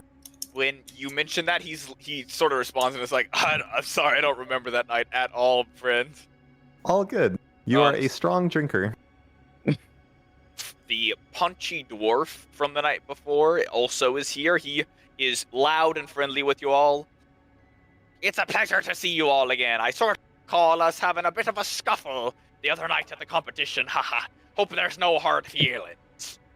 It was very honorable. I'll extend a hand for a handshake. And he shakes your hand with his big meaty hand, and it's a firm handshake, and you notice there's no malice behind his eyes. He genuinely does feel very, he feels very forgive and forget about the whole thing. Same. Alright, you guys are on the same page, and he notices that, and that sort of brings it closer. Your name is Dulam, right, friend? Yes. I've never been friends with an auto-gnome before. It's a pleasure to meet one of your kind. It is a pleasure. Me talking to a woman. Sorry. Listen, I know you all were sort of dehoused here considering the big attack, and I wish I had been there to help out in combat. I'm real nasty with the warhammer. But I believe as it. You might have guessed, I was a bit preoccupied with being completely passed out from the alcohol.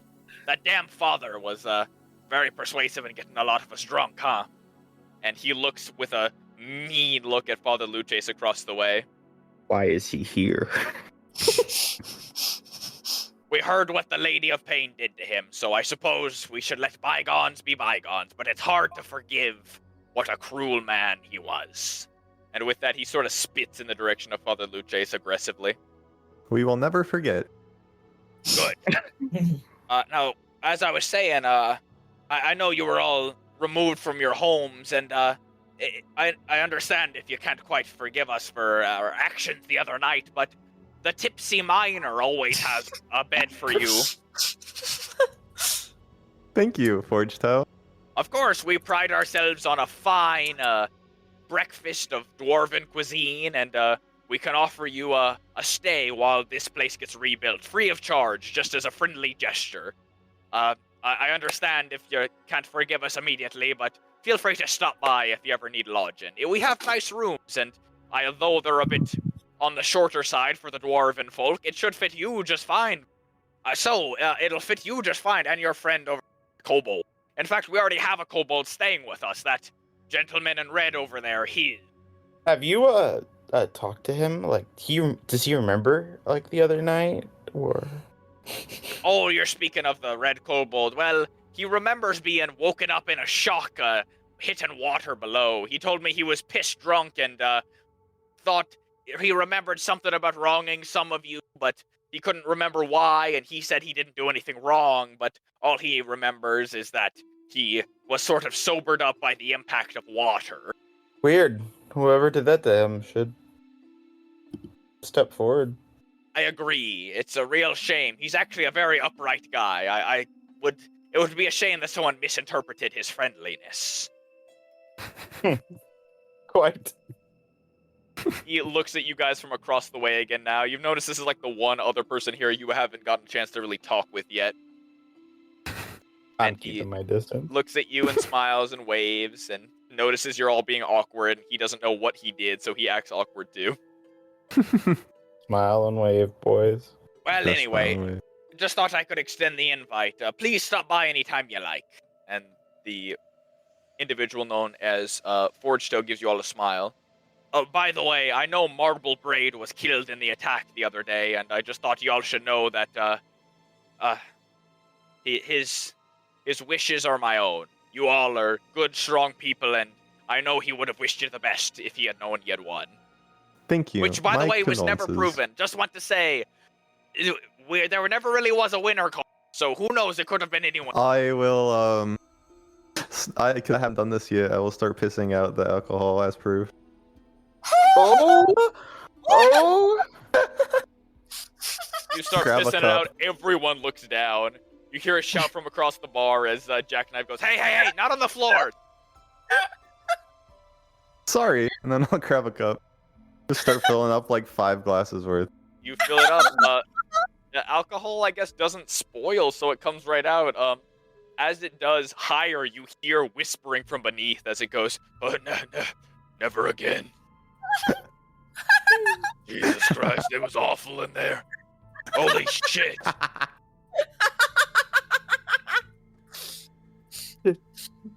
I believe there was a clear winner. You piss out buckets of this stuff. You fill up so many cups. They all have the sort of same voice to them, and they all ring out in the same way. Holy fuck, that was awful. Tulum, I think people usually do that in private. Just kill me. Your piss alcohol doesn't seem enthused to have been in you. Oh wait, you can hear me? Yeah, just one can hear us, guys. Oh please, You just heard me speak about it. No. drink us, just end it all. He asked me to drink him, but you just peed that out, and I think it would be bad. I'm gonna go. No, don't go, please, come back. The rest of you guys watch Hire get really uncomfortable. And you spend the rest of the day sort of prepping the bar. Jackknife continues to work one arm down. She sort of has a little bit of trouble working at the hammers and saws, helping rebuild her own bar, but for whatever reason, she seems to do it just with her human parts. He's perfect. All right, do you guys want to do anything else, or sort of just spend the day working at it? I'm hoping I'll finish my side project and get to join them at the hard labor. Yes, okay. You finish your side project after probably like 3 hours of toiling, 3-4 hours maybe. You spend the better part of the afternoon doing it, but as you come to a close, would you like to describe what you have made? I still don't fully know exactly what I want it to look like. But essentially, I have created a very simple gun. There's a narrow barrel and rifling on the inside for a relatively accurate shot. I think that's what I added for Samir, is some rifling. It is made out of black gunmetal, but there are golden rings along the top which feature the sight as well as hold it together, sort of embossed on. The handle also has some golden plating on it, which is very delicately engraved with a bee symbol. Ew. Nice, very cool. Thank you. Very cool. All right, and just as you finish it, do you want to like take it with you or leave it in the shop? I'm going to take both my gun and Samir's gun with me because currently my primary objective is to get to him and explain the things he did worse that I did better.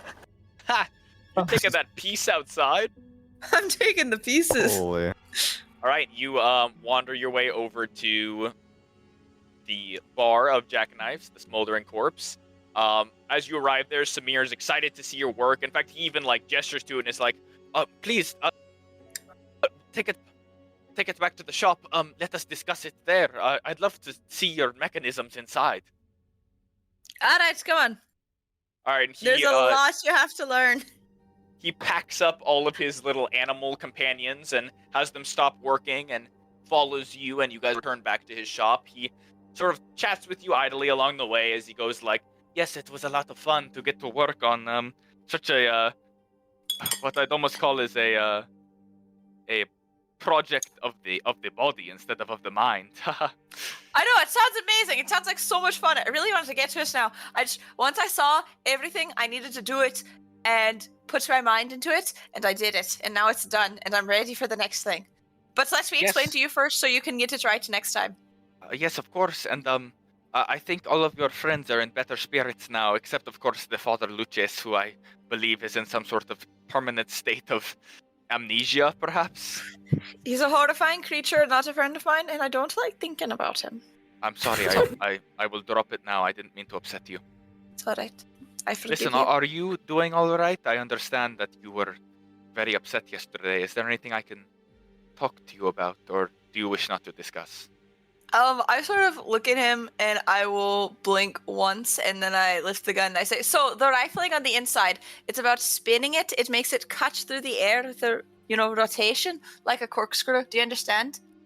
Oh, fascinating. I never And- thought of that. And the next thing is the trimmer, the trigger. See, the flint needs to hit it at this angle. And with the ammunition, I'm thinking we could make something packed in with the gunpowder within it, so that strike, ignite, light, and this will make loading quicker. That's an interesting idea. I always imagine just packing the gunpowder in with some sort of packer. Yeah, see, that's how I do it with my cannon, but I think something this small, it would take a lot of time in battle to do it. That's why. All right. Perhaps we can come up with something together. Perhaps. Anyway, I and I want understand to if you and you guys arrive back to his shop now. You make your way in. It's still closed. All this. One of those Okay, I closed. hurricane survival shops. I closed the door behind me.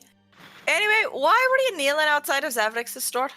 What was that all about? Samir looks surprised again as you brought it up, and then he sort of smiles coyly and he responds slowly. I suppose I have nothing to hide from you. Sorry if I was cagey about it, but truth be told, I was trying to break in. You're trying to break in. He leaves his door unlocked like every day, Samir. Yes, I know, but when it's unlocked, that is when it is manned. Armed, if you will. You must break into places a lot.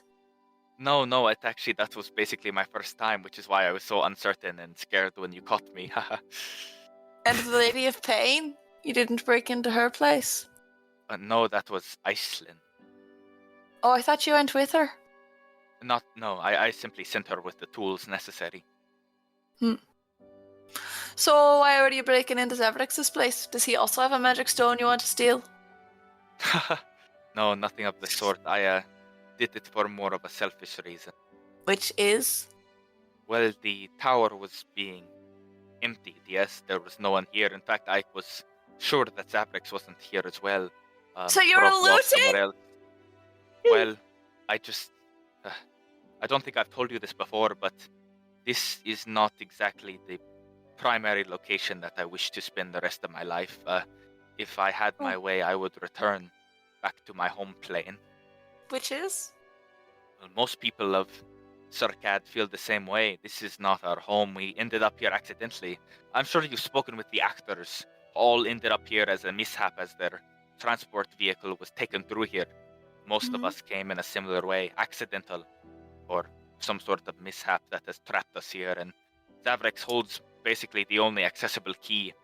I thought if he wasn't there, if Red Hands wasn't there, I could perhaps sneak in and take the mirror for my own. And it was a pipe dream. We're all also trying to get back to our home planes, right? Yes, you've told me that before. I don't think the others would be opposed to you joining on the train out of here once we get out of here. Really? Do you have a plan? I would love to be a part of it if it's not too much trouble. Don't get me wrong, the shop is very important to me, but I would sell all of it in a second if I could return. Return where? Back to the plane that my father built me. The plane your father built you? An entire plane? No, the plane in which I was born.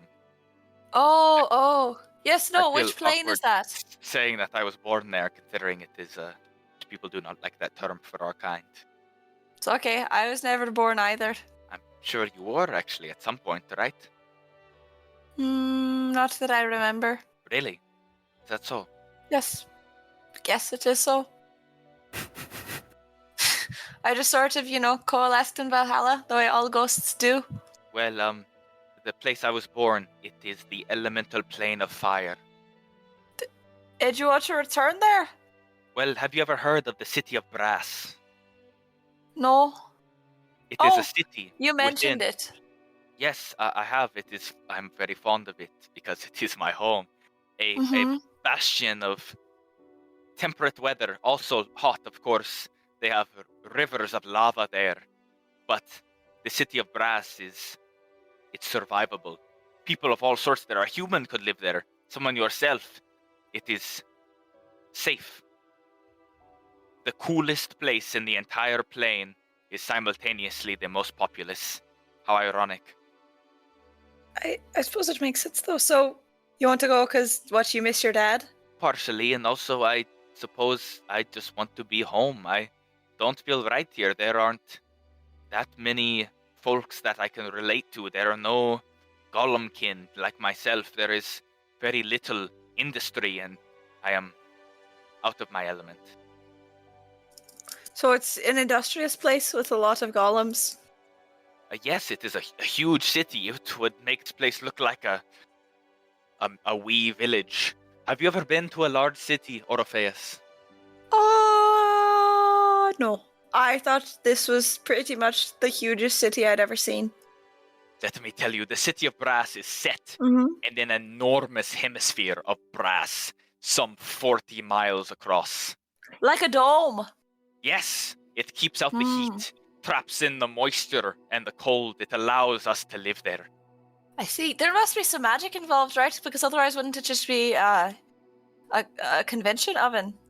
Convection oven.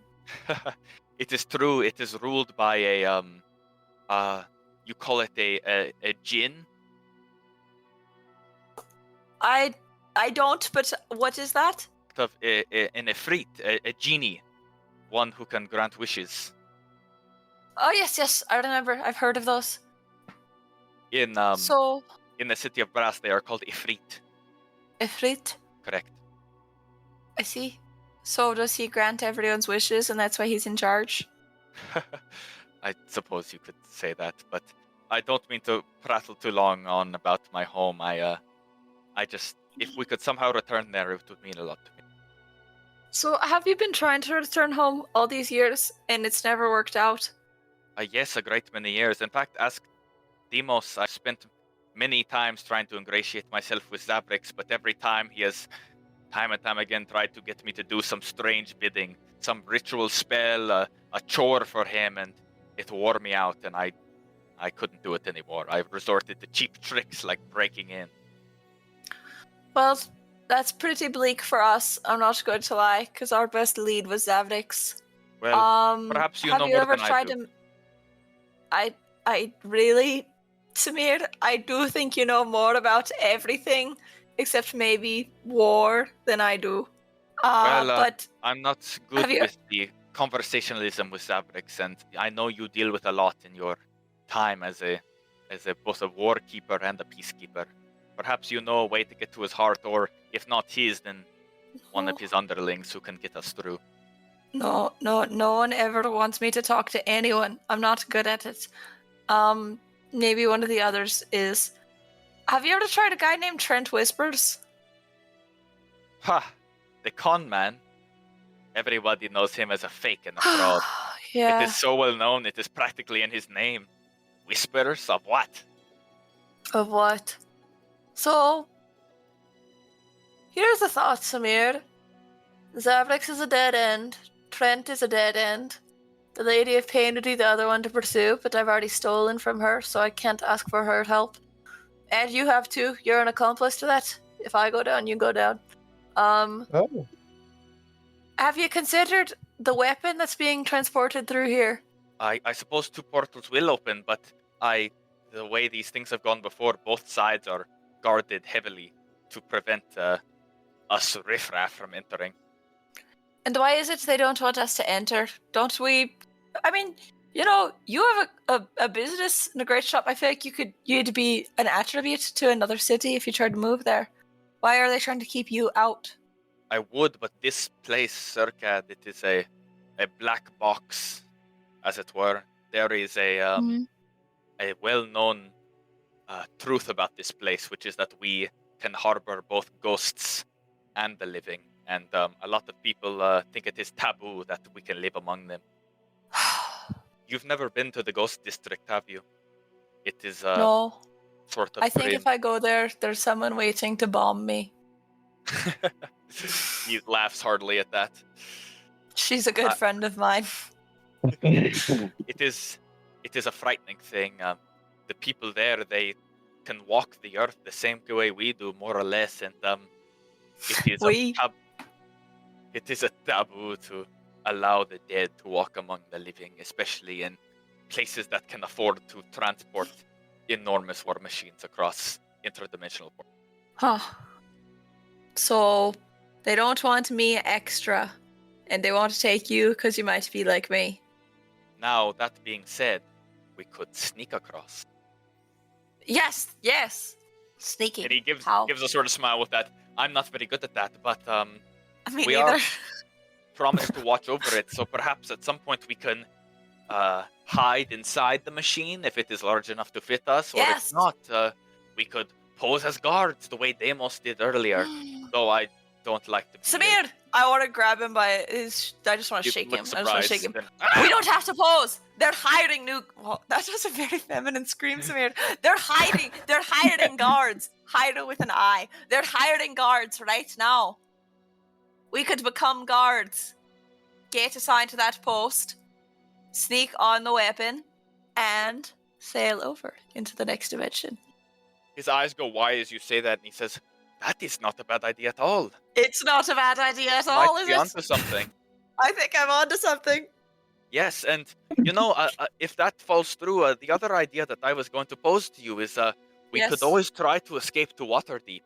I've been told How? that in a private room that Zavrix keeps as some sort of secret room, he has these doors, permanent portals, safe portals. Unlike his shitty mirror, he has portals that can lead to other places, and I've been told one of them just goes directly to Waterdeep.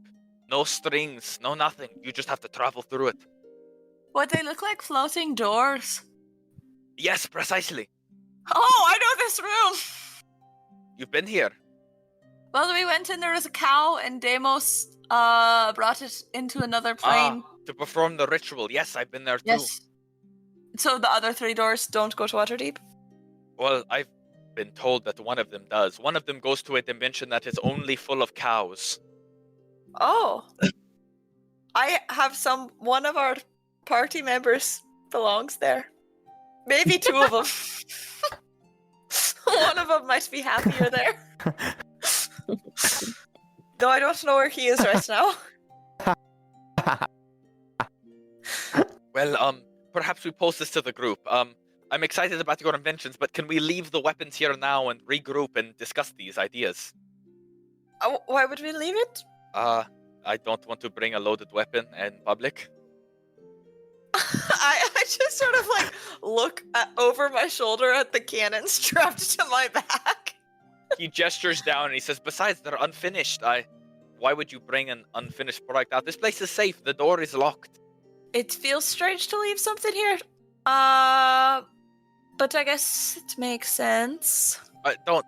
If you're worried about it, then don't mind me. I like to keep my business here when I am working. You know, it keeps my headspace right. And he puts down his weapon on the table and he says, "Please feel free to do whatever." You don't keep a weapon on you? He shakes his head. "I suppose not, except for, of course, my companions." Oh, well. I guess I wouldn't consider Lettermore a weapon, so. Can yours cast spells? Because Lettermore can cast spells. Yes, Lettermore can deliver spells for me. Yes. That is fantastic. Yes. Well, only touch, mostly only shocking grasp, but. That is fantastic. Wow. The ones that I have minor arcane abilities, but they were built into them, you know? They weren't magically pre-programmed. Fantastic. Wow. No, it's some sort of connection to. I mean, I can't really take credit for it because I didn't build him, but it's pretty excellent. He gives you a big smile and says, "I'm so impressed with you, Orpheus. You did a good Let's job go. today." Oh, all right. Let's go help Jackknife. And you guys leave. He leaves his weapon on the table. Do you want to bring yours? Well, I want to keep that thing on me. Why'd I leave it? But because he told me to, I will leave it. All right, you leave it.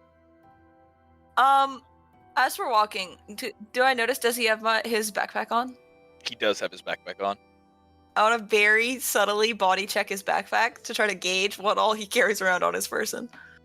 That will be a very hard body. What, you're like barreling into the side of him and listening for a clank? I'm just trying to feel what I feel. I'm like tripping headfirst into his backpack with my hands in front of me, just seeing what's in there. On your walk back, give me a is that sleight a of hand check to steel do metal that. rod?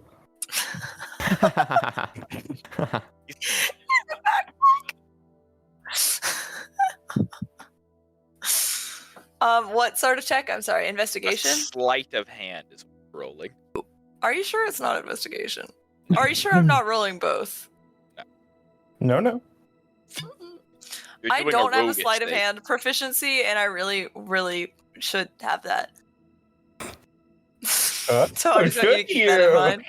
I really should. It's a 7. I'll just roll an investigation so you can look at the number. It would be Great. While you're doing, while you're rolling that, the rest of you guys working at Jackknife's place, you guys continue building them up, not breaking them down. The work goes pretty quickly. It's sort of a fun project for a lot of you guys. Duelam, it puts you right back in the mindset of working in Mechanist. This is like exactly what you would have done in Mechanist as part of like daily tasks around, just building things that you didn't really know the purpose of. At least here you know what the purpose of it is. And for the rest of you guys, like Deimos and higher, this is just like a nice day's work. You're not necessarily getting paid for it, but you know, you're not in trouble. You're not like at risk of being attacked today. You're just like doing physical labor. So I you will guys, say, gang, before the day ends, should we not try to look for the sergeant and Bisk? We I never thought did Bisk find fucking them. died. There was no corpse. Sorry, I hate to be a downer, but I mean, probably just turned to ashes, right? My bet is flattened, squashed flat. I mean, if we don't have a body, I think we could certainly try looking. Well, fair enough. We can do They that could be later in the tonight. Ghost I think it's a District. grand idea. If I were gonna hide somewhere, it would be in the Ghost District. But why would they hide? There's no point to that. Well, they could have died. Well, that's an interesting thought. Do you think people can't go to their heaven here? They get stuck here and end up in the Ghost Dimension? Or in the Ghost District? Well, but that can't be, because Orpheus has kicked the bucket at least half a dozen times here.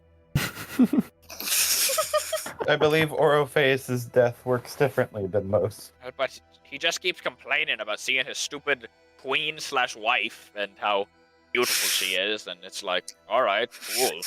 I also have a beautiful wife in my head, too. Do you pay I her? have a 6 feet tulpa. Yes, she's a lion woman. I think it's less of a wife and more of a mistress, from what I could tell. Like, A hired wife. I don't hire my wife in my head. but she still lies to you? No, she pays for me. Oh! Is that what a highwayman is?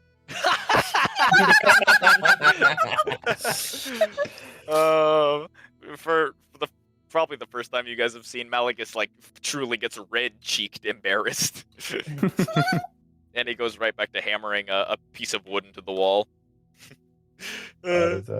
As part of y'all's building also, Jackknife gives the important job of putting glass in the walls, nice windows, to the more well-dexterous of you guys. So just as a sort of blanket check, can I get everyone working on the house to give me a dexterity check, just like raw dex? Oh, yeah. Oh, no. Awesome. Oh! 19. I'm building for success. He won't be second. He demands first. The man. Oh, Deimos, what happened? Oh, big 5. Ooh. Unnatural 20. Okay. Wow. I've had to do one better. Okay, so Deimos is put on sawing duty.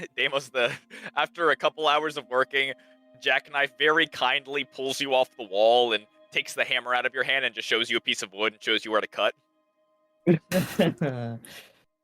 you, for Dad. Hire and Duelam, you guys are given the fine task of placing windows into the wall. As well, you're also given the sort of delicate task of like wiring some of the like intricacies of the wall.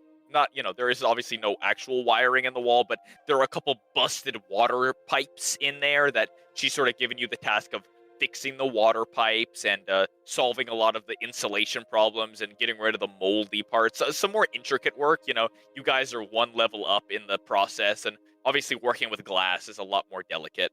But you guys become the bosses of the operation. Only make that good of a check once.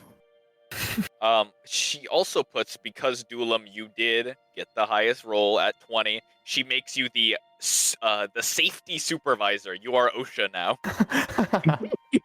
So she just tells you, yeah, would you just mind keeping an eye on everyone? There aren't really walls here, so I don't want anyone getting hurt on my dime. So please just make sure no one falls off the edge. And if you see anyone doing anything you consider dangerous, make them stop, yeah?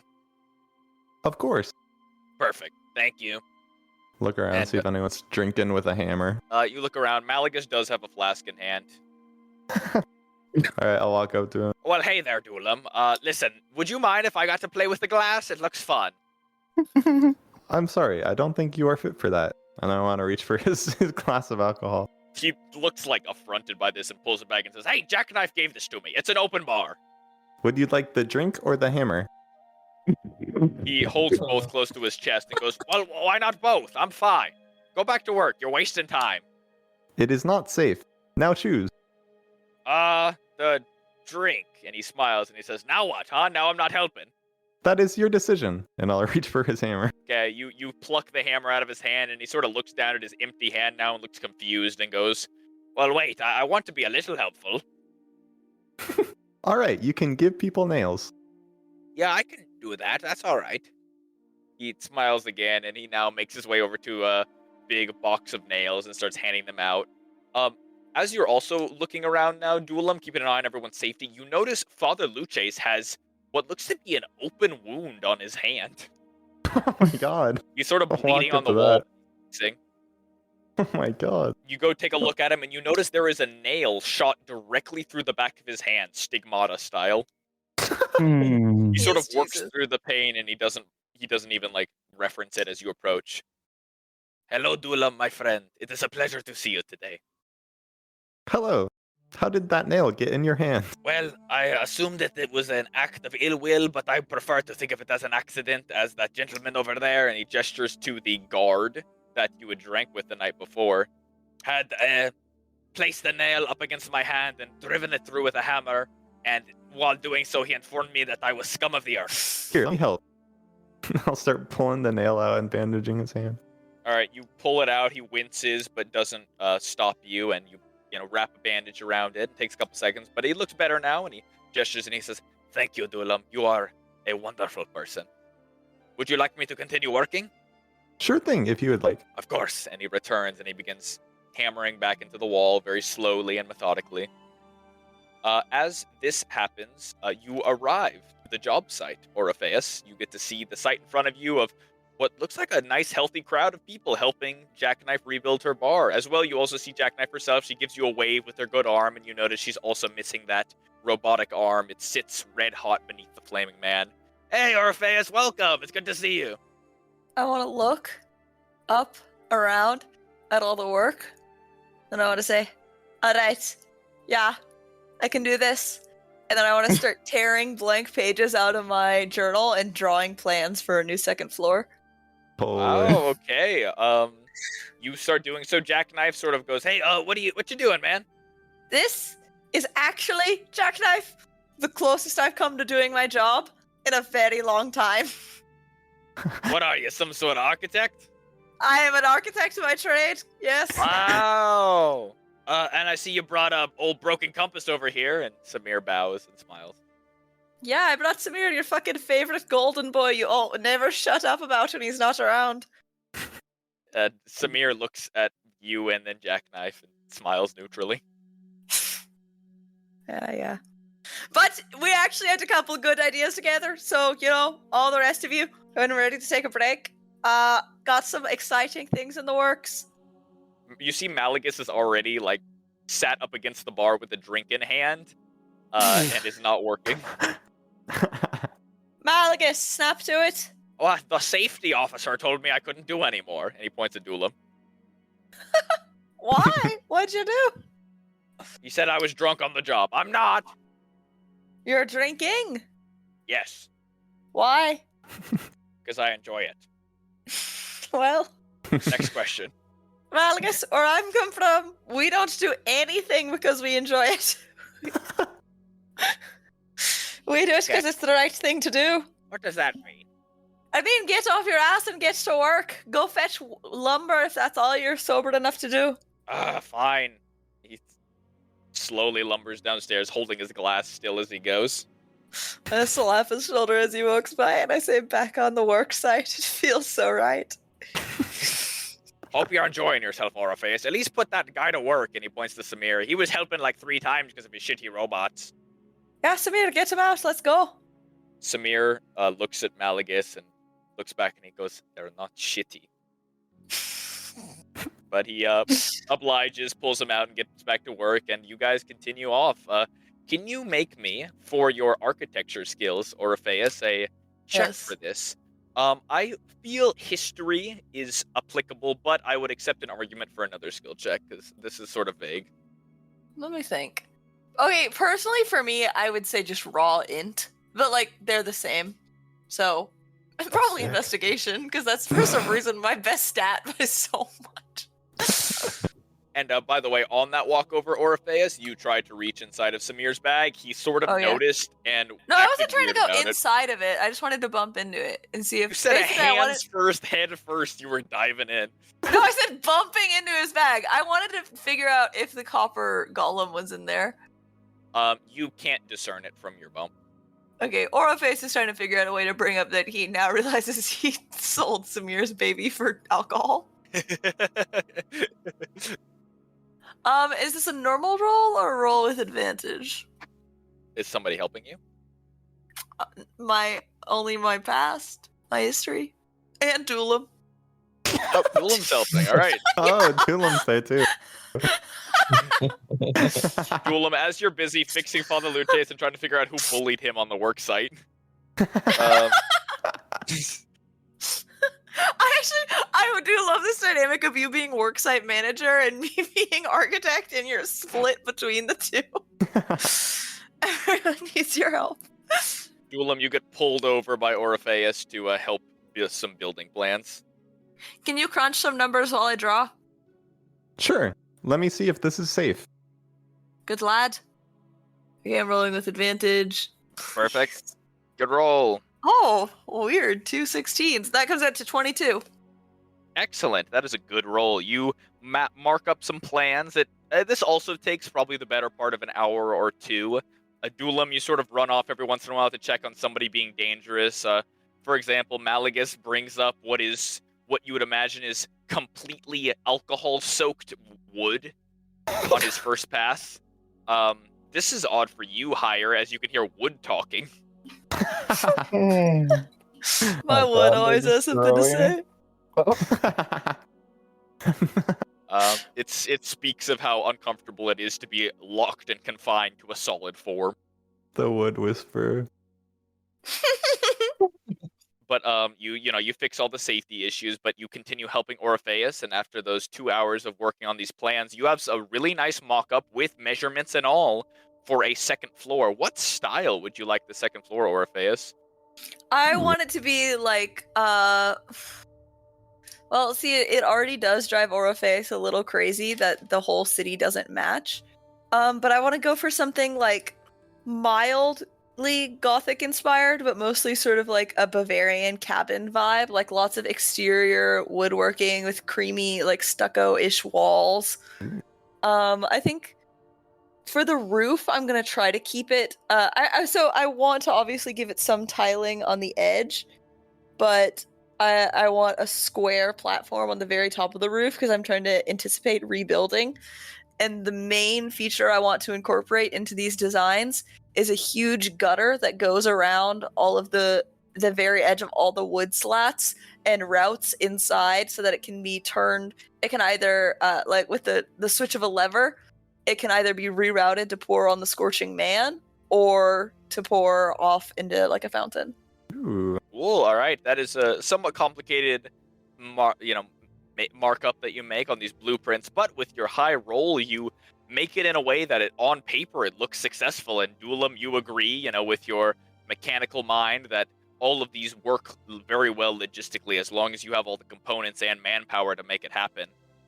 It looks impressive. The style looks right. The build looks right. And all you need is some metal and some materials and a lot of wood. But otherwise, you are confident in your build. Nice.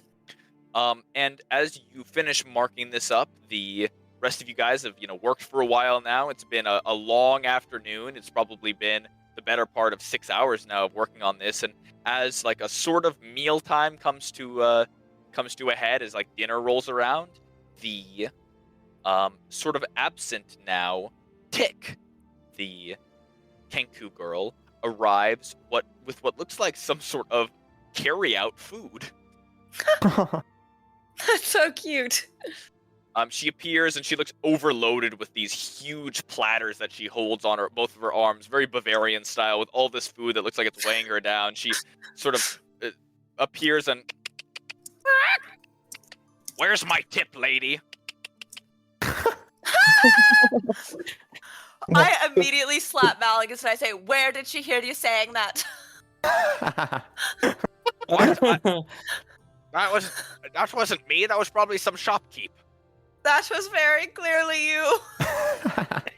She drops all the food hard on one of the remaining tables that isn't scorched, and you see a plethora, a buffet in front of you all. There's a roasted pig, some corn, as well as some green vegetables around here. It's like a feast, a proper feast. It looks like it probably would have cost somewhere in the realm of 10 gold for this whole little soiree that she has set up here. I look so excited, and then, as always, crestfallen, heartbroken.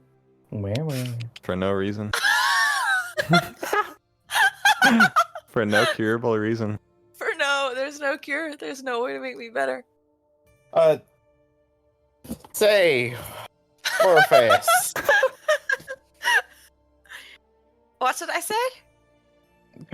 Come here. Come here, buddy. Alright, I go in for a hug, knowing higher, I assume that's what he wants. Yeah, that type of day. Cool. It's a touch spell, so so great that you're going in for the hug. Yeah, and then I cast a remove curse on you.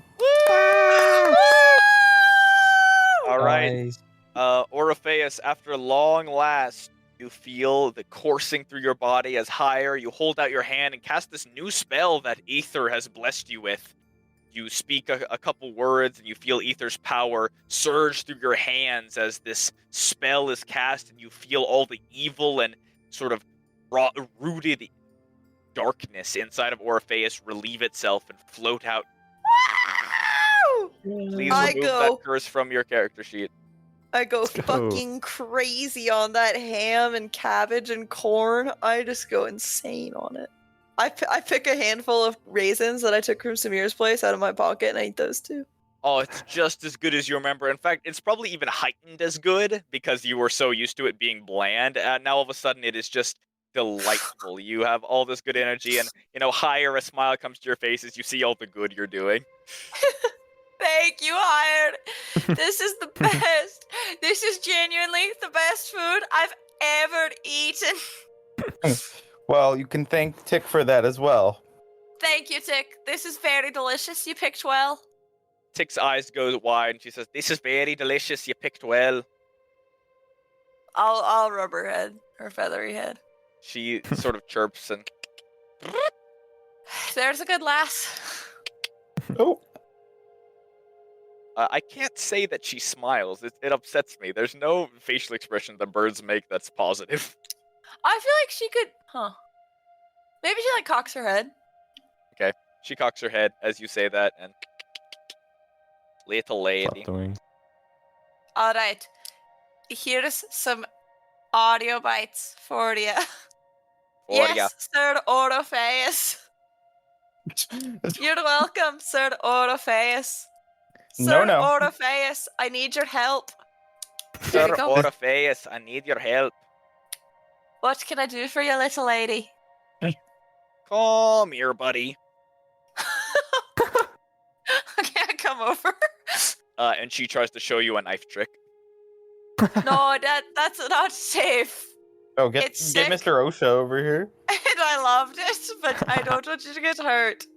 She puts it down and cocks her head and then gestures around the room and goes, "The food was delicious." Yeah, let's eat, everyone. Sit. All right, you guys take a moment now to sit down and eat. That renews all of your vigorous spirits for rebuilding this place, and the meal is quite delicious. Dulam, I suppose you sit this one out. No, I'll have some bites. Okay, you join in a Yay! little bit, and Higher, you have to sit at the same table with the red kobold his, who very awkwardly tries to avoid you as much as possible, not for annoyance or anything, but just because he doesn't want to upset you. Okay, Yeah, I really I avoid think him back. I really think the drink lied to you. Yeah, I do too. Is my thing. Evil drink. But it's okay, this guy got thrown out a window. You know probably what saved his happens. life. Everyone who stayed in the bar died. That's actually really true. True. Actually, And I true. of course knew that. Alright, so you guys finish the meal, it's delightful, and Tick joins you for the rest of the evening now as you continue working. She does not move as fast as anyone else, probably about the same speed as Father Luce, sort of slow and deliberate, not trying to do any damage, but yeah, she helps you out. You guys want to continue working into the night? I think I would say that we should head back. It's getting sort of late. We'll do our best work when it's bright outside, right? Alright, so you guys sort of wrap up the project for the day. Jackknife gives you all a smile and goes, "Listen, it really means a lot that you were here. Look at all the good work we did." And she gestures around the room, and sure enough, you guys look around, and there are now all 4 walls of this bar have been rebuilt. Some of them a little better than others. You know, there's some shoddy walls and some nice ones, but all the windows are there, and only one person bled on the job site, so it was good for you, Dulam. And Before I was hired. it was impressive work. And Jackknife points at where the roof used to be, and she says, "All right, tomorrow I'm starting up there. Feel free to join me if you'd like, and if not, go ahead and have a night out. You know, please only join if you'd like. I am actually maybe tomorrow I might hire people to help. Wow. If it's not too much trouble. I'm sorry, I should have mentioned it earlier today, but starting tomorrow, I'll let's just say 5 gold for everyone who spends a day working here. How's that sound? Very Fair kind of you. price. Thank you. Tell your friends." Friends. Oh, we can tell Grimwalk. She likes us. Okay. All right, you guys pack up your stuff. You notice Samir sort of has sort of disappeared a little earlier. His mechanical creatures remain, however. They are still here helping out, but he himself is no longer here. Okay, bye. All right, you Oh, guys all Jackknife. leave. Oh yes. Yeah. What's up? Did the bottle survive the wreckage? Yes, it did. In fact, the whole back room was kept intact. Blessed too. I haven't gotten a chance to analyze the brew yet, as you can tell. I'm a little worried about other things, but perhaps in a few weeks, once the whole place is rebuilt and place is up and running again, I'll spend a day or two analyzing it. But thanks for reminding me. Yeah. She gives you a smile. Great. I look forward to seeing the magical item. She looks at you. You see her brain sort of it clicks for a second here, and she thinks and thinks and thinks, and she goes, "Yes, I promised you something for that. Right. 1 second. I'll be right back." And she throws down whatever she was holding and runs to the back. The door flinging wide open as she makes her way into the back room. You hear some rustling for a few seconds. A few more seconds go by, and then all of a sudden she comes back out. Yes, I have something for you. And she produces for you a small pouch.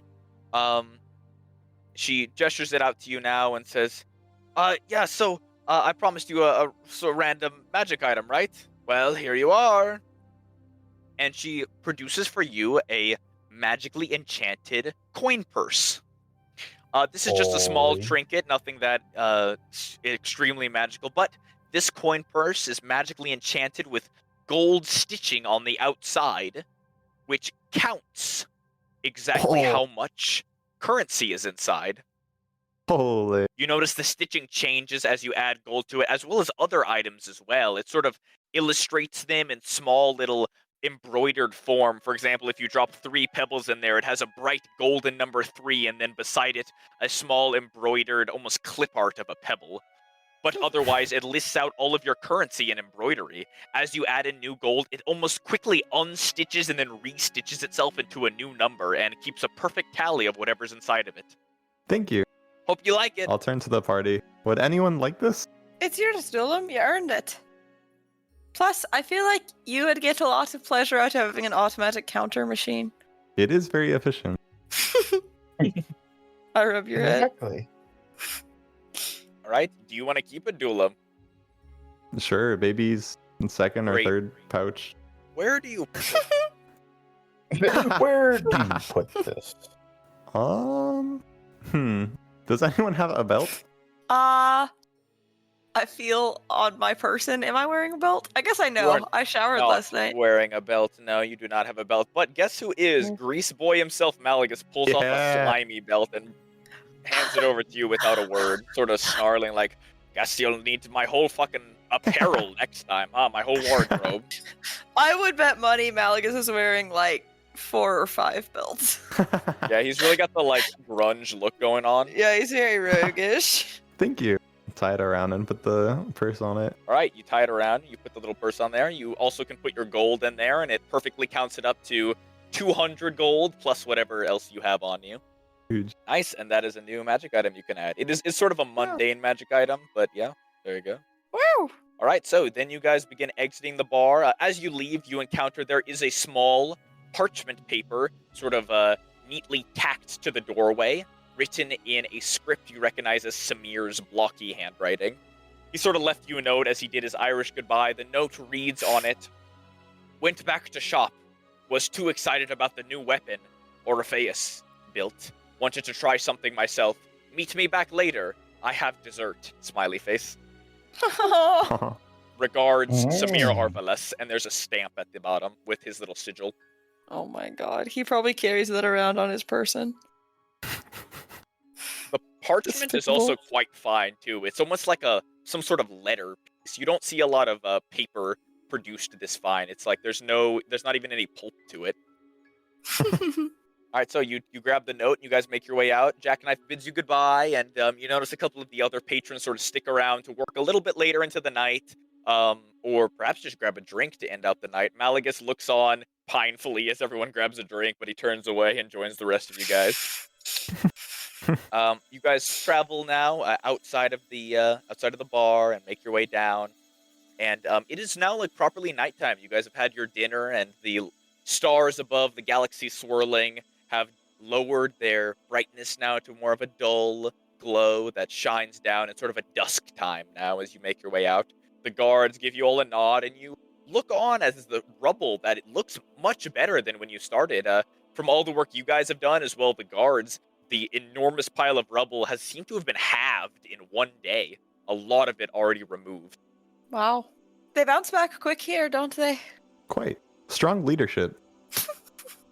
That's one way to say it, yes. A good queen is all it takes to make a good nation. Quite. Quite. I used to think that. Anyways. You guys make your way across the grease pits of Circad, walking along. You notice the grease pits are less occupied today. There's just been a lot more guard presence lately to keep people at bay, and most of the ne'er-do-wells of the grease pits have decided to stay inside today just to let the heat die down for a couple days. You travel along, though, and a cold breeze picks up as you make your way back to Samir's tower. You look up at it, and you see it's still intact. You guys saved this tower. You see even Zavrix's shop at the very top, glowing in strange blue light as you guys make your way up. I wish I could have, just broken Zavrix's shop. Maybe we should have looted it. Oh my god, can I tell you guys? I have a brief moment where I reflect as to whether or not Samir and I's conversation was private. No, I don't believe in that. So, Samir was totally trying to break into Zavrix's place. I think he hates that guy also. Oh, I'm a good man. Good man. Fuck that guy. Yeah, fuck that guy, for real. It's just sort of sad, though. He, couldn't break in, so he was just, kneeling at the door, leaning against it. It's sort of... sorry sight. I guess he got justice What do you mean? for trying to break in. What was his justice? Uh-huh. His skill lacking. But Zavrix is a very bad man. He sent Bisk away. Would it have been wrong to break into Zavrix's house if we knew Bisk was inside, captive? No, but breaking in should not be Zavrix's punishment. Well, but what if it's not so much a punishment as a means to an end? It would depend on what the end is. I see. Right, you What's guys. the end? The end would be getting home, I think. We'll do that sooner than later, right? You said you had a good idea, right, Orpheus? You and Samir. We do. I think we're going to tell you over dessert, I would guess. Right. I hate the way he sort of slinks out of rooms. Have you noticed that? He sort of disappears and appears randomly. I think he moves too quietly. We should install some sort of bell on him. You know, like a collar with a bell on it that goes dealing. I think He you'd have is to a pay him to cat. do that, Malagus. Fuck you, alright? What did you say, Dulam, huh? Nothing. Alright, so you guys make your way up the stairs now. You have now made your way over to Samir's shop. It's dark now, and your muscles are aching from a long day of labor. And you see there's no glow of light from inside Samir's shop, and there looks to be another note on the outside of the door. This guy's just leaving notes. We're on a scavenger hunt. The Riddler. This note is also on that really nice paper. Again, there's no pulpiness to it at all. This one has the cursive script on it that reads, "Went to bed early. We have a big day tomorrow. Come inside and rest." On the bottom is that big stamp. Aw, He no didn't even stay dessert. up. Oh, and Wait, it is what? signed Samir on the bottom and the big stamp. But not Severe Arvalus. He's getting so casual. Next to Sammy. You take this note as well. Are you guys leaving these notes up? Oh, that's a good point. I would take it, I think. Okay, you grab the note and you guys make your way inside. The shop is, very quiet as you make your way in. There's no motion in here and you don't see Samir anywhere.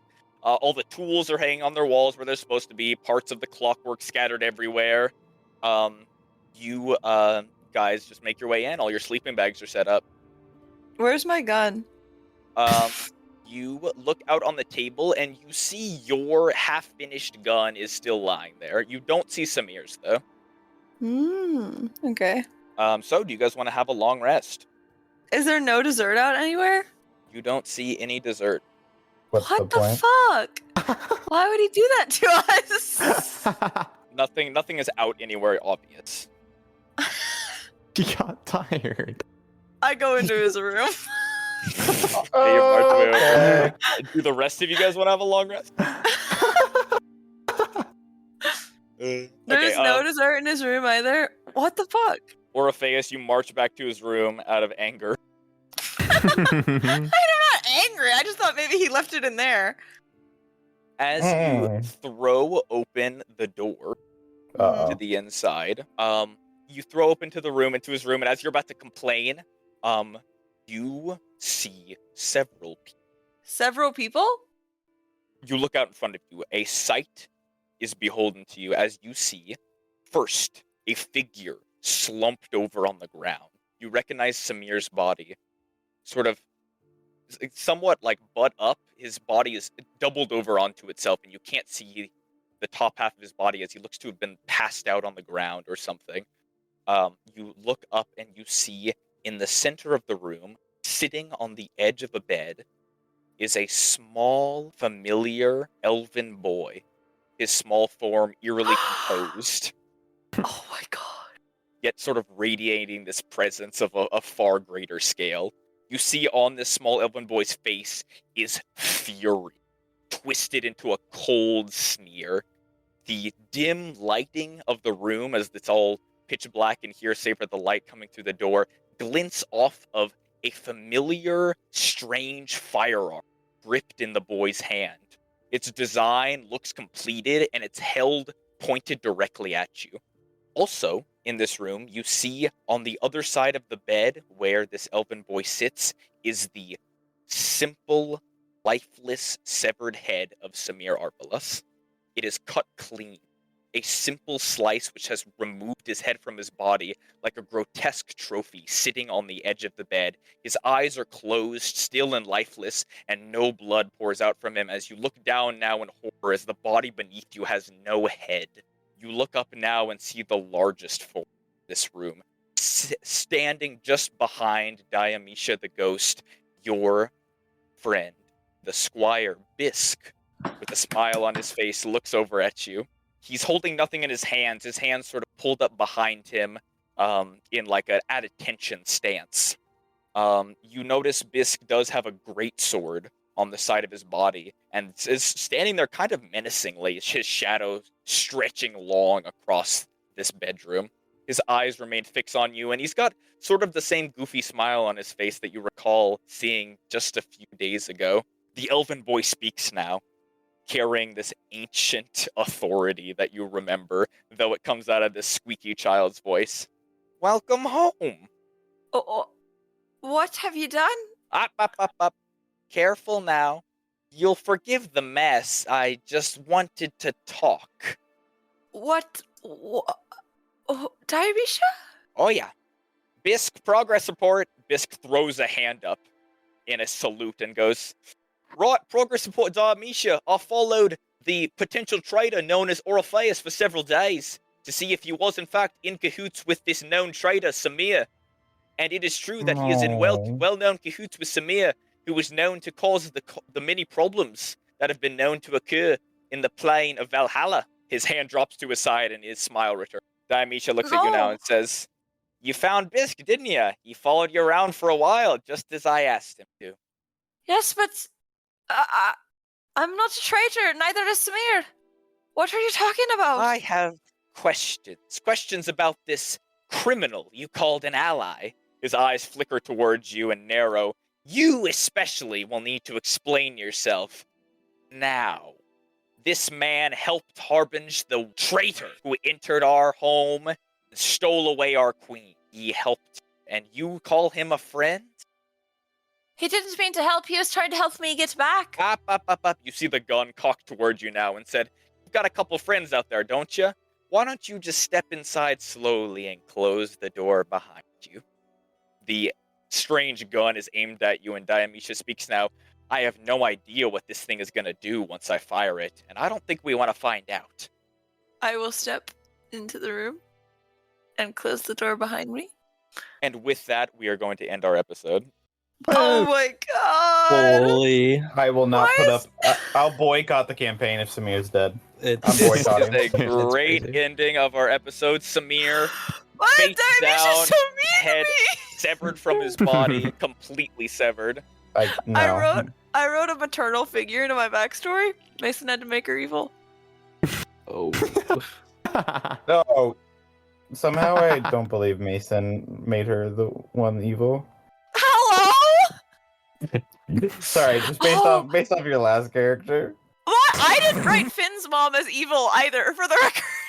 Well, you did read a lot of evil things to You her. only called her a whore every other second. You did Well, call her it's a because whore she started acting like a whore. I didn't write in my backstory that she was a whore, but she was just acting like one all the time. If she wasn't dead, I think she would have been a bad guy. Oh my god. Okay, so that is a great stopping point, you guys. I think we will My end off there. He Thank didn't you have guys his for a buddies. great episode.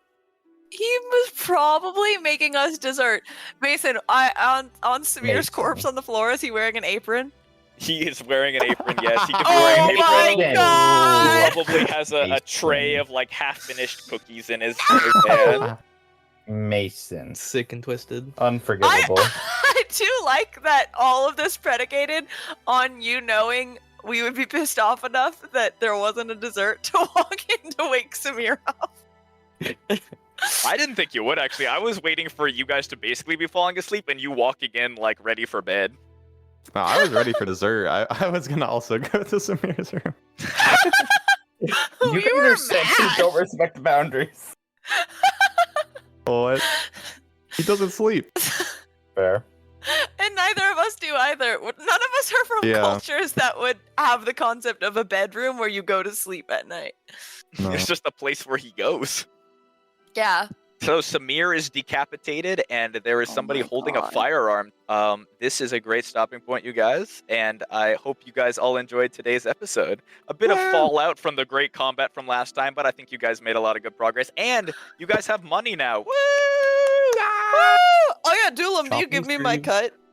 Oh yeah, I'm probably on the way back. Okay. Okay, yeah. I figured you did, unless there was going to be some crazy character occurrence going on beneath the surface. Oh my god. Okay, that was really good. Shall I introduce last week's poll results? Yes, Oh, yeah. please. Let's get our Yes. poll.